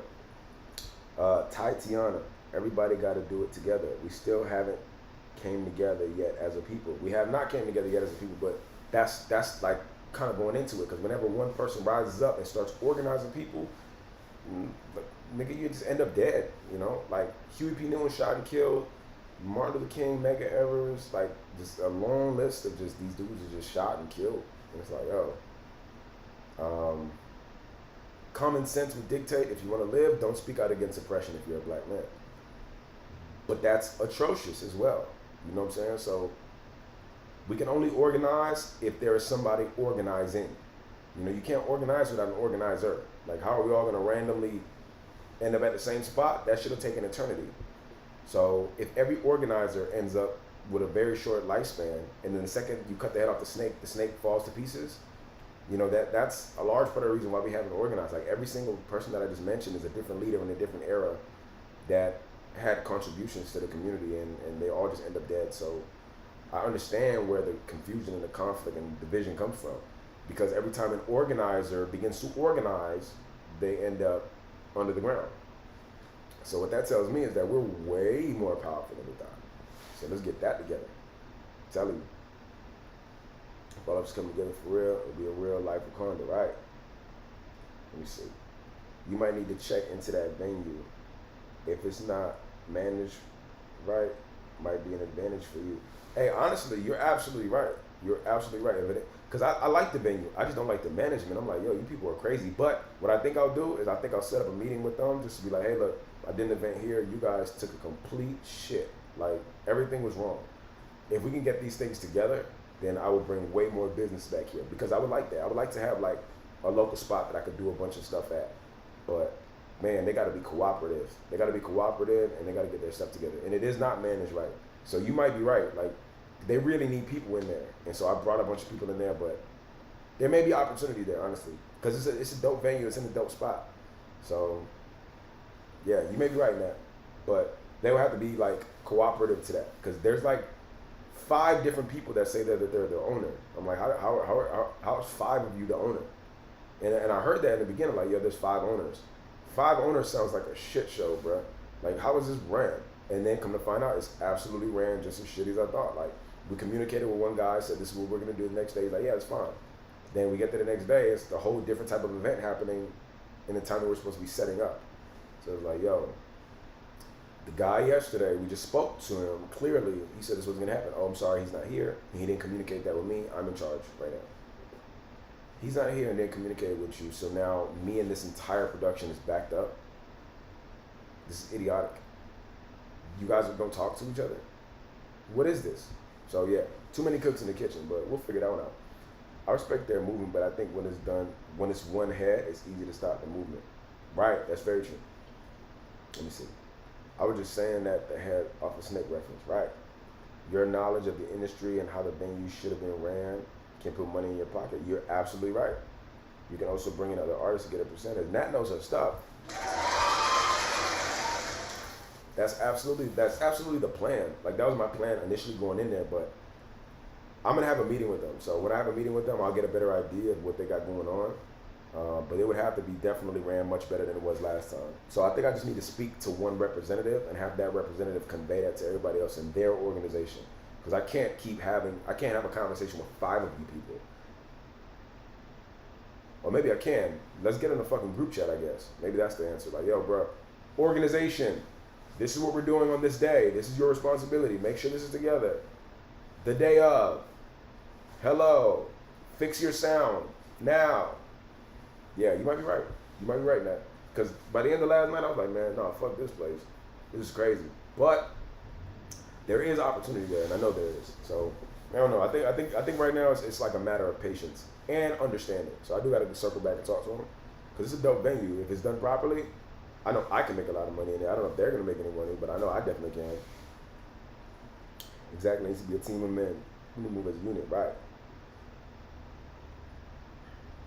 5 owners equals everyone wants to lead, which lead to how it's not managed correctly. Yeah, it's not, but it has to be a conversation. Do you feel Dr. Umar is a good representative? That's a great question, Anton. Do I feel Dr. Umar is a good representative? I don't know much about his teachings, so I can't honestly say. Honestly, I can't. The small bits that I have heard, even if I was to chime in on it at all right now, I would be taking it out of context. Because all I know is that he says certain things about, black men should be with black women, and I think that's really all I know about him. I think he's like very harsh on the LGBT community as well. He's just a man of like certain principles, and I understand, and I think that it's vital to have like absolutists in every sort of like in every group. I think it's vital for the survival of that group that you got some people that are just absolutists. Like Malcolm X was like that. Malcolm X in the beginning, he was like, we're not looking for integration. We're looking for complete and total separation. You know what I'm saying? I think he said some things that are spot on. Then I think he teaches to his own beliefs. Right. Dr. Umar, right? Yeah, I think So Malcolm X was the same though. He was saying we're not down for integration. We want complete separation. We want blacks to have their own space and their own territory in the United States. We help build this country. We just want our land. Give us land and we'll work it. Give us our space to be ourselves and we will migrate over there. We will stick to ourselves. We will govern ourselves. We won't deal with you people at all. And that's all they wanted. And so I think that you need those people, but you also need the people that are like sensible representatives saying, look, this is how we can overcome this. But I'll be honest, I don't know if that pacifism shit worked, bro. I don't go for that shit. I feel like the greatest changes that have ever happened in the world, and they know this, comes through straight up violence. You know, you take that shit. You gotta take it, you know, because they're not gonna give it to you. And that's how I feel right now in the music industry. Like I just related a little story about how these industry people shunned me and shut the door on me in January. And I was like, okay, cool. Because you're scared. I can feel it. I can smell it on you. I don't know what you're so fucking scared of though, bro. Like I'm not here to like bully you people or take your stuff. But because you keep trying me, now I do have to take your stuff. Now I know that your stuff is actually my stuff. And so that's mine. So I now I'm understanding like it is going to require like a certain amount of bloodshed in order to get that. But at the same time, it's like you need both sides. You know, you need good cop, bad cop. It's no different than anything else. In the household, in order to have a good leadership in your home, you need to have feminine energy and masculine energy. That's just a fact. Even if you're in an LGBT relationship, you still going to need some feminine and masculine qualities, or else anything that you're producing in that house is going to be lopsided. Everyone knows that. Like, we're not making this shit up, and we're not crazy for saying it. We were running sound yesterday at the event, and in order to connect two speakers together, you have to have an XLR cable. And the XLR cable has a male input and a female output. No, a male output and a female input. Like, the wires are set up that way, nature's set up that way. You gotta have this and that. It ain't going nowhere. So, yeah, bro, you gotta have it. I'm not telling you what form it has to be in, but you're gonna need feminine and masculine to make anything, bro. You know what I'm saying? Amen. Nat, I got into dance because of music. My goal is to be an artist. I did dance for stage presence. Oh shit, that's hard. That's a lot. Dan B. Electricity works that way as well. Ah, okay. How does it work, Dan B? Give us a quick electrical give us some game. Give us the game. Nat, I've been offered 4 deals, turn them down. That's what's up, Nat. That's what's up. I know if you turn them shits down, they wasn't worth it. Turn them shits down. That's what's up. That's cool as fuck. So wait, singing? Are you singing or are you rapping? Absolutists are the future of America. Hey.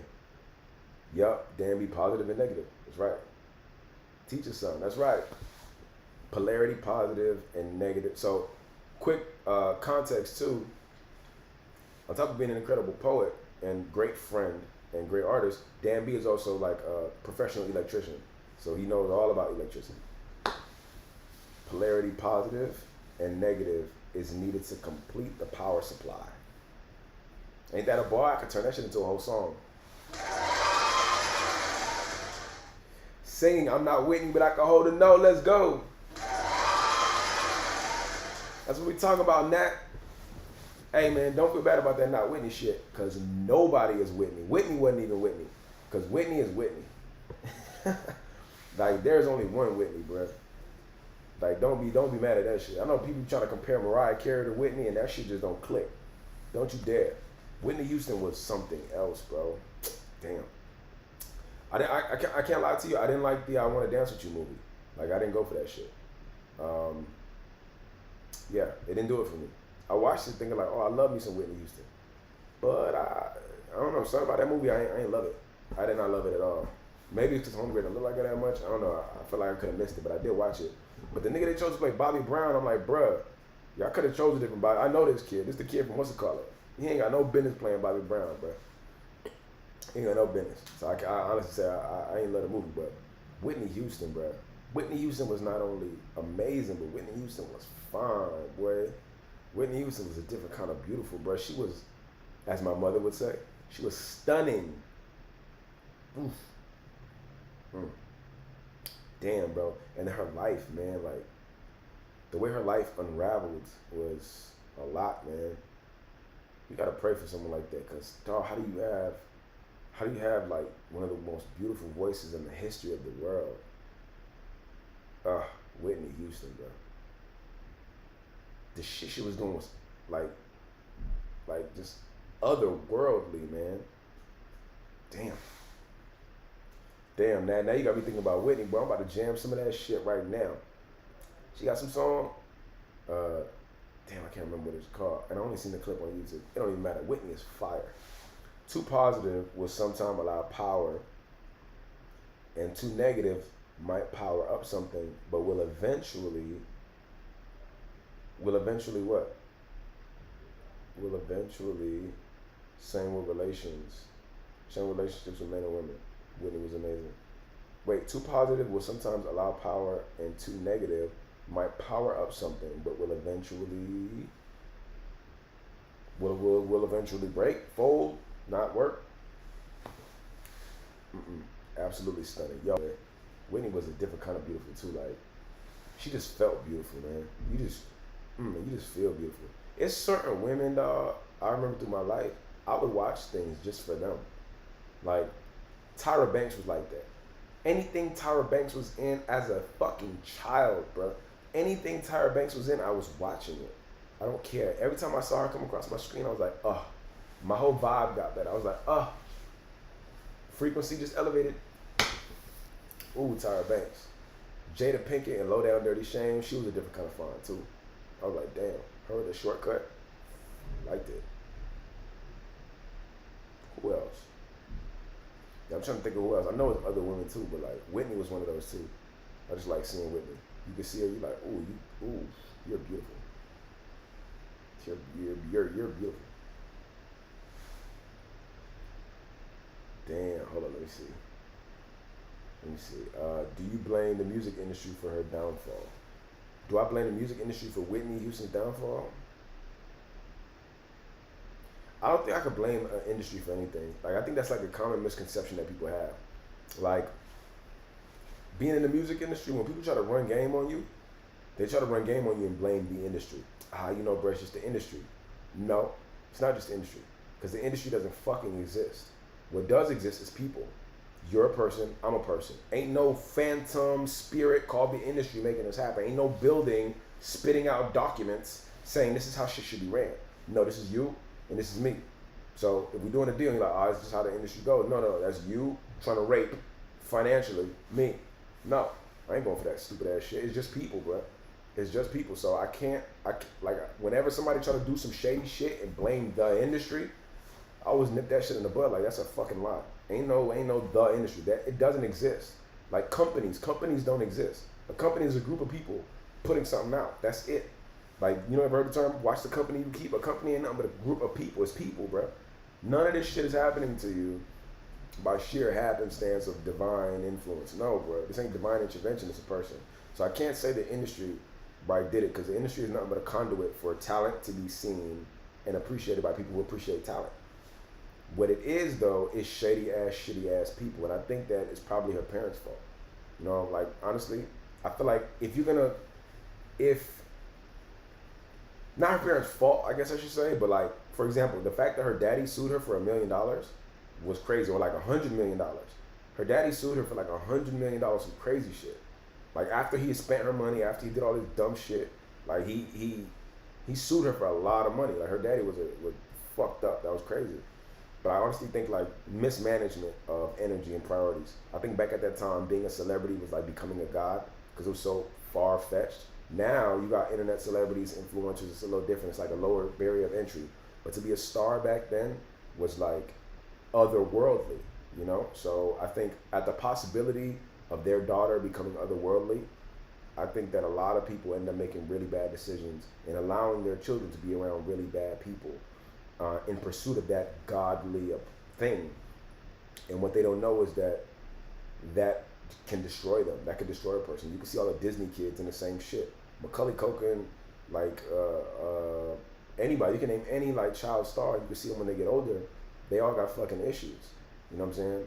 And you know, I hope everybody's cool, and I'm cool with everybody. But like, yeah, everybody got issues, man. And because you get this weight on you from your parents, because your parents want to get on you know, You might want to get on because you love doing what you do, but your parents also want to get on because of what you do and what you do gets them.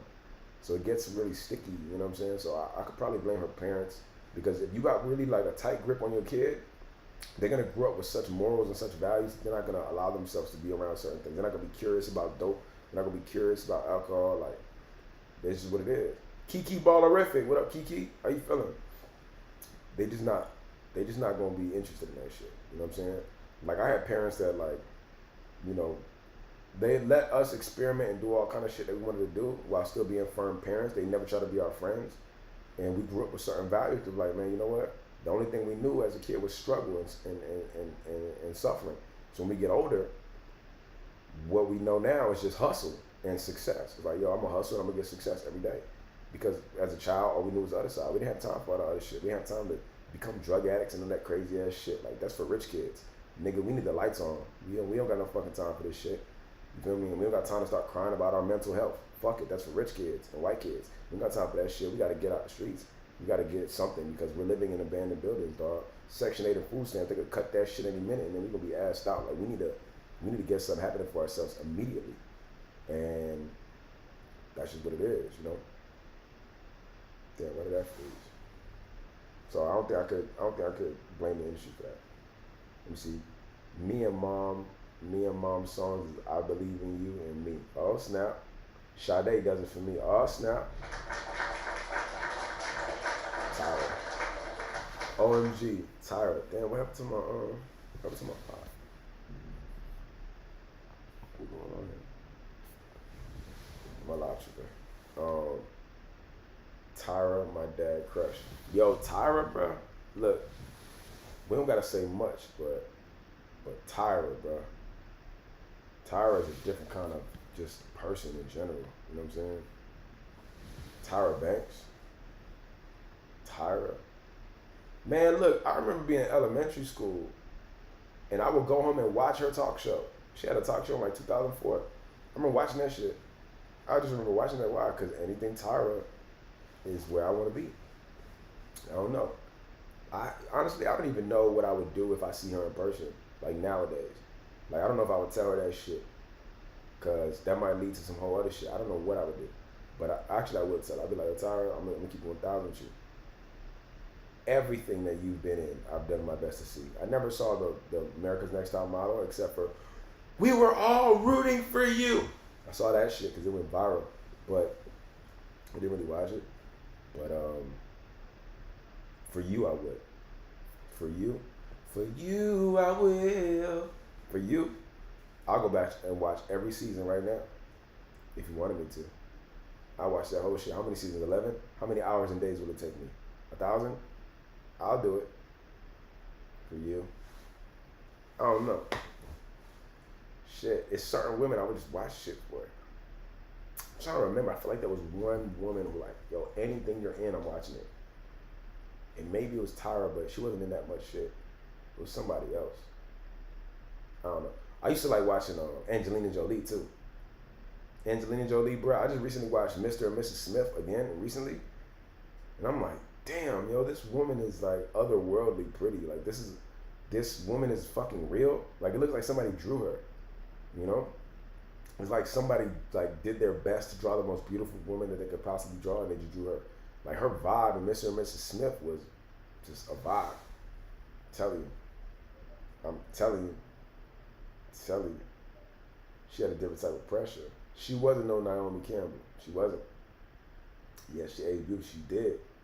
Just beautiful. I've only had 2 artist crushes, A$AP Rocky and Dave East. Damn, Nat. Yo, how do you, so what is your work environment like right now? Like, that doesn't make things weird for you? That's like, isn't that a conflict of interest? I've only had 2 crushes in my life. And one of them motherfuckers is right over there.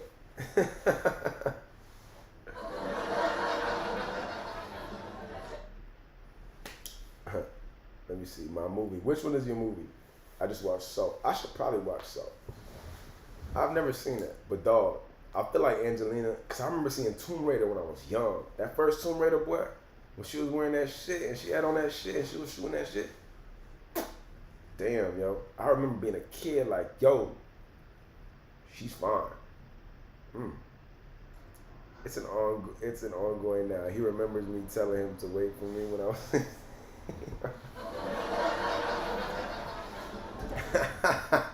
You told this nigga to wait for you. Wait for me. Yo, that sounds pure out of anime. That sounds like an anime thing.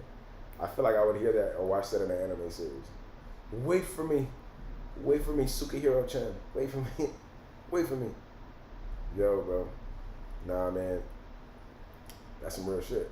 That must have been that pressure, Natalie. Oh, Halle Berry. Damn. Yo, was it Halle Berry? Dawg, Halle Berry, bro. It might have been Halle Berry, bro. Damn, it might have been Halle Berry. Damn, Anton, you know your stuff. It might be Halle, though. Wow, bro. Cause I would watch anything with her. Dawg, Halle Berry and Boomerang was so fun. Damn, I could watch Boomerang right now just to get some Halle in my life. Yo, and then Swordfish. Damn. And then she was in the James Bond movies. Damn, double damn. Yeah, Halle was fun too. Damn, yo, am I forgetting somebody though? Who am I thinking of that's like, oh, that's my girl? Who? I don't know. It's beyond me at this point. He said, hey, how old are you? I said, 16, away from me. Yo, man, girls grow up so fast, bruh. Girls grow up way too fast. Cause I feel like if I was 16, I wouldn't have a boss to say no shit like that to nobody. I was shy though, that's different. But yeah, that's intense. Yeah, I don't know if I could have told Ty when I was 16, I was like, mum's the word. I was way too fucking scared. You know what I'm saying? Hold up. Yeah, I was way too scared for that shit. I'm like, man, nah, I don't think that's gonna work for me. I would have just been sitting there looking at you, smiling like, living in my own world. Now that I'm older though, it's different. I might say the most outlandish shit to you, respectfully. Man, it's crazy how people talk to each other, dog. It's crazy, man. I've heard women say this, like they're like, I don't really like dating men who like they just really want to talk to you, but then they like, you know, they not really how do you say that shit? Yeah, they not really, you know, like they playing around. Like a lot of women say, oh, I would respect a man if he just walked up to me and told me what he wanted. Like, if you want to have sex, just walk up and just say that. If you want this, just walk up and say that. Say that. And I'll be like, y'all so full of shit. Y'all do not want any man to walk up and say, I just want to have sex with you. Because every time that has happened, you have been like, look at this fucking creep, and you've walked away. That's not true. So anytime I hear a woman say that, like, I just wish you guys would just be honest. Like, yo, you are just, stop lying. You don't want that honesty. You know why 90% of the men are approaching you the same way you know why you're approaching 90% of the men that you're interested in. Like, why are we lying? Like, stop being, like, oh my God, I want to hang out. I want to get to know you. Yo, a woman could DM me right now. I just want to get to know you. And I'm like, bro, what do you want to know about? You know what I'm saying? Because I'm literally on live for 4 hours. I'm telling you everything about me. You have an entire encyclopedia. There ain't shit you could possibly fucking want to know. Like, what you want to know? My social security number? Like, nah. I know what you want. You want to spend some quality time with me because of whatever reason that you have. You know what I'm saying? And I'm happy at that because that thank you for the compliment. But at the same time, it's no different than the shit that a man says when he says, I want to get to know you. I want to link with you. And sometimes it really is that. Like me, I am the type of nigga that want to get to know a woman. Like, I'm more interested in, now who I am right now, I'm way more interested in a woman's mind than her body. Because I'm realizing, like, man, that body shit is whatever. Like, your body, first off, your body can change. And, it ain't really, to mess with somebody, to have sex with them, is just like, that shit gets tiring after a while. After a while, you get tired of those empty connections. But when you find appeal in a person's mind, that's like fine wine. Like, that's a different level. You know what I'm saying? And you can't deny that shit. You know, so it's like, I don't know, it's just better, in my personal opinion. When you find that you're attracted to somebody's mind, it's different. You feel me? And the power of the mind is so great that the power of the mind will get you the body anyway. If I'm coming to you and talking to your face, but really just want your body, it's like you're gonna know I'm full of shit and I just want to have sex with you, which is dumb on every account. But like when I really sit down and talk to you, and we're gonna have a whole conversation. I'm gonna let you. I'm not in a rush for this shit at all, cause I ain't one of these random ass niggas. I'm not an animal. The reality is I don't know you, and so I would like to get to know you. If you would like to allow me to get to know you and talk to you, but if not, then not. You know, I'm not. You know, it doesn't matter. But I'm not gonna sit and just try to pursue you just for your body, man, because there's a lot of women out here who got bodies like that. Reality. So yeah, boy, isn't that a fact? I'm telling you. They say they want to get to know you. I'm telling you, Natalie, I do not make the first move. Natalie, you might need to make the first move, Nat. That might need to be the thing, because how do you get somebody who you're interested in to be interested in you if they don't know? I feel like girls do this, and especially in the gym. A girl in the gym will just kind of look at you and find different ways to make eye contact with you in hopes that her mystical, magical spell will, you know, like bring you over. You know what I'm saying? Like, oh, okay, I'm gonna look at this guy enough to where he's gonna come and do what men do. Bring your ass. I'm interested in getting to know you, but you're gonna come and you're gonna talk to me and I'm gonna get what I want. Lady, this ain't 1931. The fuck? We're not getting this, what? No, man. No. Look, if you're interested, just say hello. That's all you gotta do. Hi. Okay, cool. That's all. We're fucking simple. Women are not simple. You can't say hi to a girl and then she's like, oh, for sure, I'll give you my phone number. You say hi to a girl, she's like, hey, and goes on about her business. Like that's your best shot? Fuck you. And then goes off. That's reality. But like, men are simple. If a woman says, hey, and just looking us in the eye and says, hey, we're gonna be like, hey, what's up? How are you? And then that's gonna, oh, I'm good. Okay, great. Now we're in it. We're just fucking simple. And now, dudes are so nervous about getting Me Too'd and shit, we don't even feel like we can look at women anymore, really. I'll be in the gym and girls will be in there doing the most, and I'm just like, trying to mind my business so as not to catch a fucking case. You feel me? Because I don't want to be like, oh, you're such a creep. Lady, I'm looking at the mirror that's in front of all of us. No, you're looking at me. I can tell because you're looking in the mirror. And you can only tell because you're looking at me in the mirror. What the fuck? I'm not here for you. Turn around. I'm telling you, it gets crazy. It gets crazy.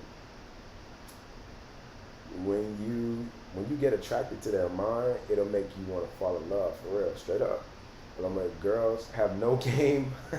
That's why. No judgment, ladies. Love y'all. Hey, look, Dan B said what he said. And I've actually heard that quite a couple times. Girls ain't got no game. You know what I mean? Like, y'all so used to being receivers of game, y'all don't have none of yourselves. You know what I'm saying? Like, I don't expect a wide receiver to know how to throw a football. You know what I'm saying? That's not a sexual reference at all. I can see how that turns so bad so quickly, and the media can tear that shit up. No, I just mean like in terms of conversation. Like if every time a woman goes out, she has like 5 or 6 inbounding calls, I don't expect her to ever come outside with the anticipation of, oh, I have to be somebody actually calling eventually. Like, hey, I'm interested in you. But again, man, we live in a new era, man. Like, I'm a dude that I will keep my hands to myself so as to not, get into trouble. And again, mind you, I've been in a very long relationship for a long time, and that relationship recently, I'm not in that relationship anymore or at the moment, but habitually I would have to keep my hands to myself out of respect. Natalie, well, my thing is, if it happens organically, then we both know. Well, I have game now. Well, that's rude. Yo, I'm telling you, hold up. Let me see. And she said, that's unladylike to pursue men. Hey, those women are on something else. Hey, and deposit. It may be true, but I love a lady that let me know she into the kid. Hey. Oh, I can pull him if hey. Now they say, hey, don't get this twisted. Hey, this pimp game don't go out of style. I could get him if I want to. Feel me? This shit don't expire. This shit don't expire. See, I ain't new to this. I'm true to this. Hey, fix it, bro. Fix it quick, bro. Hold up, what? Yo. This is funny. Look, man, I'll tell you straight up. Yeah, sometimes women, y'all just don't got no game though. It is true. And I think that is an interesting thing because like men, we're so used to pursuing and pursuing and pursuing. You have no idea how much rejection we get on a regular basis. I think women are so scared of rejection that they don't even shoot. They just stare at you from far away and attempt to get you to shoot in their direction so that they could be the ones like, oh, yeah, hey, so, you know, like, stop the staring shit. Let's all stop staring. I mean, it's the indicator. Now we know.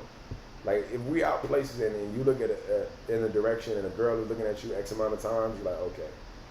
But like, nah. And I think not all girls feel like that. Like, all women are like, if it happens organically with the right amount of stare contact, then yeah, then we go from there. But like, man, that shit does not help us at all. Because again, at least from my experience, bro, I live in a world that's like, I had to keep my hands to myself for years, but then at the same time, also, you just genuinely don't want to get in trouble. Like, yo, women are so fragile. Dog, this dude Aziz Ansari got a Me Too movement thing happen to him. A girl said that, she said she was sexually assaulted by him or some shit. Like, she's suing him on some Me Too shit because she went on a date with him, then they went back to his apartment, and she had sex with him, and then she left. And then she came out and said, oh, you know, she's a part of the Me Too movement, and Aziz Ansari is the villain because she didn't really want to have sex with him. She felt pressured into having sex with him, so she had sex with him. And I think me and all men were like, are you fucking serious? Like, he didn't physically hold you down, keep you captive. You just felt pressured to have sex with him, so you had sex with him, and then now you think that you're like in the same category as a woman who's actually sexually assaulted when no one assaulted you? That's crazy to me. But some women are whipping this shit out. Chris Brown, there was a woman who said Chris Brown raped her on a boat in Miami. She used the word rape, and she said on a boat in Miami. And then, like a few days later, Chris Brown had a voice note from that girl, apologized, just like, oh, I'm so sorry, I just wanted to have sex again, and you stopped answering my calls, and you wouldn't message me, but like, I just want to, I want to get back with you, like, what's up? And he's like, yo, and you got to look at this shit like, damn, man, sometimes, some women who spit that shit out, y'all ruin it for everybody else, because now we can't even pay attention to any of these claims, because some of y'all doing some shit like this, you know what I mean? Like, this shit is crazy, so, I don't know, but I think if a woman likes a man, she should be able to approach, and it should be cool. It shouldn't have to be like this one-sided thing. You feel me? If you want like equal rights and you want it to be like not back in the 1950s days, then let's change it on both sides.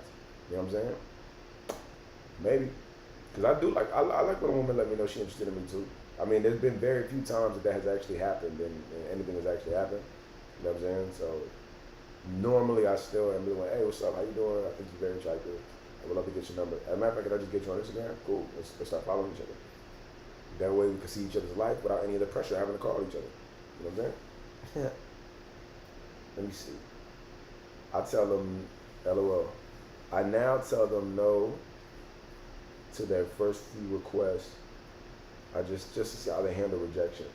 You trying to toughen her up? On the real, I love women. They keep me on my toes. Man, it's hard not to love women, bro. Women are the best, bro. There are some things that women can do that nothing else in the world can do. Like, women are divinely beautiful and amazing creatures, But I also want to give men credit too. Like, I think we're also beautiful and divine creatures too. I think sometimes we don't give ourselves enough credit. I told this analogy a while ago about like how men come to rooms and without even noticing your energy is on zero, or like your little bar is on zero, and then you talk to a woman and get her to have sex with you, your bar goes to like 100. And the next day, when you go to another club, your bar's back on zero. So it's like it becomes this endless game of this superficial pursuit. But if more men knew that we got value too, we're not just like these blunt instruments meant to work, go to war, die, and feed kids. And I think that we would have more care and concern for ourselves. And be like, man, I'm not just some blunt instrument. Like, I'm a person too. I shouldn't just have sex with any woman that is offering it to me. I should be able to choose. And so that's what it is. Let me see. On the real, like. Honestly, my issue is someone that understands what I do. God, I have zero bodies. I don't have to wait for marriage, but I want to know it's gonna last longer than 3 months. Wow, that's real shit. I have zero bodies. I don't have to wait for marriage, but I want to know it's gonna last longer than 3 months. That's some real shit though. That is some real shit. That is some real ass shit. But that's real. Now that is real. Yeah, I don't have to wait for marriage, but I want to know it's gonna last longer than 3 months. That's facts. That's super facts. Yeah, I agree with that, Natalie. That's some real stuff. I thought I was in love 4 times. That would have been my fourth guy, and I'm 22. No way. So wait, I don't mean to pry too deeply, but when you say zero bodies, that means like you mean like is that an analogy? Or are you saying like, oh, generally I'm not doing this with anybody? Like, is that like an analogy, or are you actually saying no? I literally have zero bodies because I'm doing a lot of math right now. Zero bodies, 3 months, 4 times, 4 guys, 22. No, I've never. Oh, snap. Yo, certified. Certified.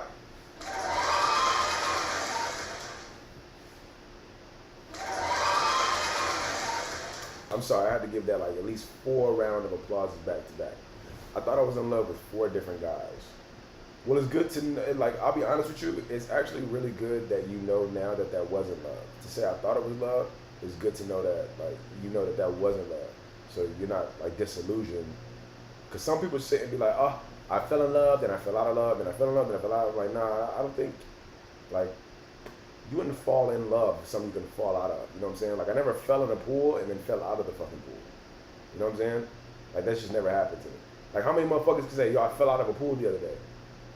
That's it. It's a, like that's impossible, you know. So I don't think you fall out of love. Like you fall in love, and love is love. Like I feel like when you fall in love, you really only fall in love once. Everything else was some other shit, and it's not until you walk away from it that you realize, oh, that was infatuation, that was trauma bonding, this was convenience, this was I was settling, this was some rebound chick, like. Yeah, I don't never think that. Some people like fall in love, fall out of love. Yeah, no. You don't fall out of love. You can't fall out of anything. I don't fall out of my car. I get out of my car. I don't fall into a tree. I fall out of a tree. You know what I'm saying? Falling happens in one direction. So I think when you fall in love, like that's like boom, that's a real thing. So when you just said I thought I was in love, I appreciate that because I hear a lot of grown ass women talking about I fell in love and fell out of love.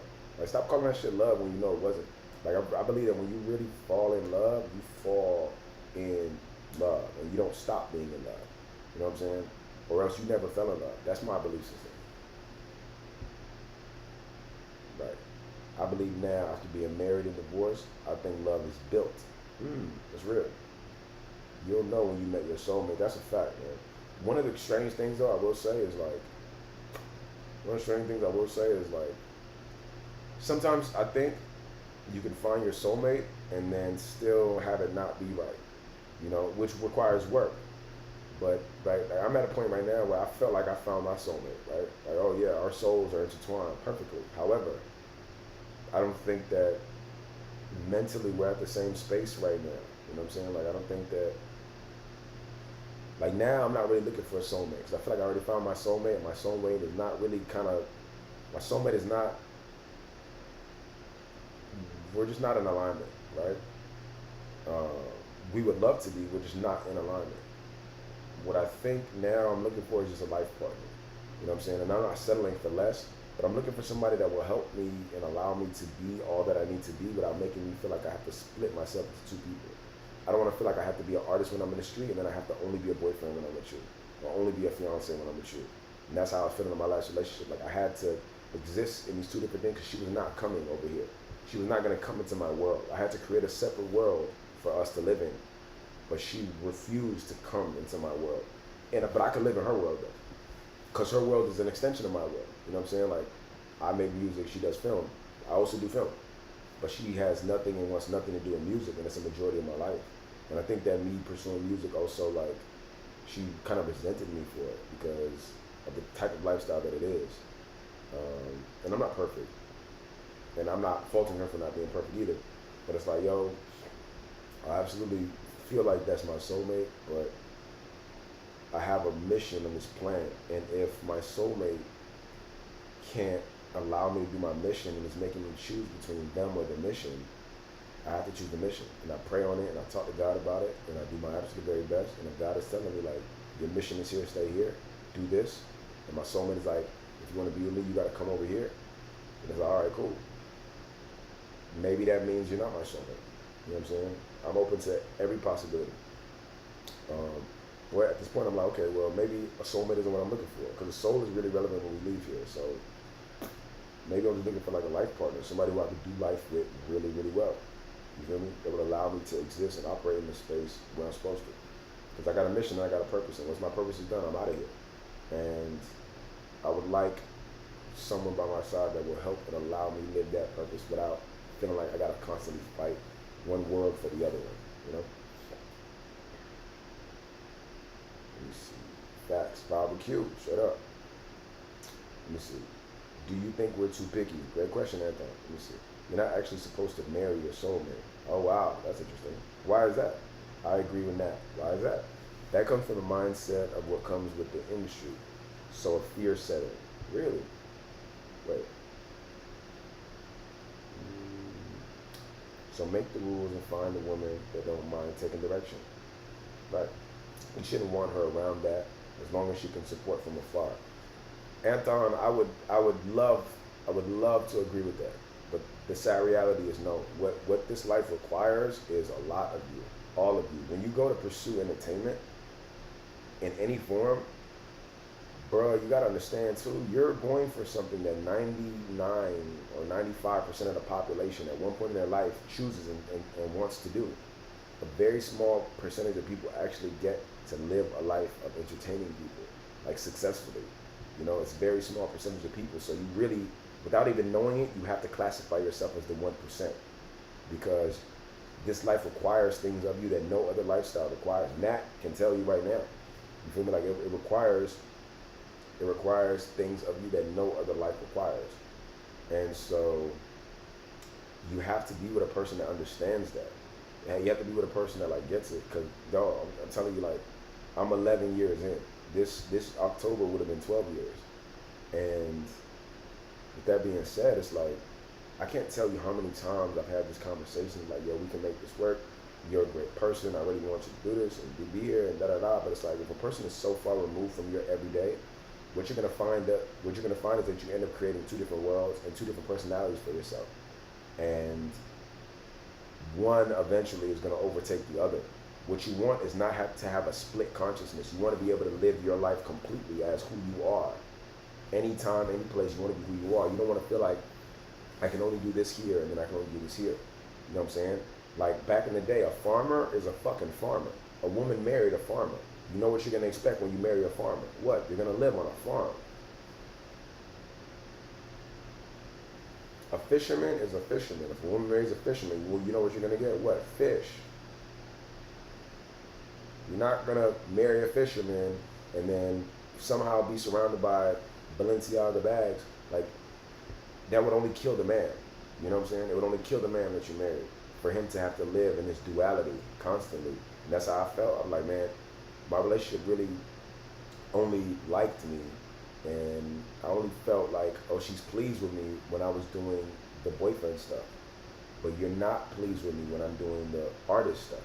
And I can feel it. It's like a certain kind of hesitation or a certain resistance that I get whenever I do this thing. And it began to weigh. It does weigh on you. And here's the thing. I do want her around this lifestyle because I'm in it. I would never want my girl anywhere that I can't safely go. And this industry is not half as dangerous as people make it seem. People find themselves in dangerous situations because they create that environment for themselves. But it's not that way for real. You know what I'm saying? Like, that's a misconception. The industry is whatever you create it is, as long as you set the precedent for what it is. My event last night, my concert that I did in mine, that's not a dangerous place. Wasn't nobody in there tripping, wasn't nobody fighting, wasn't nobody get drunk and disrespectful. It was a vibe from beginning to end because we create that kind of environment. You know, so With that being said, I want my girl to be a part of my life. I don't want to have to live a life separate from the life that I'm leading with her. Because what that's going to end up doing is causing me to live a secret life. And I don't want to live that shit. I've had like brief tastes of that throughout my relationship where I'm living this life and then this life. And I didn't like any of that shit. I don't like that shit. I want, if you my life partner and we're doing this shit together, we should be able to live, exist, operate, and complement each other in every single room. We don't got to be the clones of each other. We don't got to do everything together. We don't got to agree on everything. But we should, in every room that we in, we should be able to uphold each other, love each other, respect each other, protect each other, and be there for each other. You know what I'm saying? It shouldn't be like, I really don't want to be here because this event is about you and, you know, I'm just a side piece and I'm only doing it because I'm a good girlfriend, but I'm not really interested in any of the things that you have going on in here. Then it's like, bruh, you know, this is my life, so I'm only going to want to hang out with people who do this. So it's, I don't know, maybe I'm just complaining. But that support from afar shit is a wish. Let me see. A lot of women will have sabotaged their partner's music career because of insecurities. Very true. Because if love is built on soulmate, can't exist.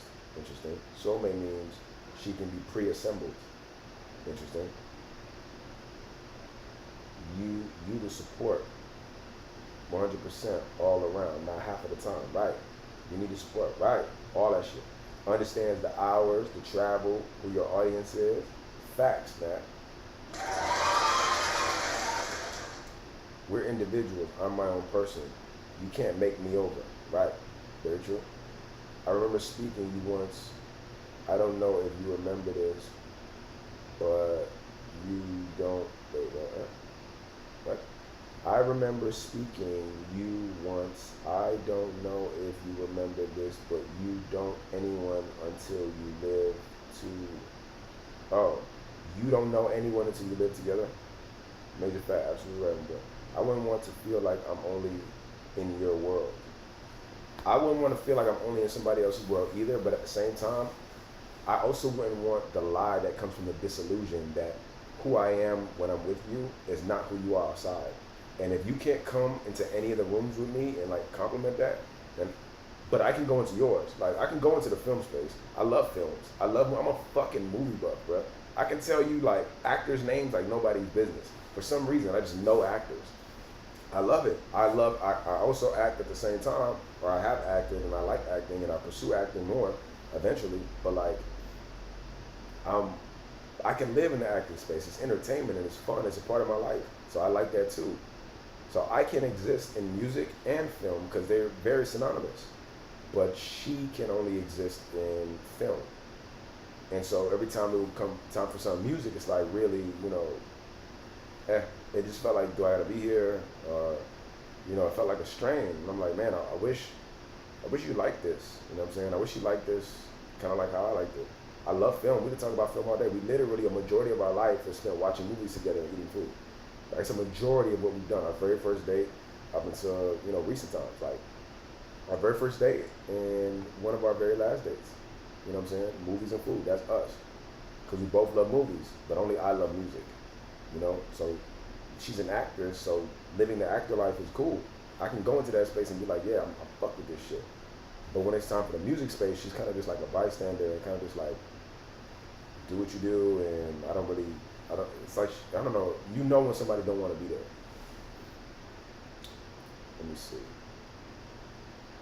My boy at work said he going through this right now. So good word, Brody. Oh, straight up, man. Yo, tell him we in this shit together. I have typos because I don't have my glasses on. Nah, you good, but that wasn't your typo though. I was talking about Dan B's. Agreed. Life partners should be able to share / support all aspects of your life. That's a true bond. Straight up, just gent. A trophy date from time to time. You see, and I'm cool with that. Like I'm capable of understanding that our life cannot be all about work, and our work can't be just around our lifestyles. Really, because then we end up losing our life. Like reality TV stars. I feel like since their work is around their life, they end up losing their lives. Like, does that make sense? Not passing away, but like you have no private life anymore. You don't really know who you are in privacy anymore. Like you become like you become like a mascot for shit. So I understand that, right? There's a balance, but at the same time, I'm very obsessive about my work, and I know that every day I wake up, I pursue what it is that I pursue. I have a dream, and I have a goal, I have an objective. This is some real shit, and this is where I'm going. And I don't know. We just have different levels of ambition, and we have different levels of drive, and we have different levels of what we think that this union should look like. Um, and so that a lot of strain came from that. A woman should be able to represent her man in a crowd, backstage, in a room, etc., while he's doing him. Right. I love that. Yo, story of my life. There you go. So Jen, I'm squinting hard right now. I'm in entertainment as well. I get it. It's real though, man. Like, you want that though. You want somebody who you can share these moments with, and they actually care, or they're at least somewhat interested in it, to where you don't feel like you're doing them some great disservice by sharing your accomplishments in your field. You feel me? So, yeah, it's levels, man. You keep cutting in and out. I wonder if it's my cell phone service. Oh, am I cutting in and out? Y'all can let me know. I might be. Hey, I might be, which is healthy. Nah, man, I definitely think that, like, in a relationship, we should be able to have our own worlds, and then we should be able to have a world that is us together. But I feel like our together world shouldn't come at the cost of our personal worlds. Does that make sense? Like, I should have my life, she should have her life, and then we should have our lives that we share. And it's funny because I remember I used to say this, like, we didn't have any real children, but I was like, yo, we already take care of something. You know what I'm saying? Like, our relationship is technically our first child, if you think about it. Because I'm me, you're you, but you and I both take care of something together, which is this relationship. You know what I'm saying? The way that we communicate with each other, the way that we do together. You know what I'm saying? Everything that we do together. Joint bank account, or anything. Like, the way that we do our things together, that's us. So we got to take care of that thing first. And then eventually, once that becomes strong enough, we can begin to plant things on that ground. You feel me? We can begin to plant things in that relationship, and it'll grow. We can plant a joint bank account, we can plant a business together, we can plant a home together, we can plant children there. But if the base of our relationship isn't strong, then who are we? That's just going to fall through the cracks anyway, And if I feel like I cannot be my authentic self with you, it's crazy. And then also, like, one of the things that I'll say I didn't really love was that sometimes, like, the conversation that we have right here in this space, these are cool. Sometimes I would have this kind of conversation with her, and by the end of it, I would just feel drained. I would just feel like, man, I don't know, it didn't feel like,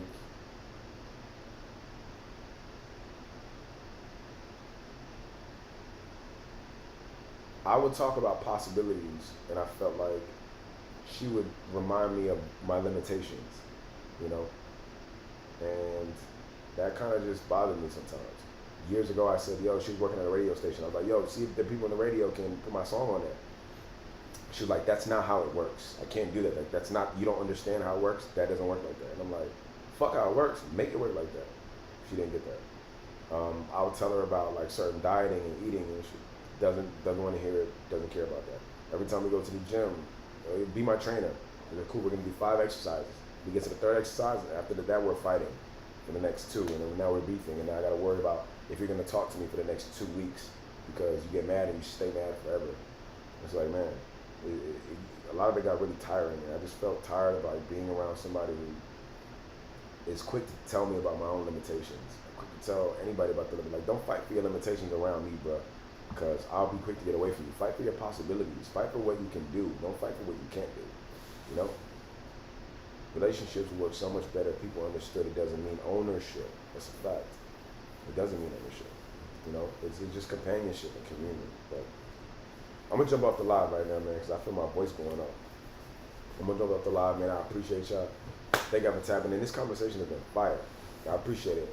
And Nat, you said you was gonna be in bed by 9, and I'm sure that was like an hour and a half ago, or maybe even 2 hours ago. How long have you been in here? Bro, this is crazy. 4 hours and 44 minutes. Extraordinary. Ah, okay, cool. Anton, it was a pleasure. Yeah, Anton, I'm gonna follow you for sure. This was a good talk. I really liked this one. It's cool, man, because the way I got it set up right now, this live should be up on YouTube. So I'm live streaming on YouTube as well at the same time. So if there was anything that was set up in here, it should probably be up on YouTube at the same time, I think. So, yeah, if you like it and you want to replay it, there's no other way to replay it, so that's why I stream it to YouTube, so I can do what I do. But yeah, I'll see y'all later, man. Y'all have a good day. You have an amazing, amazing Monday. Nat, you have an amazing night. To all the homies in here, appreciate y'all. Mish, Anton, Moon Milk, Tanya Chatfield, Q, what up, Q? Q, hit me up. Natalie, Just Jen. I'm gonna see y'all later, man. Y'all have an incredible day, and I'm happy that we keep building on this space and in this time. And thank y'all for always popping in and coming through.